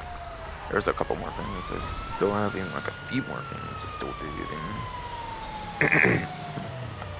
HSW time trial. Borough 15, we have an incident in your area. Can you attend? HSW time trial.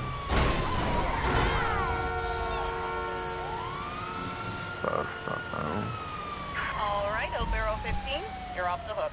Alright, drug vehicle, I don't care for that. Don't care for that. I try to make it to the Casino Highway area around there to get the Sandy Shores for the HSW time trial, basically, by the way.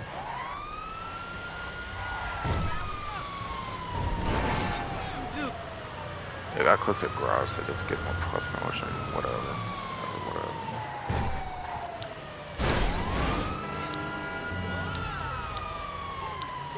Okay, bro, I was running over here, stalling it, okay, whatever.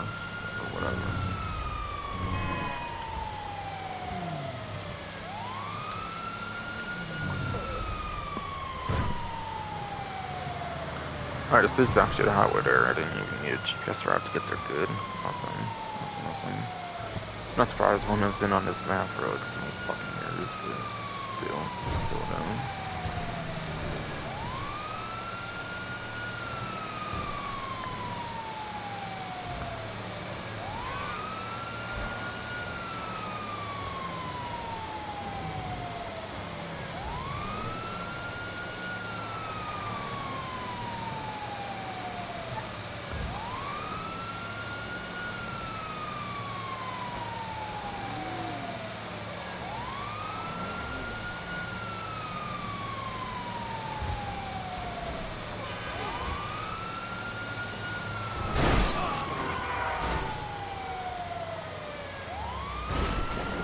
It might be when you like press it, maybe you might be able to hold it still before like not doing the things, right? I was like, how am I going to do that anymore now? But right, guess it's still technically possible. Technically.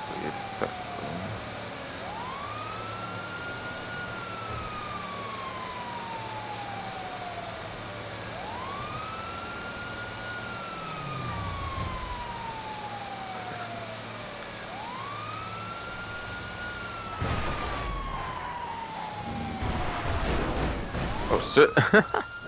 Okay, I actually wasn't expecting it to go that way. Whoa. Whoa. That was a crazy situation there. That's for sure. That's for sure.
I haven't seen the gun van still, so I guess I'm going for the HSW time trial right now. I didn't even double tap that shit, like, bruh, I didn't do it that quick. I did it like a little after he fucking done in his game, but whatever. If I did, it's on my fucking stupid ass body for some reason. It's bullshit. It's fucking its fault, though. I'm fucking sure, though. Of course, of course. You need something, huh? One of your rides? Let me know.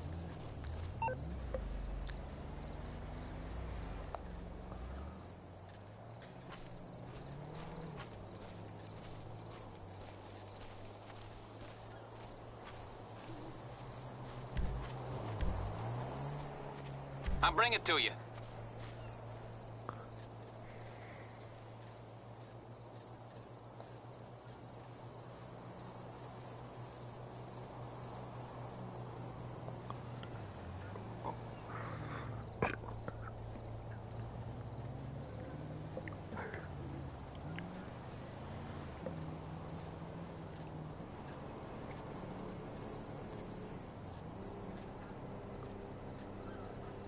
Trying to string in just in case.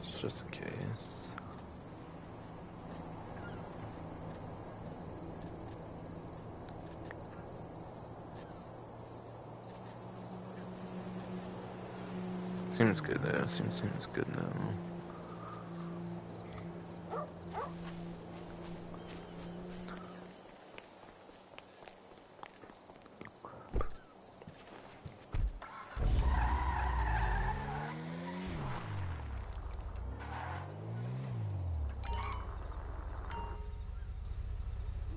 Stash houses. Stash houses. Yeah, I haven't really been doing them in case I want to grind the game heavily again for business stuff, because I feel like it puts me off on grind businesses when I do those. Then I feel like I just want to like have one like business complete and do it for like regular money or something like near the end of the DLC or something. So I just haven't been doing this just in case.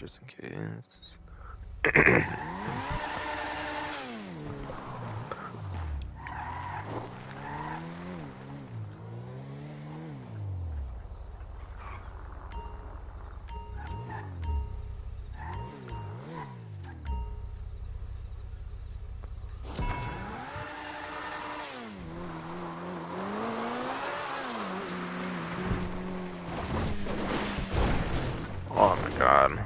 For real. That's why I've been debating if there's to be like a shortcut at the beginning or not. Shit's been annoying as well. Get through sometimes.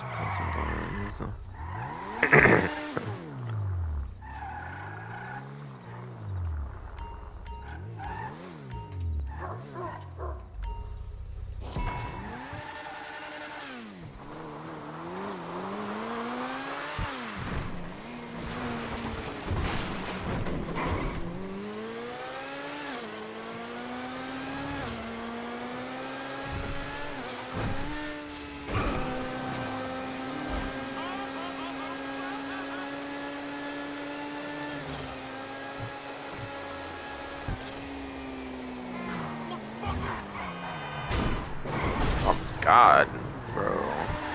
Whatever. I'm gonna try. I don't know if podcast try it. That 2 minute 23 second is power time. Shit, of course, there's that one vehicle. Scores.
Alright, got it.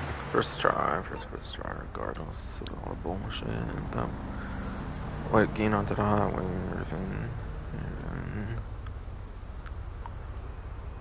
and yeah, for those that didn't know, by the way, I did actually manage to finally make myself pick up the safe income, by the way, and kind of meaning to do it a couple weeks and stuff, of course. I stream issues, bullshit, hernia and shit, maybe not do it and shit, I guess, because it is.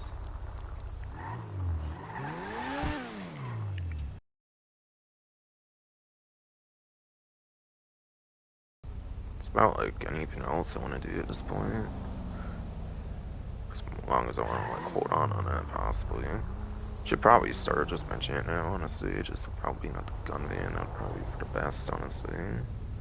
So I guess I'll go for gun van, then I'll do anything else. With my actual character, it's Arsenal, of course.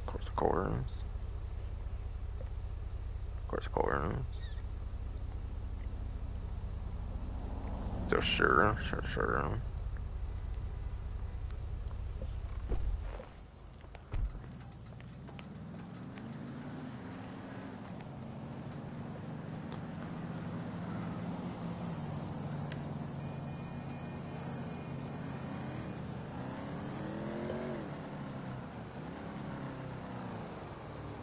Alright, so starting off apparently is the combat shotgun.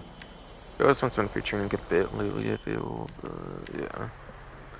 It's a weapon you usually have to find in the Caprico compound or whatever during like your Caprico finale itself, if I remember correctly.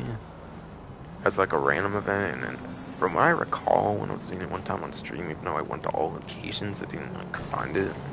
So it might not even be guaranteed to show up at like even a single one of the locations even at times as well. In my opinion, it's mostly just a headache to try and get it. I feel it would be better like time spent just to finish your finale rather than go out the way for like a gun during it. I mean, with the nerfs, the Caprico finale probably pays for the combat shotgun with just one of them on still. So like, I feel it's not even worth buying it. So when it does show up at the gun van, I'd probably just buy the combat shotgun personally, just have it in your arsenal if you want it for some reason. Might be one of the best like like assault kind of shotguns, like assault shotgun. To even say the sweeper shotgun is pretty good. It's kind of like assault shotgun, but like usable on like a motorcycle. Pump shotgun, obviously, like the Mark II, especially for like explosive rounds. Sounds that never drop that one technically, so double barrel. Muskets, good for taking out Mark II oppressors. Apparently, of all things, what the crazy lock-on range is.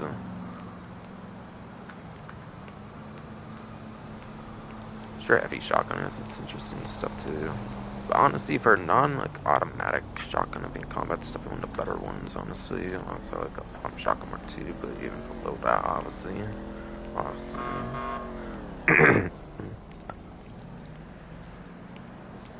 So I think there's good enough reason to consider owning it aside for the thing with the, like, it being a rare weapon, since you usually have to get it for compound during a, like, heist finale for Cowboy Heist.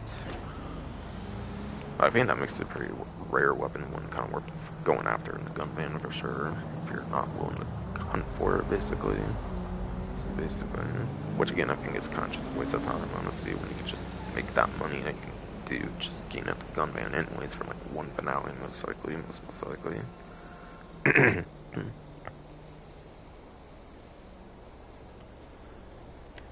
RPG, explosive weapon, obviously it's going to be pretty much very good.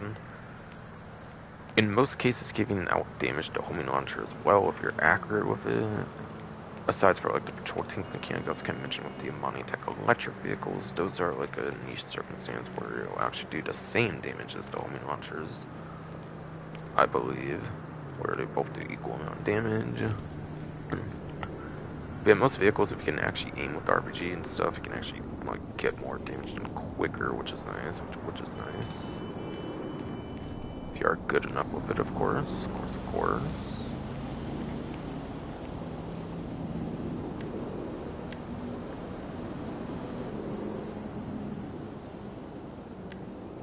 The marksman pistol apparently is in there, which is a single shot pistol. How does that even compare to the other one, like the Perico pistol, which is like the only other real comparison of it? Yeah, technically that's like the only real comparison.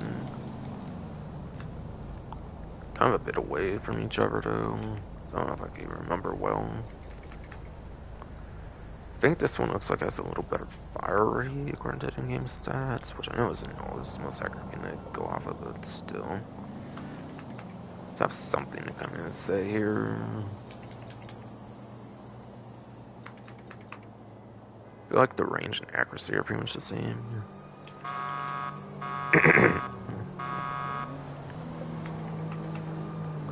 Are you trading a little damage for fire rate or something? I'm not even like sure. If you need like a really powerful shot, you can just do, I guess it's kind of nice. But that long reload is pretty punishing, even if you use like swapping over to another weapon. That's time you're taking is just swap to like another weapon. Like I'm not sure how actually useful it is, really. And plus, isn't Perico pistol kind of free just by getting it for like the save or something? I kind of forget, but I think so. I think so. So in terms of when you can buy, I think it's pretty much like a fine option, I guess, if you want like one shot to do like a ton of damage or something. If you're willing to do like a risk reward shot that can do like a ton of damage, it's a pretty good weapon to have at least.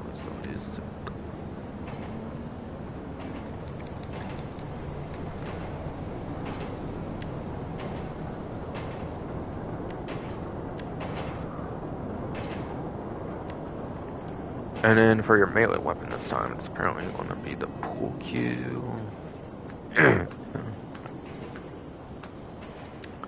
Sadly, you cannot play a game of pool in GTA 9 like you could back in GTA San Andreas or Lost and Damned. I think we're up to two. I can think of you can play pool in. But San Andreas and Lost and Damned, you can definitely play pool in. At least those two, I think.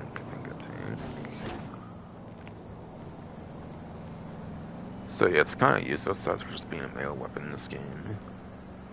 They can also conveniently biker melee with as well, like a motorcycle.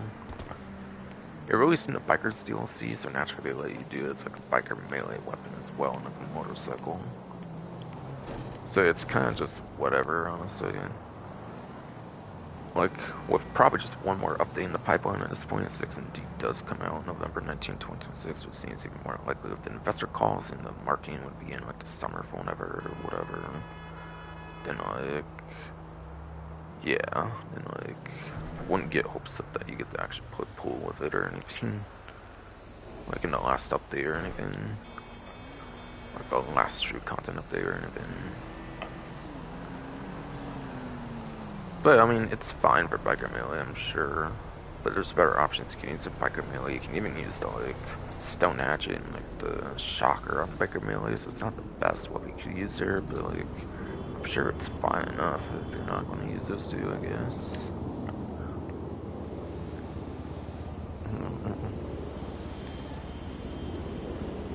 And then your throwables is the proximity mines.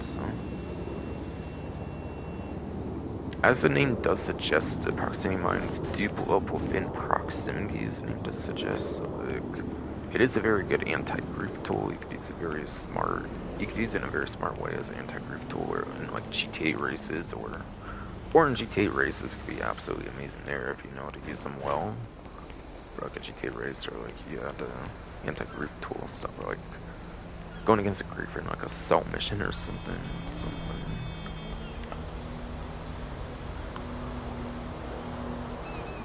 After that is sticky bombs. Very good utility for Opal. But yeah, you can blow it up. You can blow it up whenever you want with like left on D-pad. Also very good for like armored truck free room event, whatever, like free room event. So you can get cash out like the armored trucks. Very good utility use for that. The one thing it's not good for is using it as like a drive-by weapon though.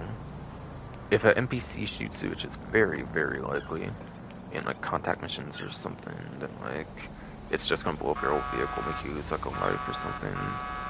Could be very detrimental depending on like what you're doing for like a mission or something. If you tried it there. So yeah, the one thing it's weak for is like a drive-by weapon, unfortunately, for like a drive-by throwable. If you're using a drive-by like explosive, you want to do like a pipe bomb or something, I think instead. That's like the one huge weakness is it can get shot your character's in, and like AIs do it really, really easy. Players can do it as well if they know what they're doing as well, I think even as well.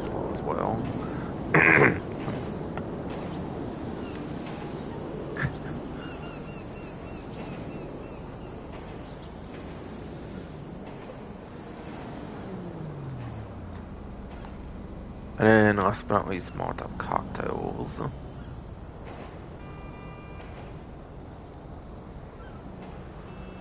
These can only be bought pretty much from a gun van, so like, these are very, very good.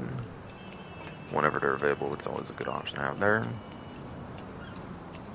Like, you cannot buy it from Ammunition, you also cannot buy it from Agency. I believe you have to just straight up buy it from like the gun van. So whenever it does feature, it's absolutely amazing.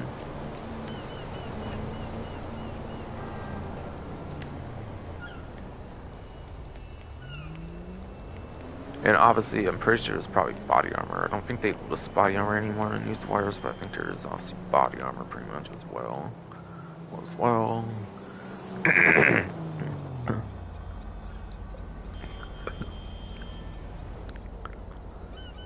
And then your two discount weapons. Looks to be the service carbine, which I would say basically is the best non-Mark II assault rifle in the game if you're like on the last generation of systems.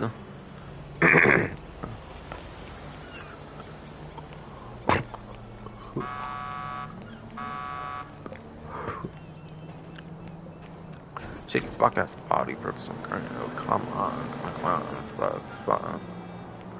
Yes though.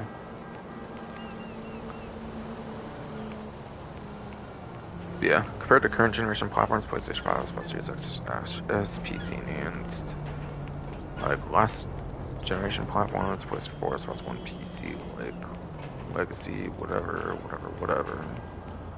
Fucking like on those older platforms, the Service Carbine is actually like the best non-Mark II, I would say, in the game.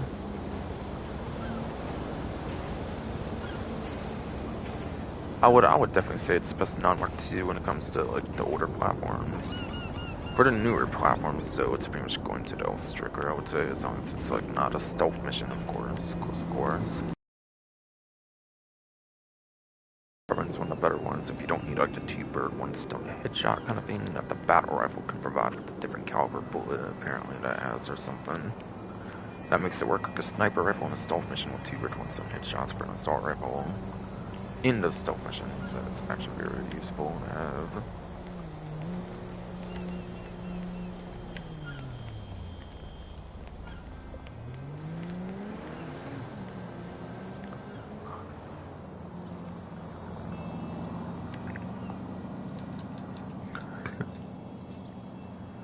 Wait, is advanced rifle or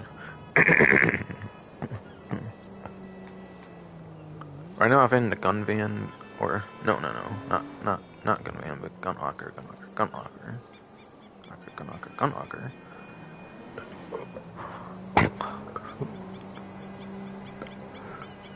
I got spotty for some current here.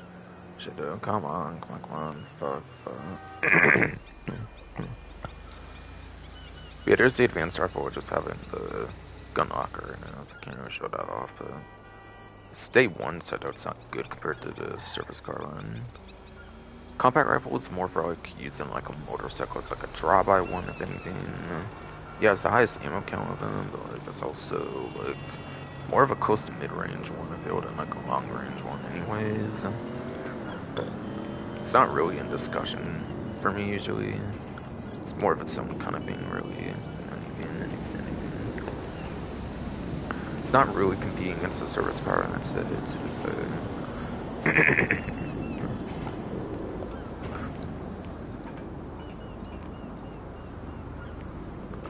yeah, military rifle. Yeah, the military rifle is basically just the service carbine, basically, but like having a suppressor and like not any of the like actual good stuff that makes the like service carbine as good as it is. Plus, with 45 ammo, it's not the greatest comparison either.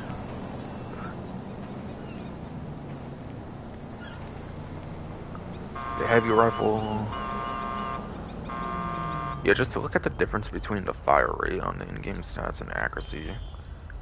Fire rate does technically equate to some accuracy, I guess, and it's gonna shoot more bullets quicker, which I guess is the thought process of both of them increasing very hugely together, in a sense. Whereas I think heavy rifle is like some lower firing, and then you get a little more damage out of it, which isn't really all that worthwhile, honestly, in most cases. Most cases.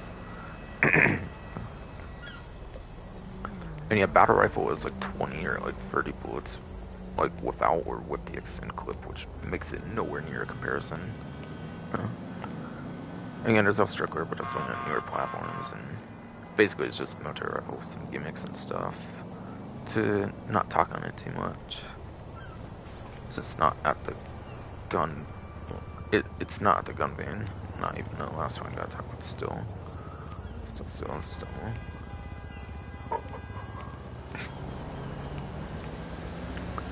But all around, the service carbine is like one of the best weapons of the game for like a Mark 1, not Mark 2, like assault rifle at least. Besides for the service carbine. It's the best one that's all arounder that can also be used on a stealth mission. Very, very good. And it's 30% off for any player whatsoever. Doesn't matter on subscription like status. But the last one does matter on subscription status. Or actually, before I get into that, there is the crime scene random event. It is worth mentioning there is the crime scene random event where if you are willing to do the crime scenes like 5 times, if you could just build the weapon versus just buying it like ammunition or like the agency or the gun van, if it's all for you retailers. But you can also just build the weapon with like a RAM event like 5 times through if you want to do that as well and get it for free basically and get some money on the side to like get the like, or not even like customize it, maybe just to like spend on like something else even like the little bit of money you get through like the crime scenes or whatever.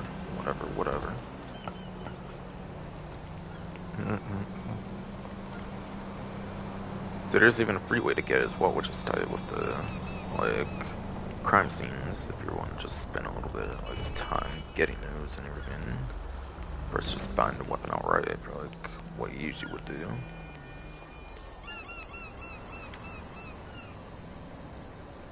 It's like the last one on this lineup though is the compact EMP launcher, it looked like. What's it look like? Yeah, the compact EMP launcher is apparently the last one.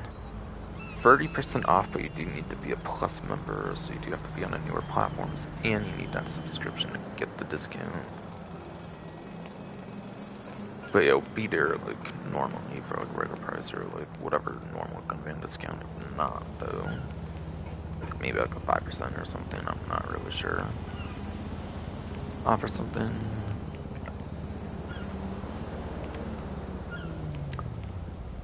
See, this is a really good utility weapon. Now, one thing that does suck is there is the compact grenade launcher. But the thing is, they don't share the same ammo types, so you actually don't get to share ammo between those. So there's no gun lock or trigger or anything like that you can really do with it, unfortunately though. It's its own ammo type versus just a grenade launcher, and even the compact grenade launcher, which shares the ammo type. This one does not, since they're electromagnetic pulse. Since it's electromagnetic pulse grenade, it makes sense it would be different though, I will say. So no, you can't do like ammo strats, unfortunately.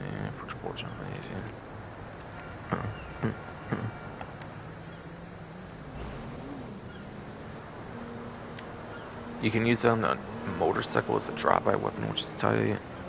Boats. Yeah, boats I think share the same drop-by stuff as motorcycles. You could technically do it there too, or like most of it. That's correct, the melee stuff at least. But yeah, I think you can use it in a boat or a motorcycle or a motorcycle.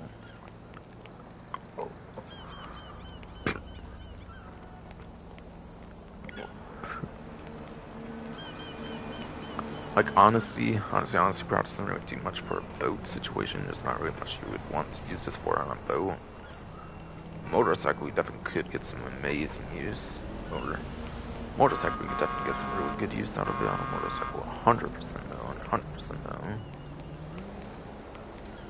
And then yeah, stops vehicles when you hit them. Since it's again electromagnetic pulse, it basically disables vehicles for a bit.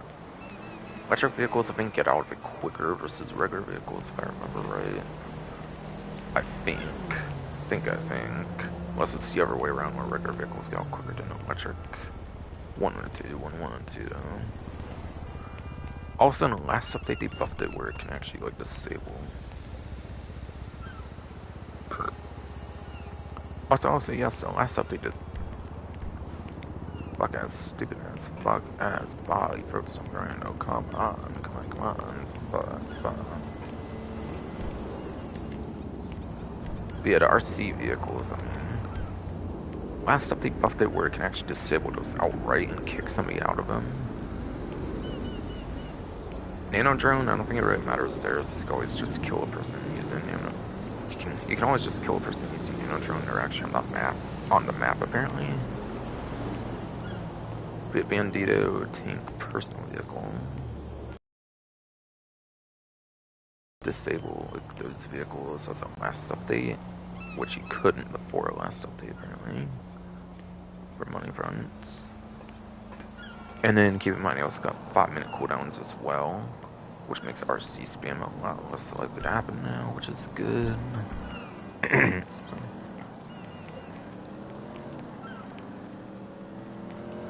So very good anti-grief stuff for that now, as a last update.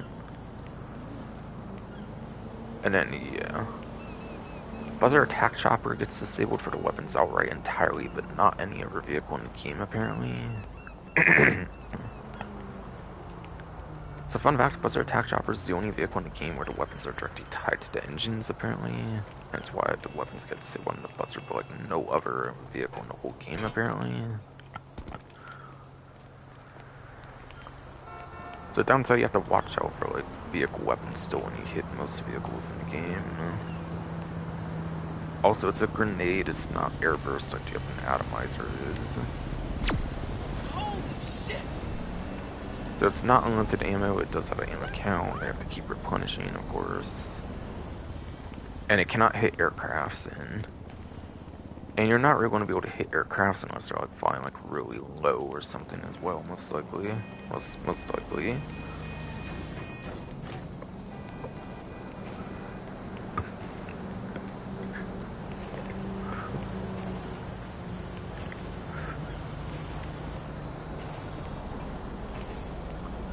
But honestly, I think I pretty much mentioned everything at this point.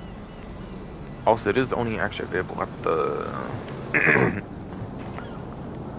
Also, you do need like a agency, like Armory or the Mansion Armory, possibly as well known in this update. Or it has to show up the gun van. It is not available at the Ammunition. It is only available at the like armories or like gun van, basically. So it is a more exclusive weapon to have as well. But it's not gun van exclusive. It's not gun van exclusive. So it's not the rarest weapon out there, though. No.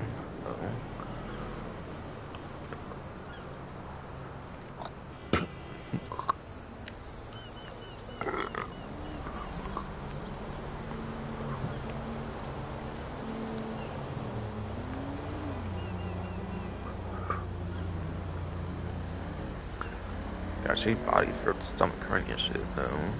Come on, no. Fuck.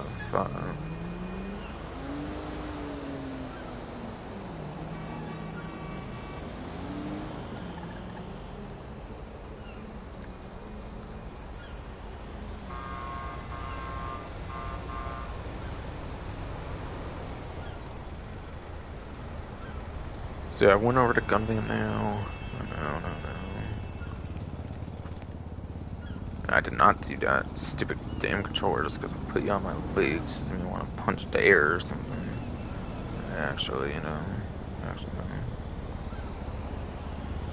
Our stream still seems to be working. Good.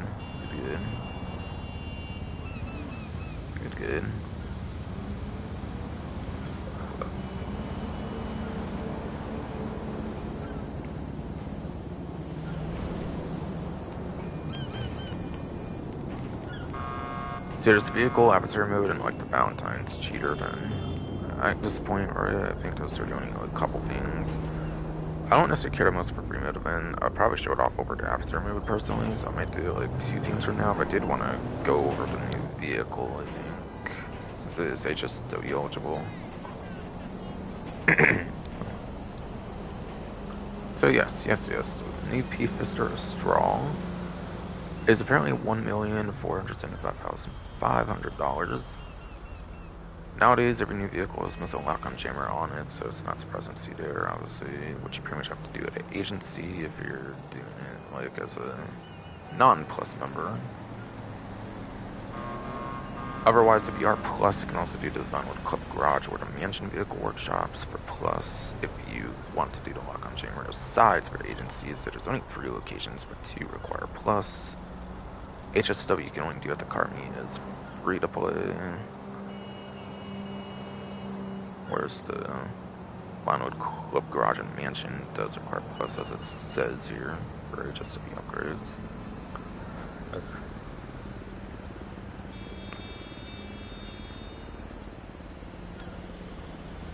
So yeah, I said a lot about this vehicle already. It's, again, 6th place lap time, 5th place top speed for the regular version, like I said. And 2nd place lap time, 3rd place top speed for the HSW version for the Sports Classics class for both, obviously.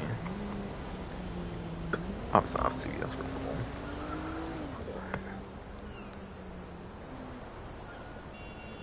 It's a P-Fister, so I'll go pink on it to start.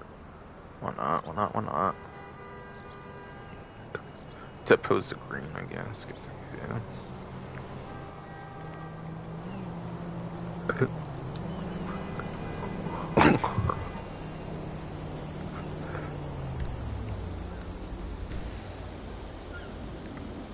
Alright.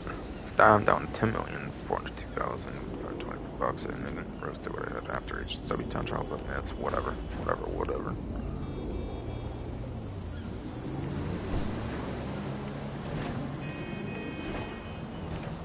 Yeah, actually, we'll take this to Tonga, I guess.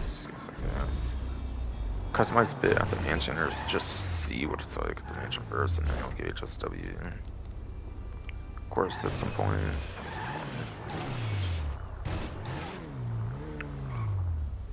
I swear to fuck, that's Gotti, stupid Gotti. Body for the stomach hernia, though. Come on. But it's still good till like later in the stream, like for the overtime, at least.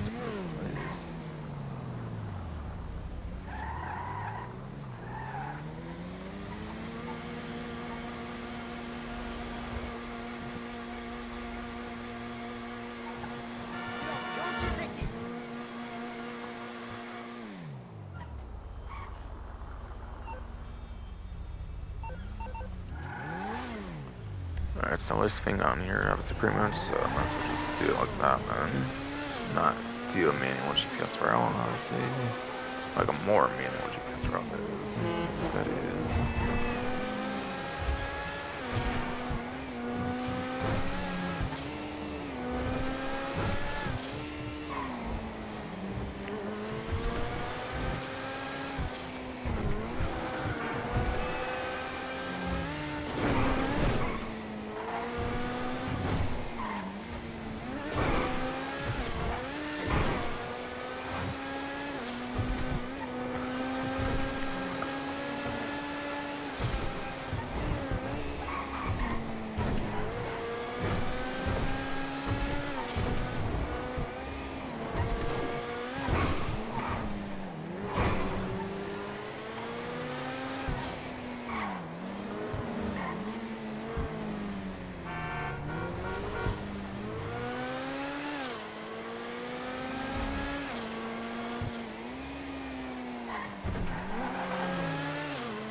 Ah, man. First it won the headlight. Whatever, so. More like busted that shit, yes, or something. Something,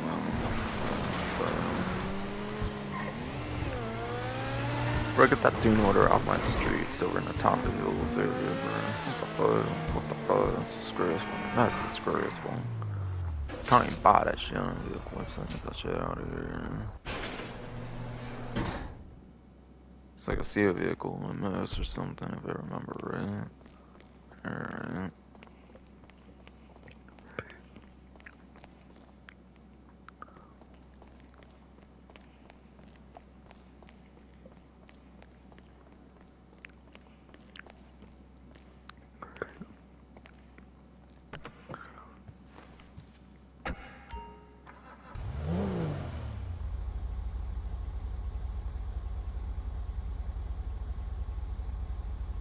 That shit should be here without plus. If it weren't a damn subscription, if there weren't a subscription in this game, I'm sure it fucking would be.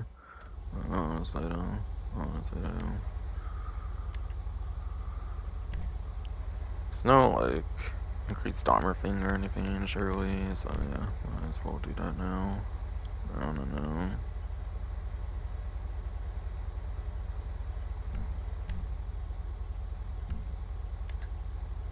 There is HSW brakes, I'm sure, so I should skip that. HSW engine, surely.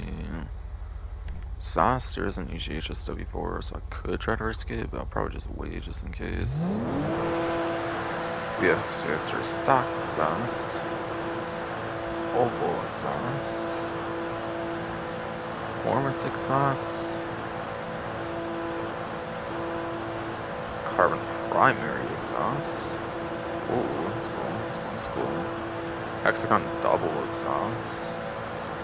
And bronze performance double exhaust. So the one I feel that has like multiple options pretty much is like double exhaust and hexagon double exhaust and bronze perf whatever double exhaust.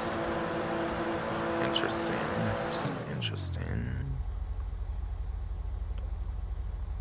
Those are pretty much options there, and they'll probably stay like that, but I'll wait just in case. But like, pretty sure it's not likely to be any customization after that.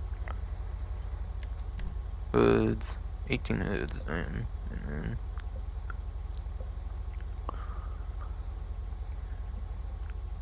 yeah, stock, secondary carbon. Guess kind of technically alternations to stock. In a way, and in a way. Free street hoods. And free vented hoods I've seen to see already. Already.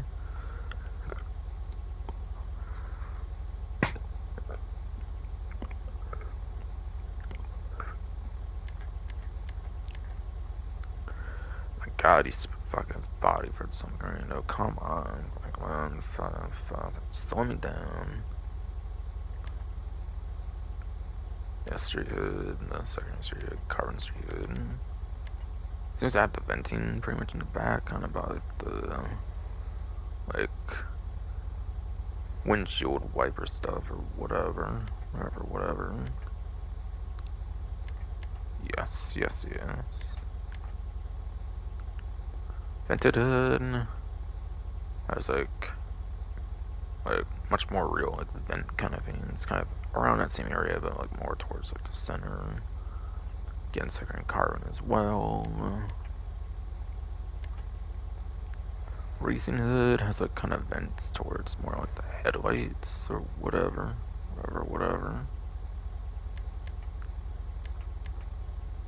Probably second carbon, of course, again. An aftermarket hood. Kind of has some lowering going on in like that hood or whatever the fuck.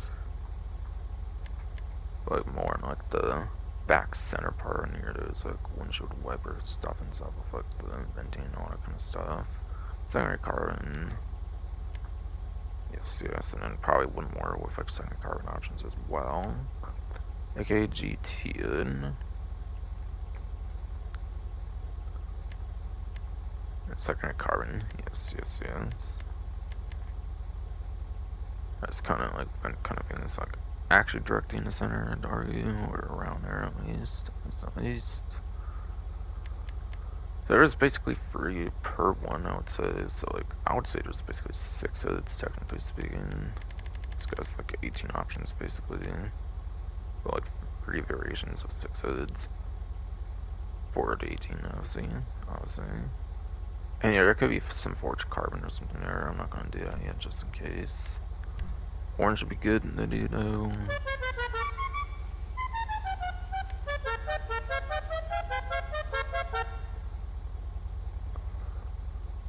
I feel like I should definitely do that just because it's HSW, why not?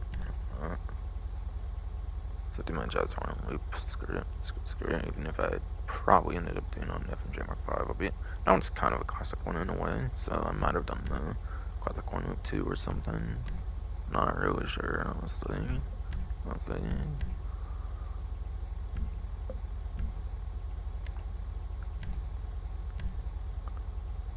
The lights, I'll see the carded lights at the actual car meet though.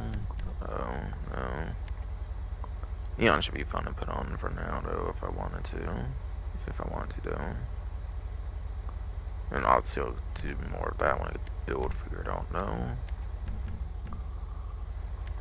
Liveries. I always get to see the liveries more so on the like default vehicle, I guess, kinda, because like the only new added ones would be like HSW liveries for the racing elite or whatever, most likely. Whatnot.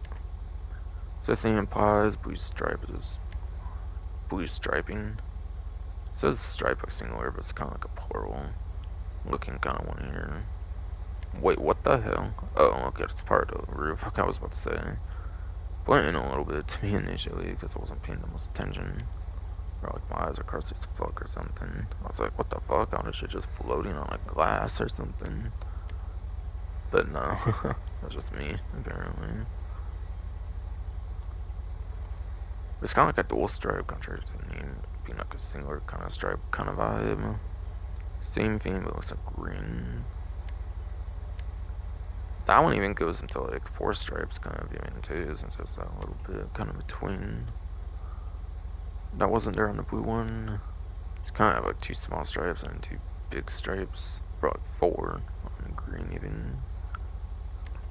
P Vista Racing, you have like 1888 or something. Is that it? Interesting. Was that year they were founded somehow? I don't know if there's cars in 1888 though. Might just be for a different reason though. Like hell, the cars in Red Dead Redemption like 1910 and shit were like fucking nothing like this, of course, for example. And then you have like LA Noir in like the 20s and like whatever the fuck all. Where like you actually finally have proper cars, so like I don't think that's actually truly feasible. Right, unless it has more to do with it.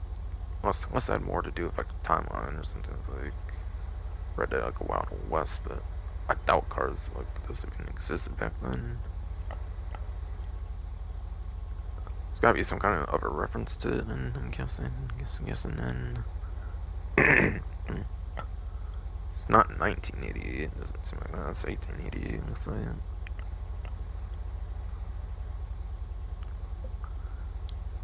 But yeah, you have like a P-Fister logo there as well.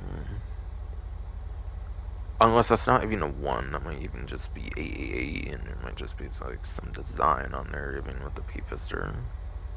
That would actually make a lot more sense then, I think, that way. Or that way. It's my bad, I probably made like some old like rabbit hole there. I didn't realize like that wasn't a 1 or something initially. Might just be like some side stripe kind of thing going on there. Got some interesting striping kind of stuff going on down there on the skirts too, about like the wheel. Okay. Wait, but only on one side. What the fuck? It's weird. Like only one side has it, but not the other like, at all. It seems off somehow to me. I don't know. It feels so weird now. Why would it be like that only on one side? It was like one stripe. Kind of like a big stripe, a smaller stripe, but kind of. I like the right headlight, basically. Looking at it that way, obviously. Um,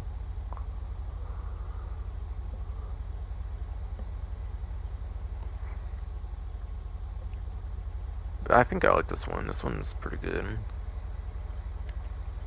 Pink Dust. Now, what is that, like 1900? This one for sure has to be like a 1 for like 1900 or something. But again, though, like Credit Redemption was like 1910 or something, and that thing like barely even had fucking cars, really. Like, is there really even like some true historic kind of thing with that kind of 1900 that would even make sense for this? I'm not even sure. There's like some pink striping though. I just got Pink Dust. Definitely goes good with a P-Fist or Pink Build, surely. If I wanted to rep it for some reason. Have like XXX, like CX. It's like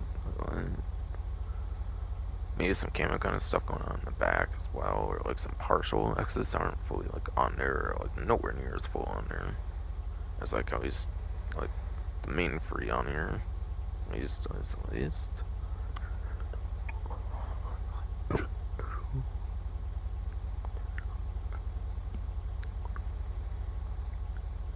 little bit pink striping as well. I noticed like above the skirts and stuff. Yeah, okay, interesting. I like that one. Definitely goes good with a pink, P-Fist pink kind of build. Fukaru Race is like a bunch of green, like black. looks yeah, it's like a bunch of green, like black. I don't really feel like it looks like much of anything else, actually, to me, though. Actually, to me, though.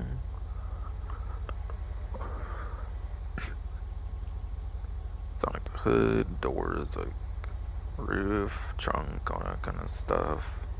Stuff.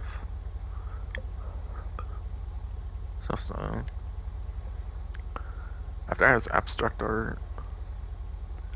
A couple of P-Fisters in like blue on the hood. Just a bunch of like blue design on it, like doors, or one side of doors anyways, like the right side. Apparently. Some kind of like beneath the skirt. Again, just on the one side apparently, even above too. On the roof.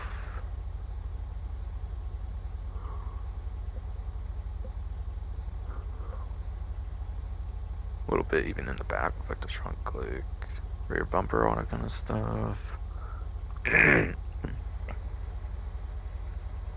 Interesting. And of course, you do have to have at least a couple of these like race kind of sponsorship ones. So one having like Device, Atomic.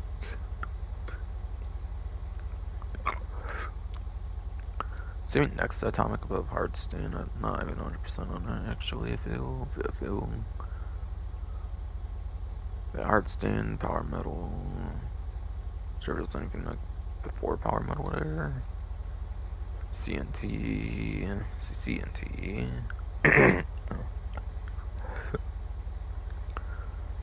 Black square with like light out. Black square with like light outline. With like a 19 kind of on it and kind of out of it for a 9. PFIS are kind of logo. Oh yeah, wait, you actually have like your skirt or something having like yellow on it and like a little bit like past like the front wheels as well. Interesting. Interesting. On the hood, you have like a white PFIS logo with like a bunch of black on like the hood with like like a single yellow, like small, like thin, like stripe kind of thing there, like more 19. With it like out for this time, like it's out for both the 1 and the 9 for like whatever shape is being made there. They're all. On the roof, you also have some more of that like black with like the small little like yellow stripe. You even have a little bit of like pink kind of shown through the like black as well, so it kind of like gets a bit striped or something there. Oh, yo, that's sick actually. There's even like PFIS represented on like kind of like a maybe not quite like a sunstrip. It's kind of like a sunstrip. It's like in the back, even kind of. And this one has like PFIS are on there. That's sick. That's sick. Yeah, that looks to pretty much be it now.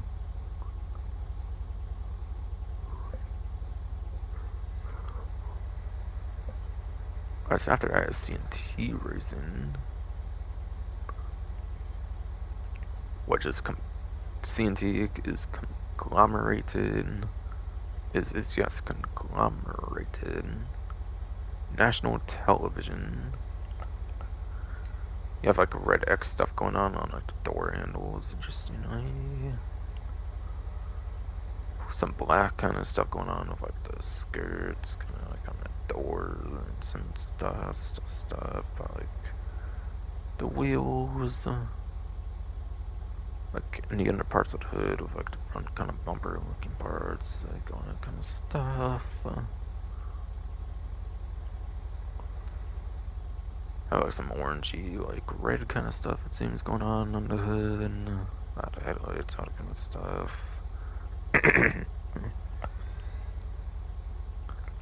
Some more 19 it looks like, apparently, like kind of about like the driver and like the left mirror, all that kind of stuff.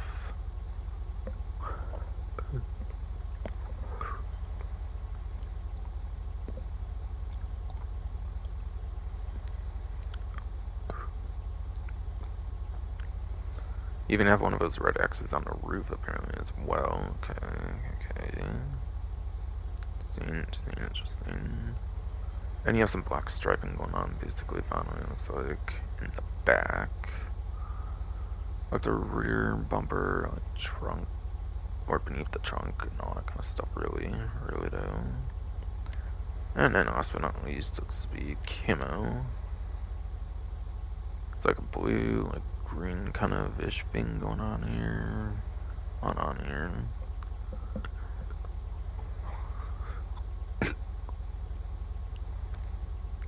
Interesting.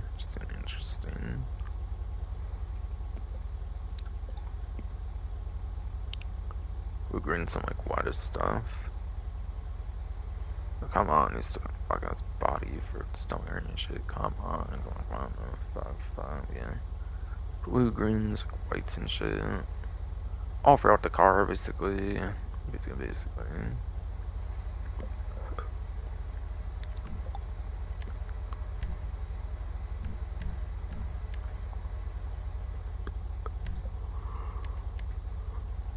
Might as well at least put the name on this here. Guess.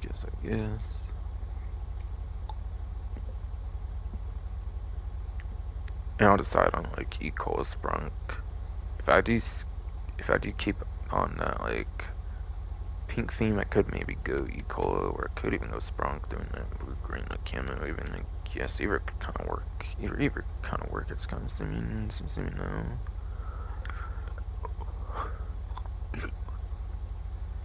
For a build I might have planned basically.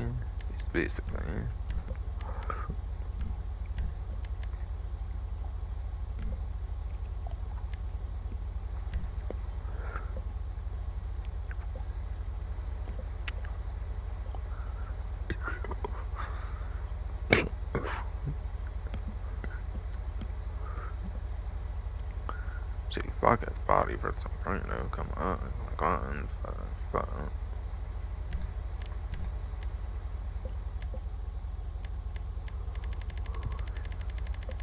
Yeah, probably is a huge bulk majority of the car, it looks like.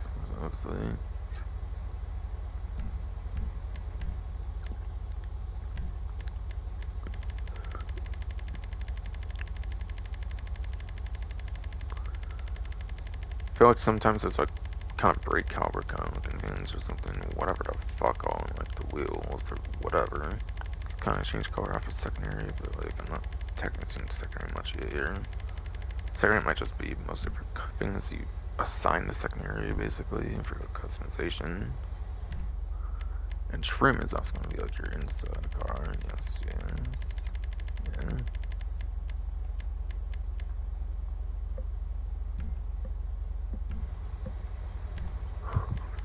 And of course I can do a crew emblem if I still wanted to. And of course, me with the PSN stuff I rock and stuff, I'm gonna end up fucking putting it on here now and stuff anyways.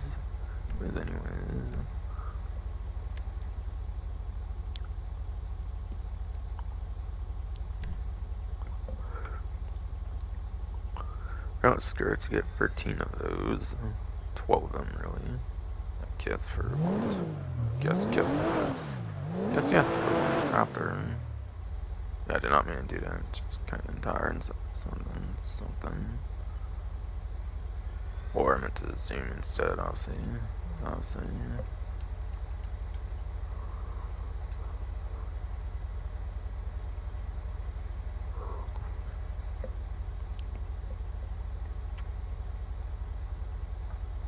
Besides for stock, I guess you get aftermarket and secondary aftermarket.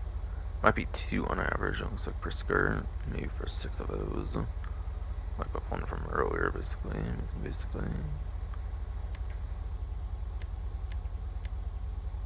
Yeah, I think it's more of a something, yeah. So aftermarket skirt and secondary. Okay. Simple and secondary simple. Yeah, I'm not a fan of simple, to be honest. But it makes sense. It would be more boring with the word simple in it. Resistance skirt kind of goes upwards like that. Kind of like that.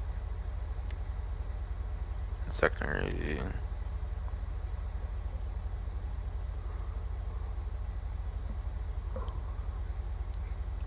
And wing skirt, you get carbon. That goes way up even.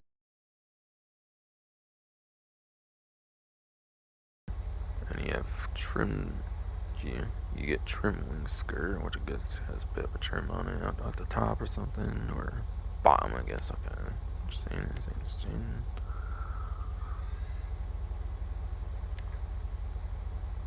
Okay, that's more of its own. Okay, I guess GT. Interesting.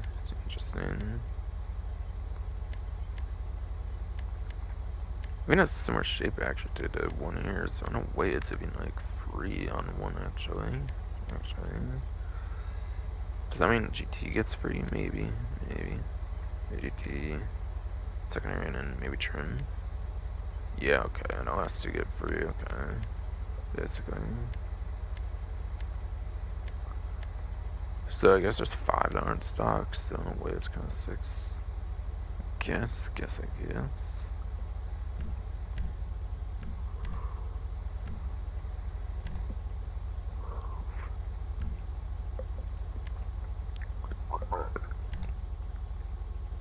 Splitters.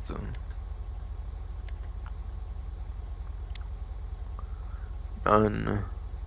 Or 2 aftermarkets, it might be 2 on average. At least. One might have at least one more. For all I know. Maybe after none, it could just be 2 for each. Could just be that too. Carbon aftermarket. Secondary version. Kind of moving the middle portion. Street splitter. Again, carbon secondary. Carbon arc.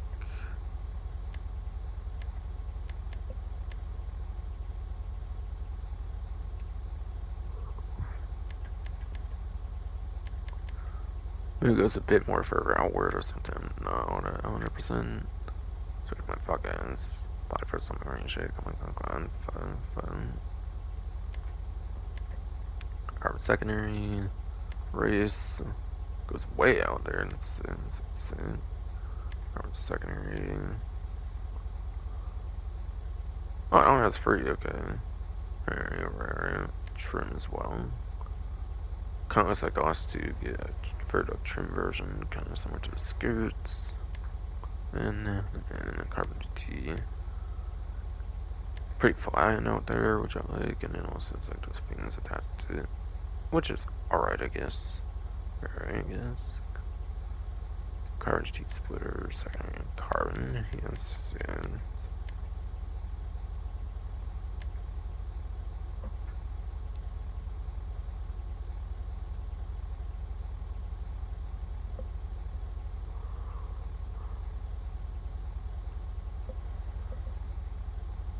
There could possibly be forged stuff there. There could possibly be some forged stuff, or I know, yes, on like those skirts and splitters, no doubt. Something.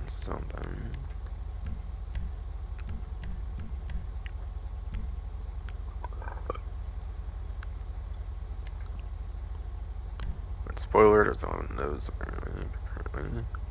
Traction's not entirely filled up, so I assume you especially definitely wouldn't need to do when it's not stock on this, or just some others that might have it like entirely maxed out already. With stock spoiler. Secondary aftermarket. It's like basic one is 2, and it goes free after that for the next one at least.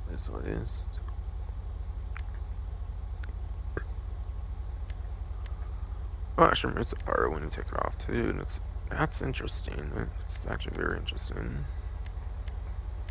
Cool. The aftermarket, secondary aftermarket, and then carbon aftermarket.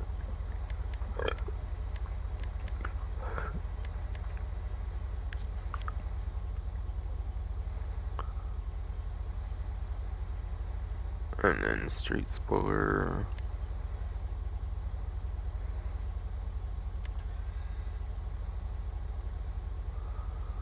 It kind of goes to some one-offs, it seems here, with street and then racing. And when it gets to drift, it's kind of back to having multiples. Drift, secondary drift. Spoiler, maybe got a second kind of version, even the secondary one. Okay. And that was it, actually. Okay, alright. Sorry, I know some of this because my body's being tired as fuck or something. Something though.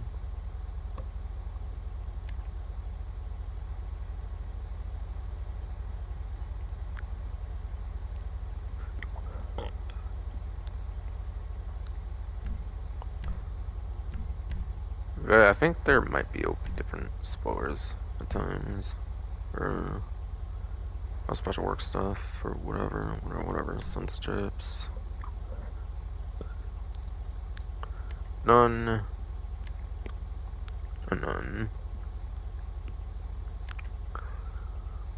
Wax, secondary, and carbon, okay.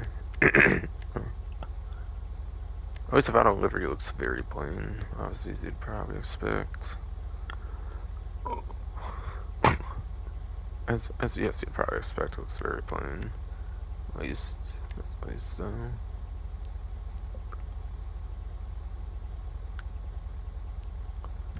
Without livery of corns. God, you stupid fuck his body, bro. Come on. Stupid fucking goddamn. Bro, stomach hurting and shit. Fuck his body. Just, bro. Oh my, fuck this guy, this stupid body. Bro, stomach hurting and shit. Come on, fuck. Goddamn fucking as fuck, bro.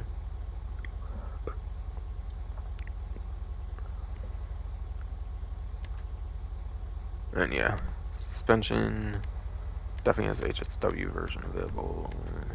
Transmission definitely would as well. Turbo, yeah.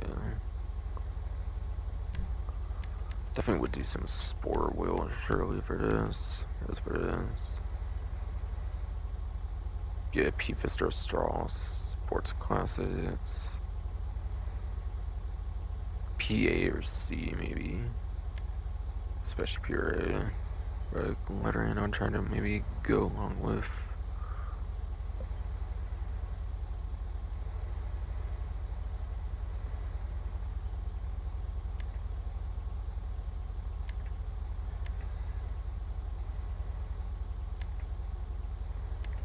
Dude, I should be a P on something else before. I kind of forget.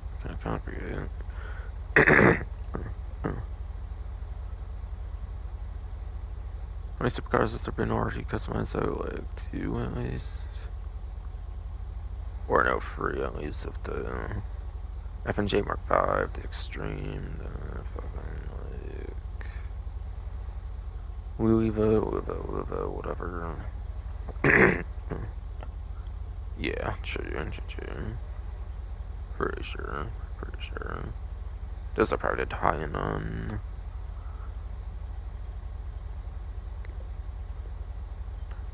There's the sedan one. This as well.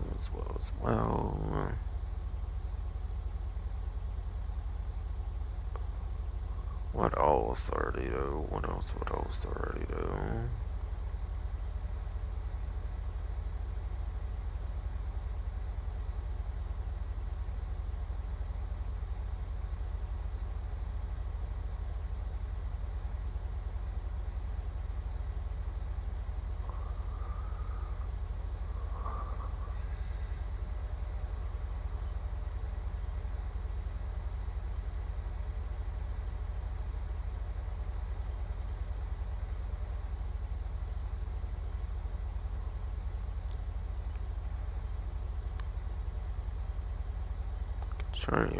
Trying to fucking remember in a way here.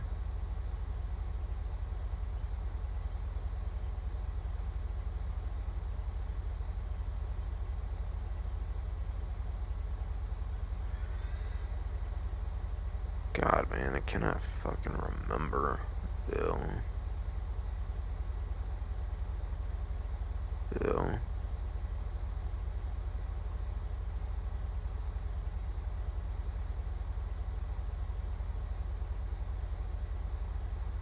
God, what the hell, man? God, what the fuck? Let me check, I guess. Not kind of mine. It's perfect. Oh shit.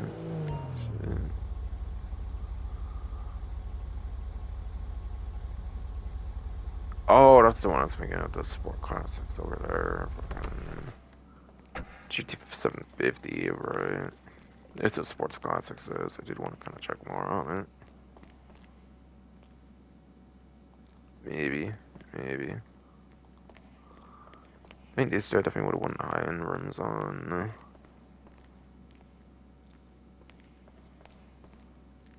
But I just ended up doing the same one on these by mistake. Or something, though. It's possible I did, for all I know.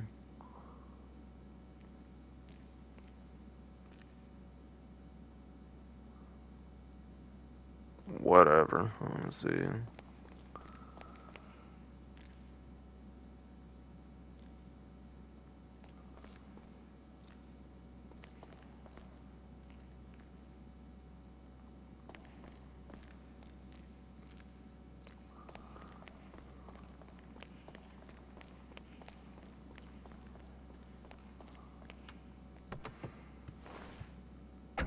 But now I'm not rewarding myself for more Angel content, so like, I'm fucking getting out of here. I'll just do the wheels at the other place or something.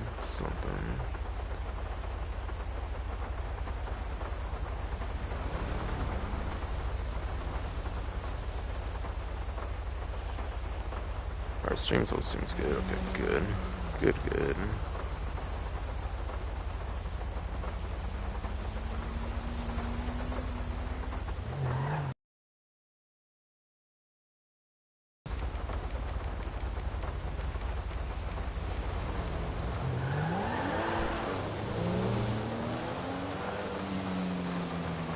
Yo, whoa, those actually go up, yo. I thought those headlights looked pretty cool, like futuristic-ish, or like pop-up or something for a sports classics ball game. Actually though.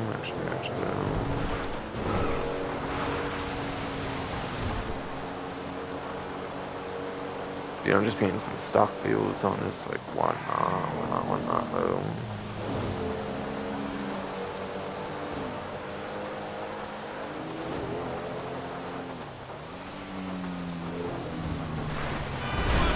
Oh, shit.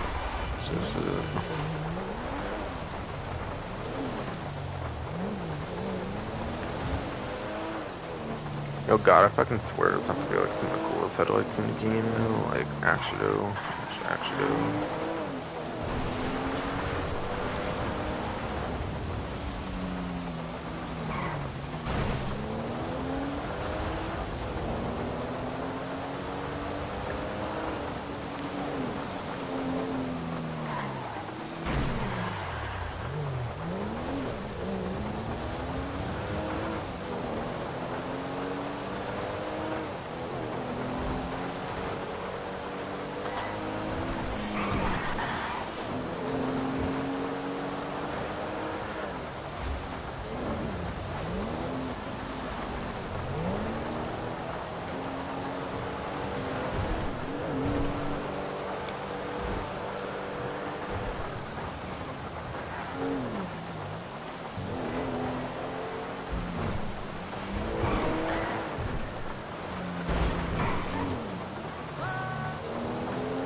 It's a getaway vehicle and I don't want that though. I want the Valentine's cheater though.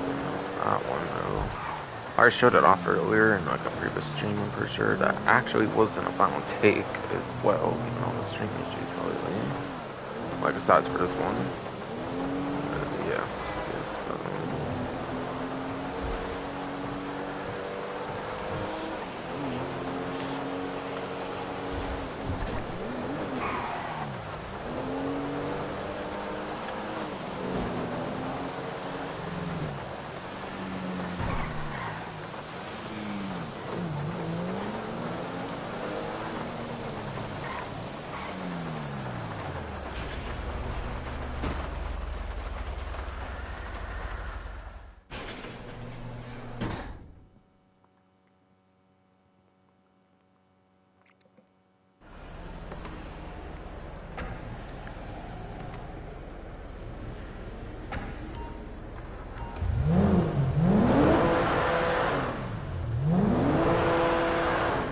They're doing revs. I actually intended this with the pretty much stock Sony one.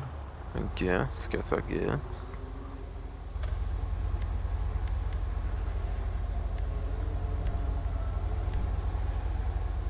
I don't know, to me it seemed alright if I just did some sport.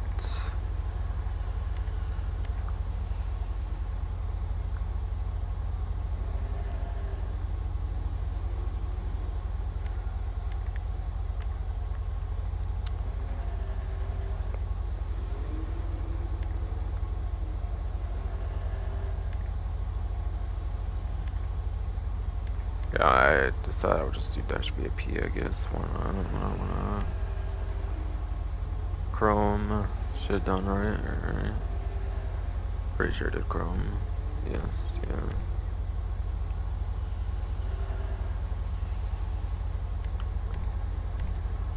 Custom. Why not?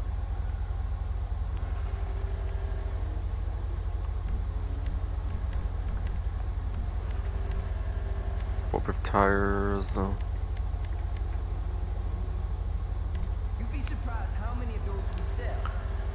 Yeah, I don't really know what I'm gonna do for smoke just yet, technically, since I don't have like a lot of customization figured out just yet. That's gonna join off, of course, on non-HSW, of course.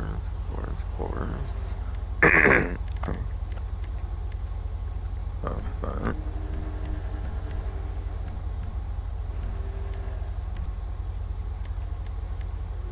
yeah, I'll see, that doesn't really get changed by HSW, surely. Might as well do one more 10 right now, then.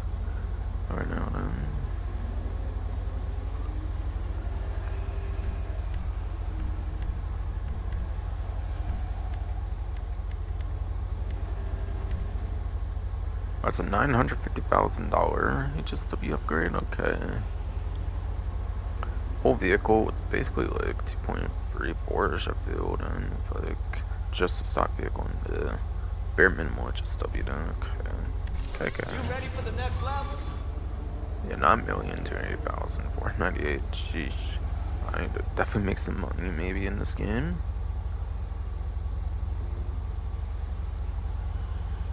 I don't know, I might need money for like at least 2 to DLC vehicles still, I'm guessing. Like at most, depends on like how much the Italic Classic ends up running, and how much like one of the other ones will be. I'm not gonna specify one, of course, because that goes into spoiler territory.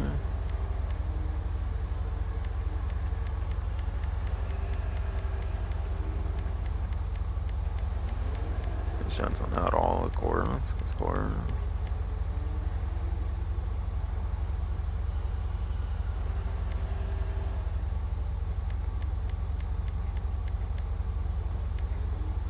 And we'll do just W brakes. Why not? Guaranteed. 60k. Yes, guess I guess.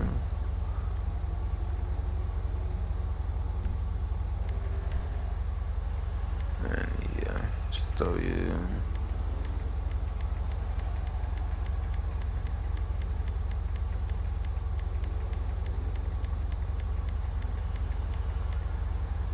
Like about 1.5 hours, not quite, I think though.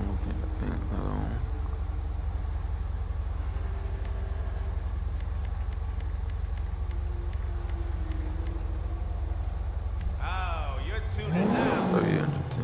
So yeah, let's go.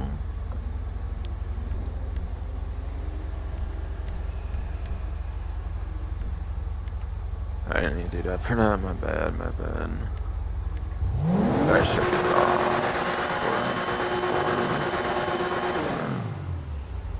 Definitely go with some bronze representation. Why not? She's gonna sing.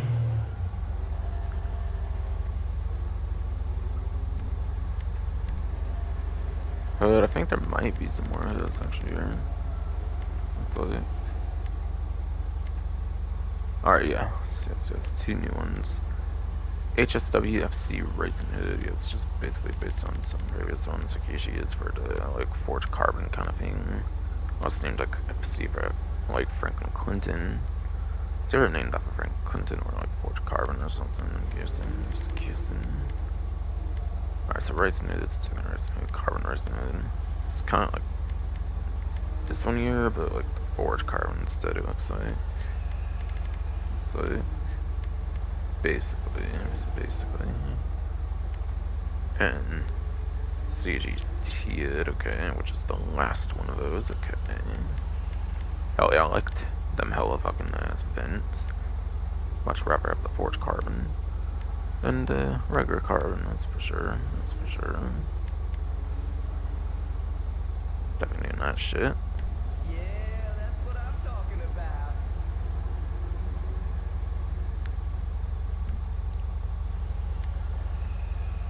Already did a horn.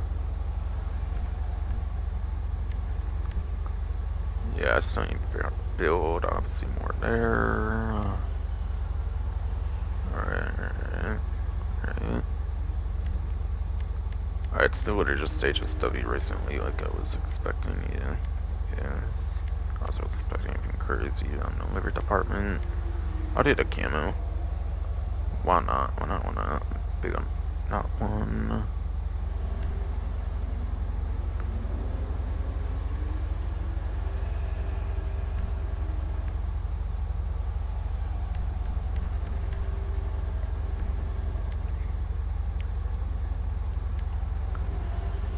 So not necessarily too sure on the plate just yet. I feel. Okay, now I'm into respraying. Hot pink, pea fister pink, or salmon pink.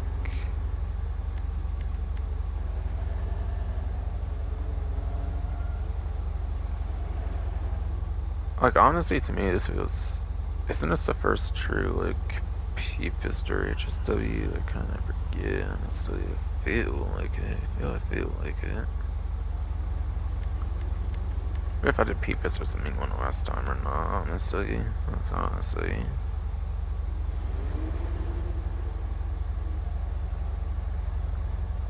Honestly, it could even be worth trying to see what kind of secondary stuff I'm gonna end up doing. But still, whatever. I might as well just try. Might do like a crew secondary or something, I don't know. With the blue on the camo, that would actually work well. My crew color. Screw it, I'll go P-Fister pink, screw it. Screw it. It's P-Fister, I wanna rep that hard as fuck. Why not, why not, why not?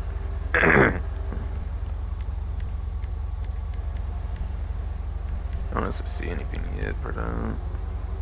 Yeah, for that though.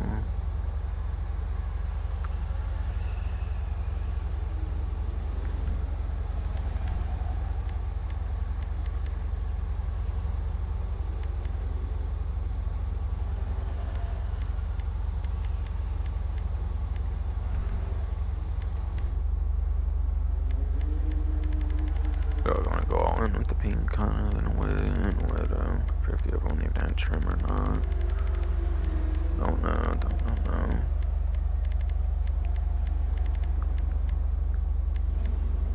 Alright, Professor Salmon Pink got to go on interior.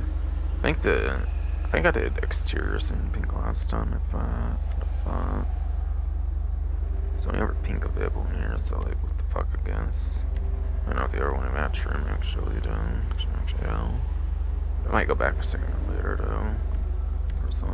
Personally. Oh yeah, I already put that on accordance with accordance. Skirts. Might be some new ones here. Right. Alright, yes. Alright, that huge wing one. Just a body for some random. Come on, touch was massive. The other one with the the one with the gigantic part there. You see, this is the first one that gets it. That's cool. That's cool. Or the winged one. Okay, the last one again.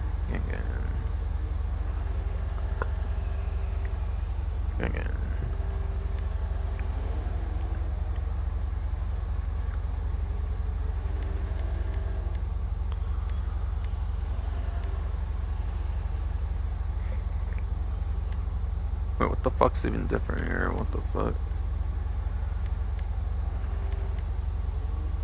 I'm sorry, but like, what the fuck? This one's a GT. How come this GT one looks like the wings still? What the fuck? Did I forget to like change the model on that? I'm so confused. It looks the same to me compared to the actual winged ones versus the actual GT ones that aren't like the forged carbon. They look like they made a model mistake on it or something. The fuck? Man. Probably did, but I'll do the GT anyways. Screw it for the more expensive amount. In case it can retroactively get changed if they fix something with that or something. But I swear it did not look the same between wing and GT, be it the non-forged carbon. The non-forged carbon ones, yeah, it looked different, obviously. Interesting.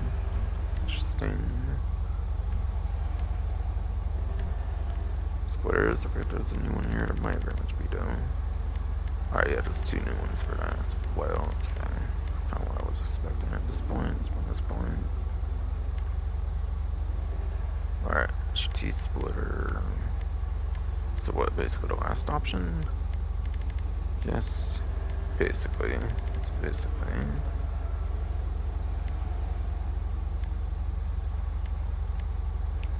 Yep. And race splitter, which is some resistance be listed below. Well, I cut out design that happens out there though. I do. Even it's kind of out of order, I'll just take the last one. No. It's unique looking enough to me anyways.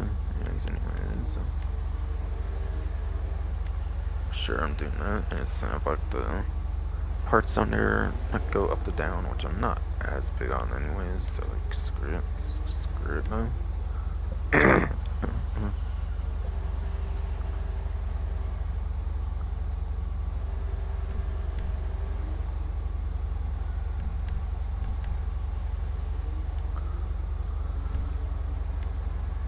Spoiler, might be 2 more of those too. Yeah, I think so. It's been so.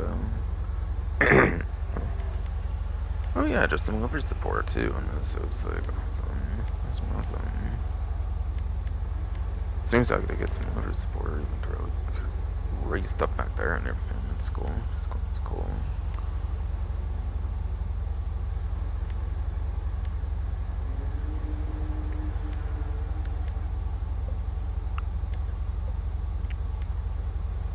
Alright, so there's racing spoiler with the Ford carbon, whatever.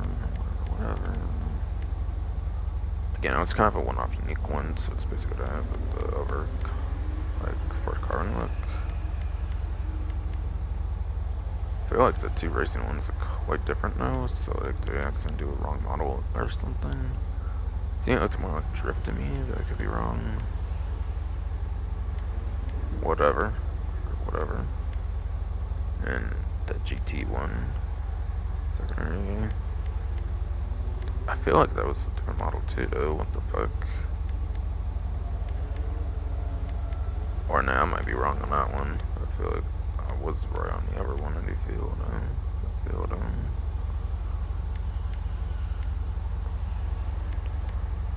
I'd have to get a HWFC GT spoiler. Screw it now. Aerodynamic perfection.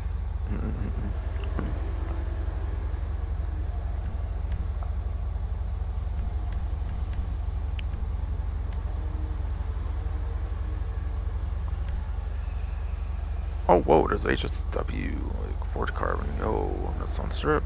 Have I done that before? I forget. Oh, yeah, with delivery, I guess the second it gets, like, an actual different look. Okay. Cool.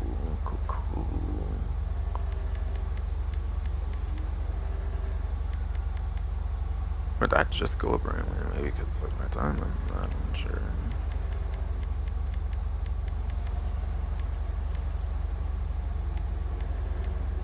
Secondary carbon get liver support and work carbon actually as well.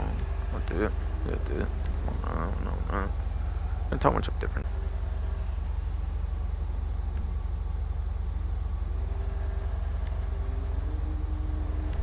Seems I'm pretty much getting to near the end at this point.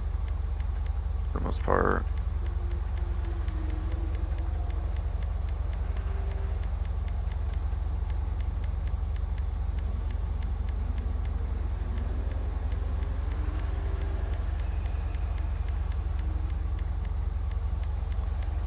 Quite a difference in a way.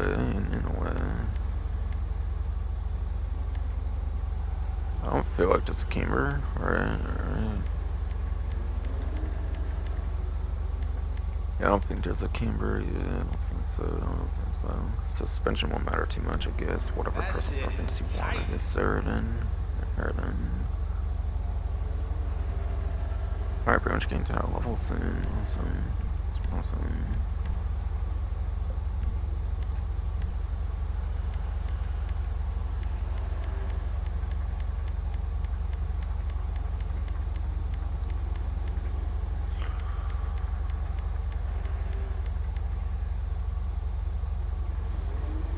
Well, looks like 1.25 bar, I feel.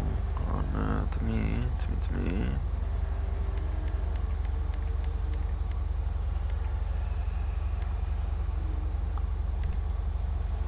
No, it makes no sound. Right.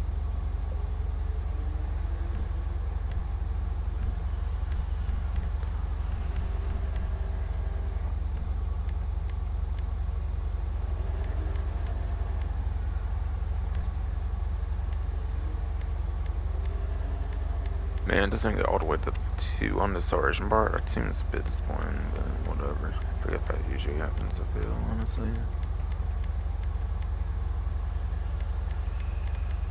Oh, I did not! Stupid buying game. God, I guess it was about to happen a bunch of times. Just doing it back and forth and shit, but whatever. Whatever.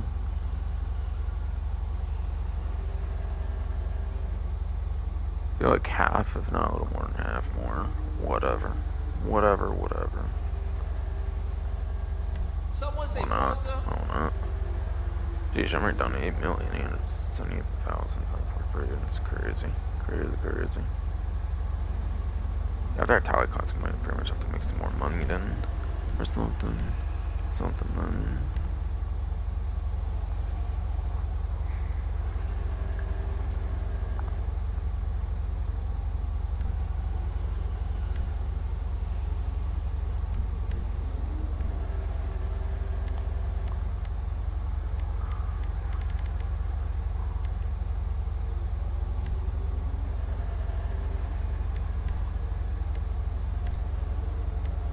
I cannot even tell if there's anything different. Go for the Forged Carbon I did, I probably ended up just doing Forged Carbon and not even having any secondary representation, I guess. Yeah, if I did all P-Pister on this time, I feel like I did see on the other one though, but I was P-Pister though. I feel though. Did see in the interior at least.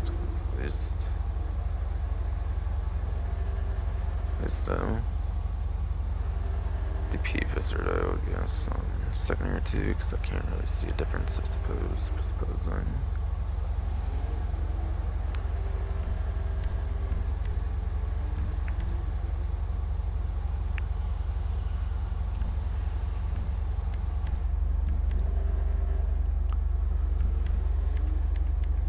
If I did all this P-Pister, that'd be crazy. Yeah. So I can see the secondary anyways, it's like that.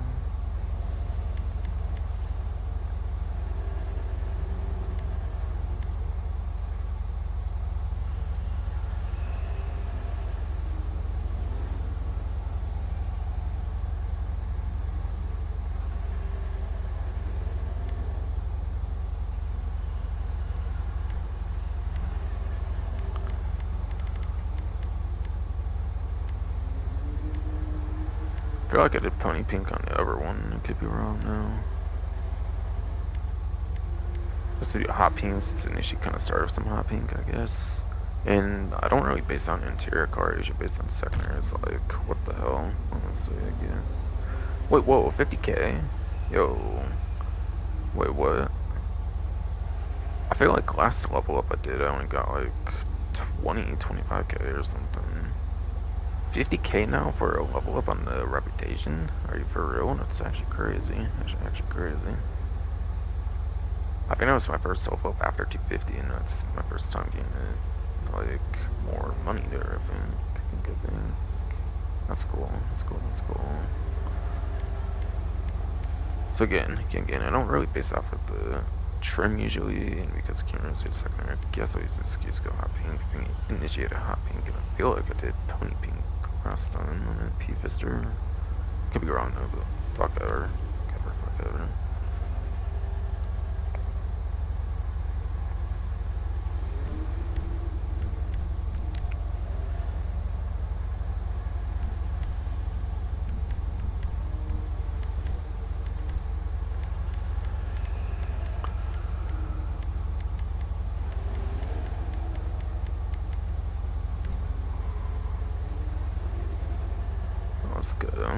Let's go.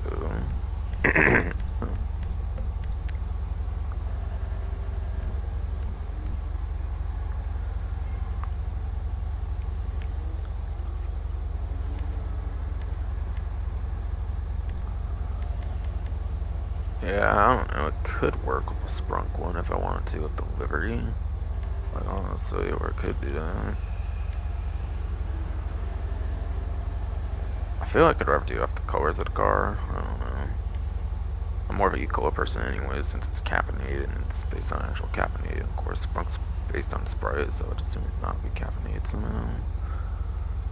Of course, and so I'm gonna get Cola King for life then. Life for life then.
Yeah, I did wheel type. The color, no, because of chrome.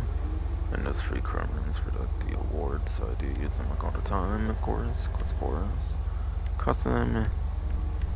Yeah, just make sure that didn't apply to due to like a glitch or anything. Didn't expect that, but still, just in case.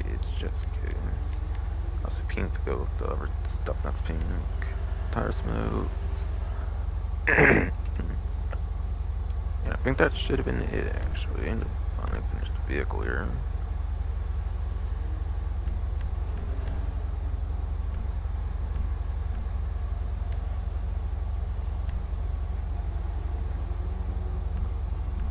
Alright, cool.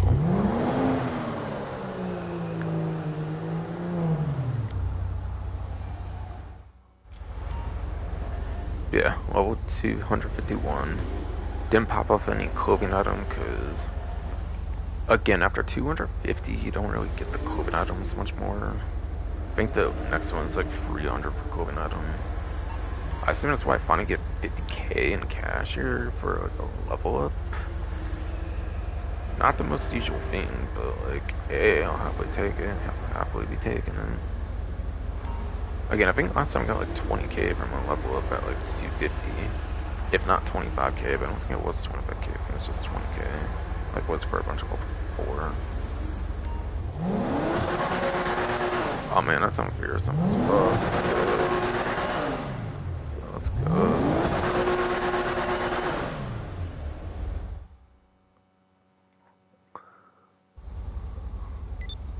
It's just past 4 now. Sheesh.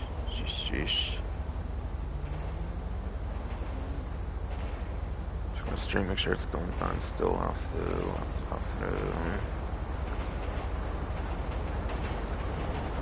Why not? Phone, what are we fucking doing here? Like, come on. Work. It's not so fucking hard to just fucking work, bro. Like, oh my god. Jeez. Seriously, what the hell? Come on.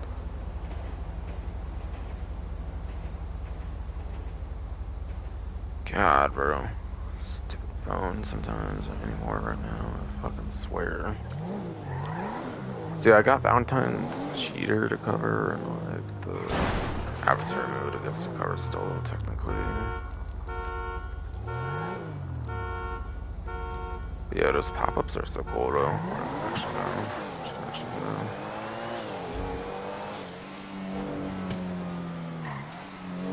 yeah, I'll take it for a bit of a test drive over here, of course, just so be stuff on here. Why not?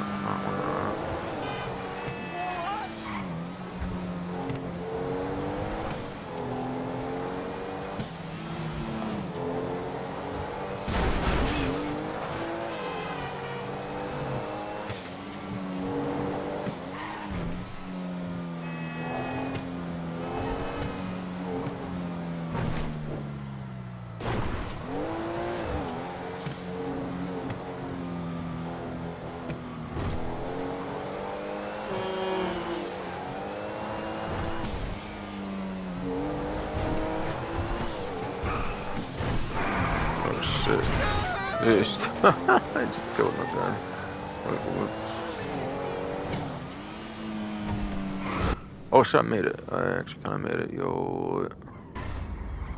Okay, I kinda split it. Yeah, let's go. Let's go.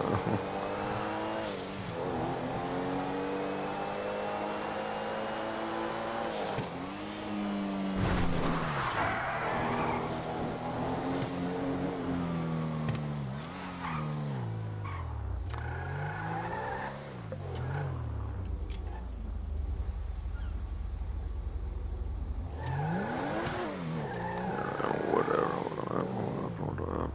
I just like to kinda max my lung distance a bit. Why the fuck not? Why the fuck is not?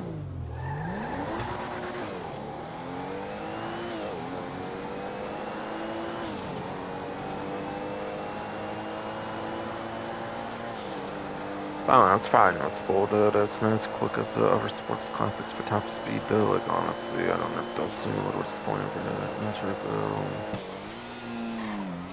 no way, no way. Oh, shit. Good thing I didn't fly the fuck over that shit. I would've. Holy shit, bro. Bro, I had to be, like, one of the worst, like, falls my vehicle's ever had. Like, whatever, like, ragdoll vehicles ever had, though. Like, I had, like, breaking and a door broken. That's unusual for me, actually. That's crazy. That's crazy.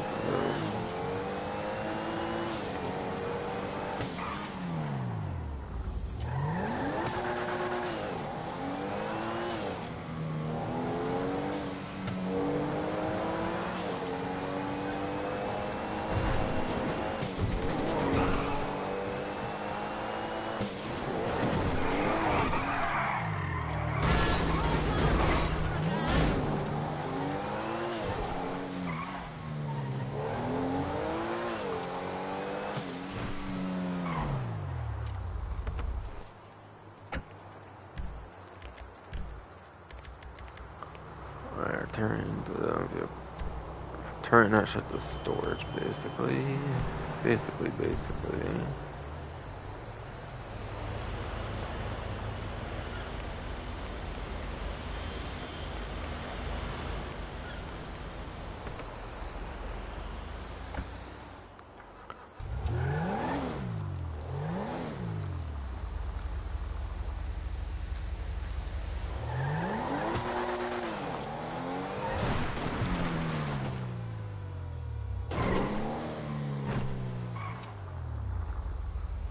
See, I should look into that Valentine's cheater thing. I'd rather do that since I can do it in a free room.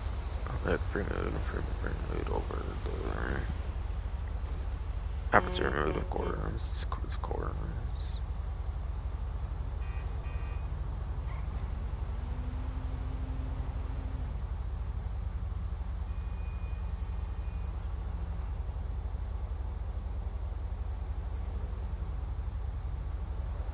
Wait, hold the phone. What the fuck?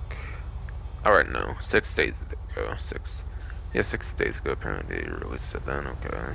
I was about to say, they don't have a video on that shit, on GT Series videos. I was about to say, like, how the fuck? I was like, highly doubt that shit. I was like, highly fuck.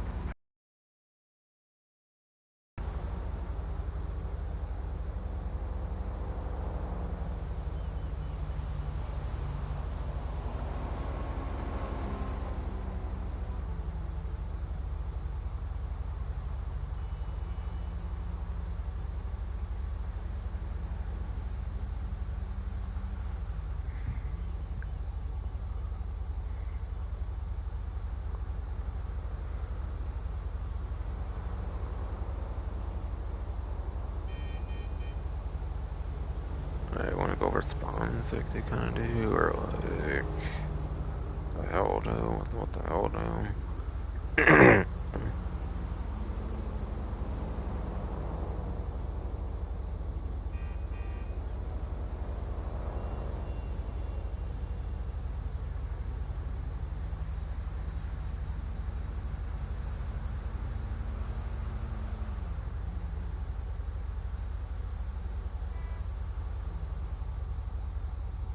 Okay, hold on.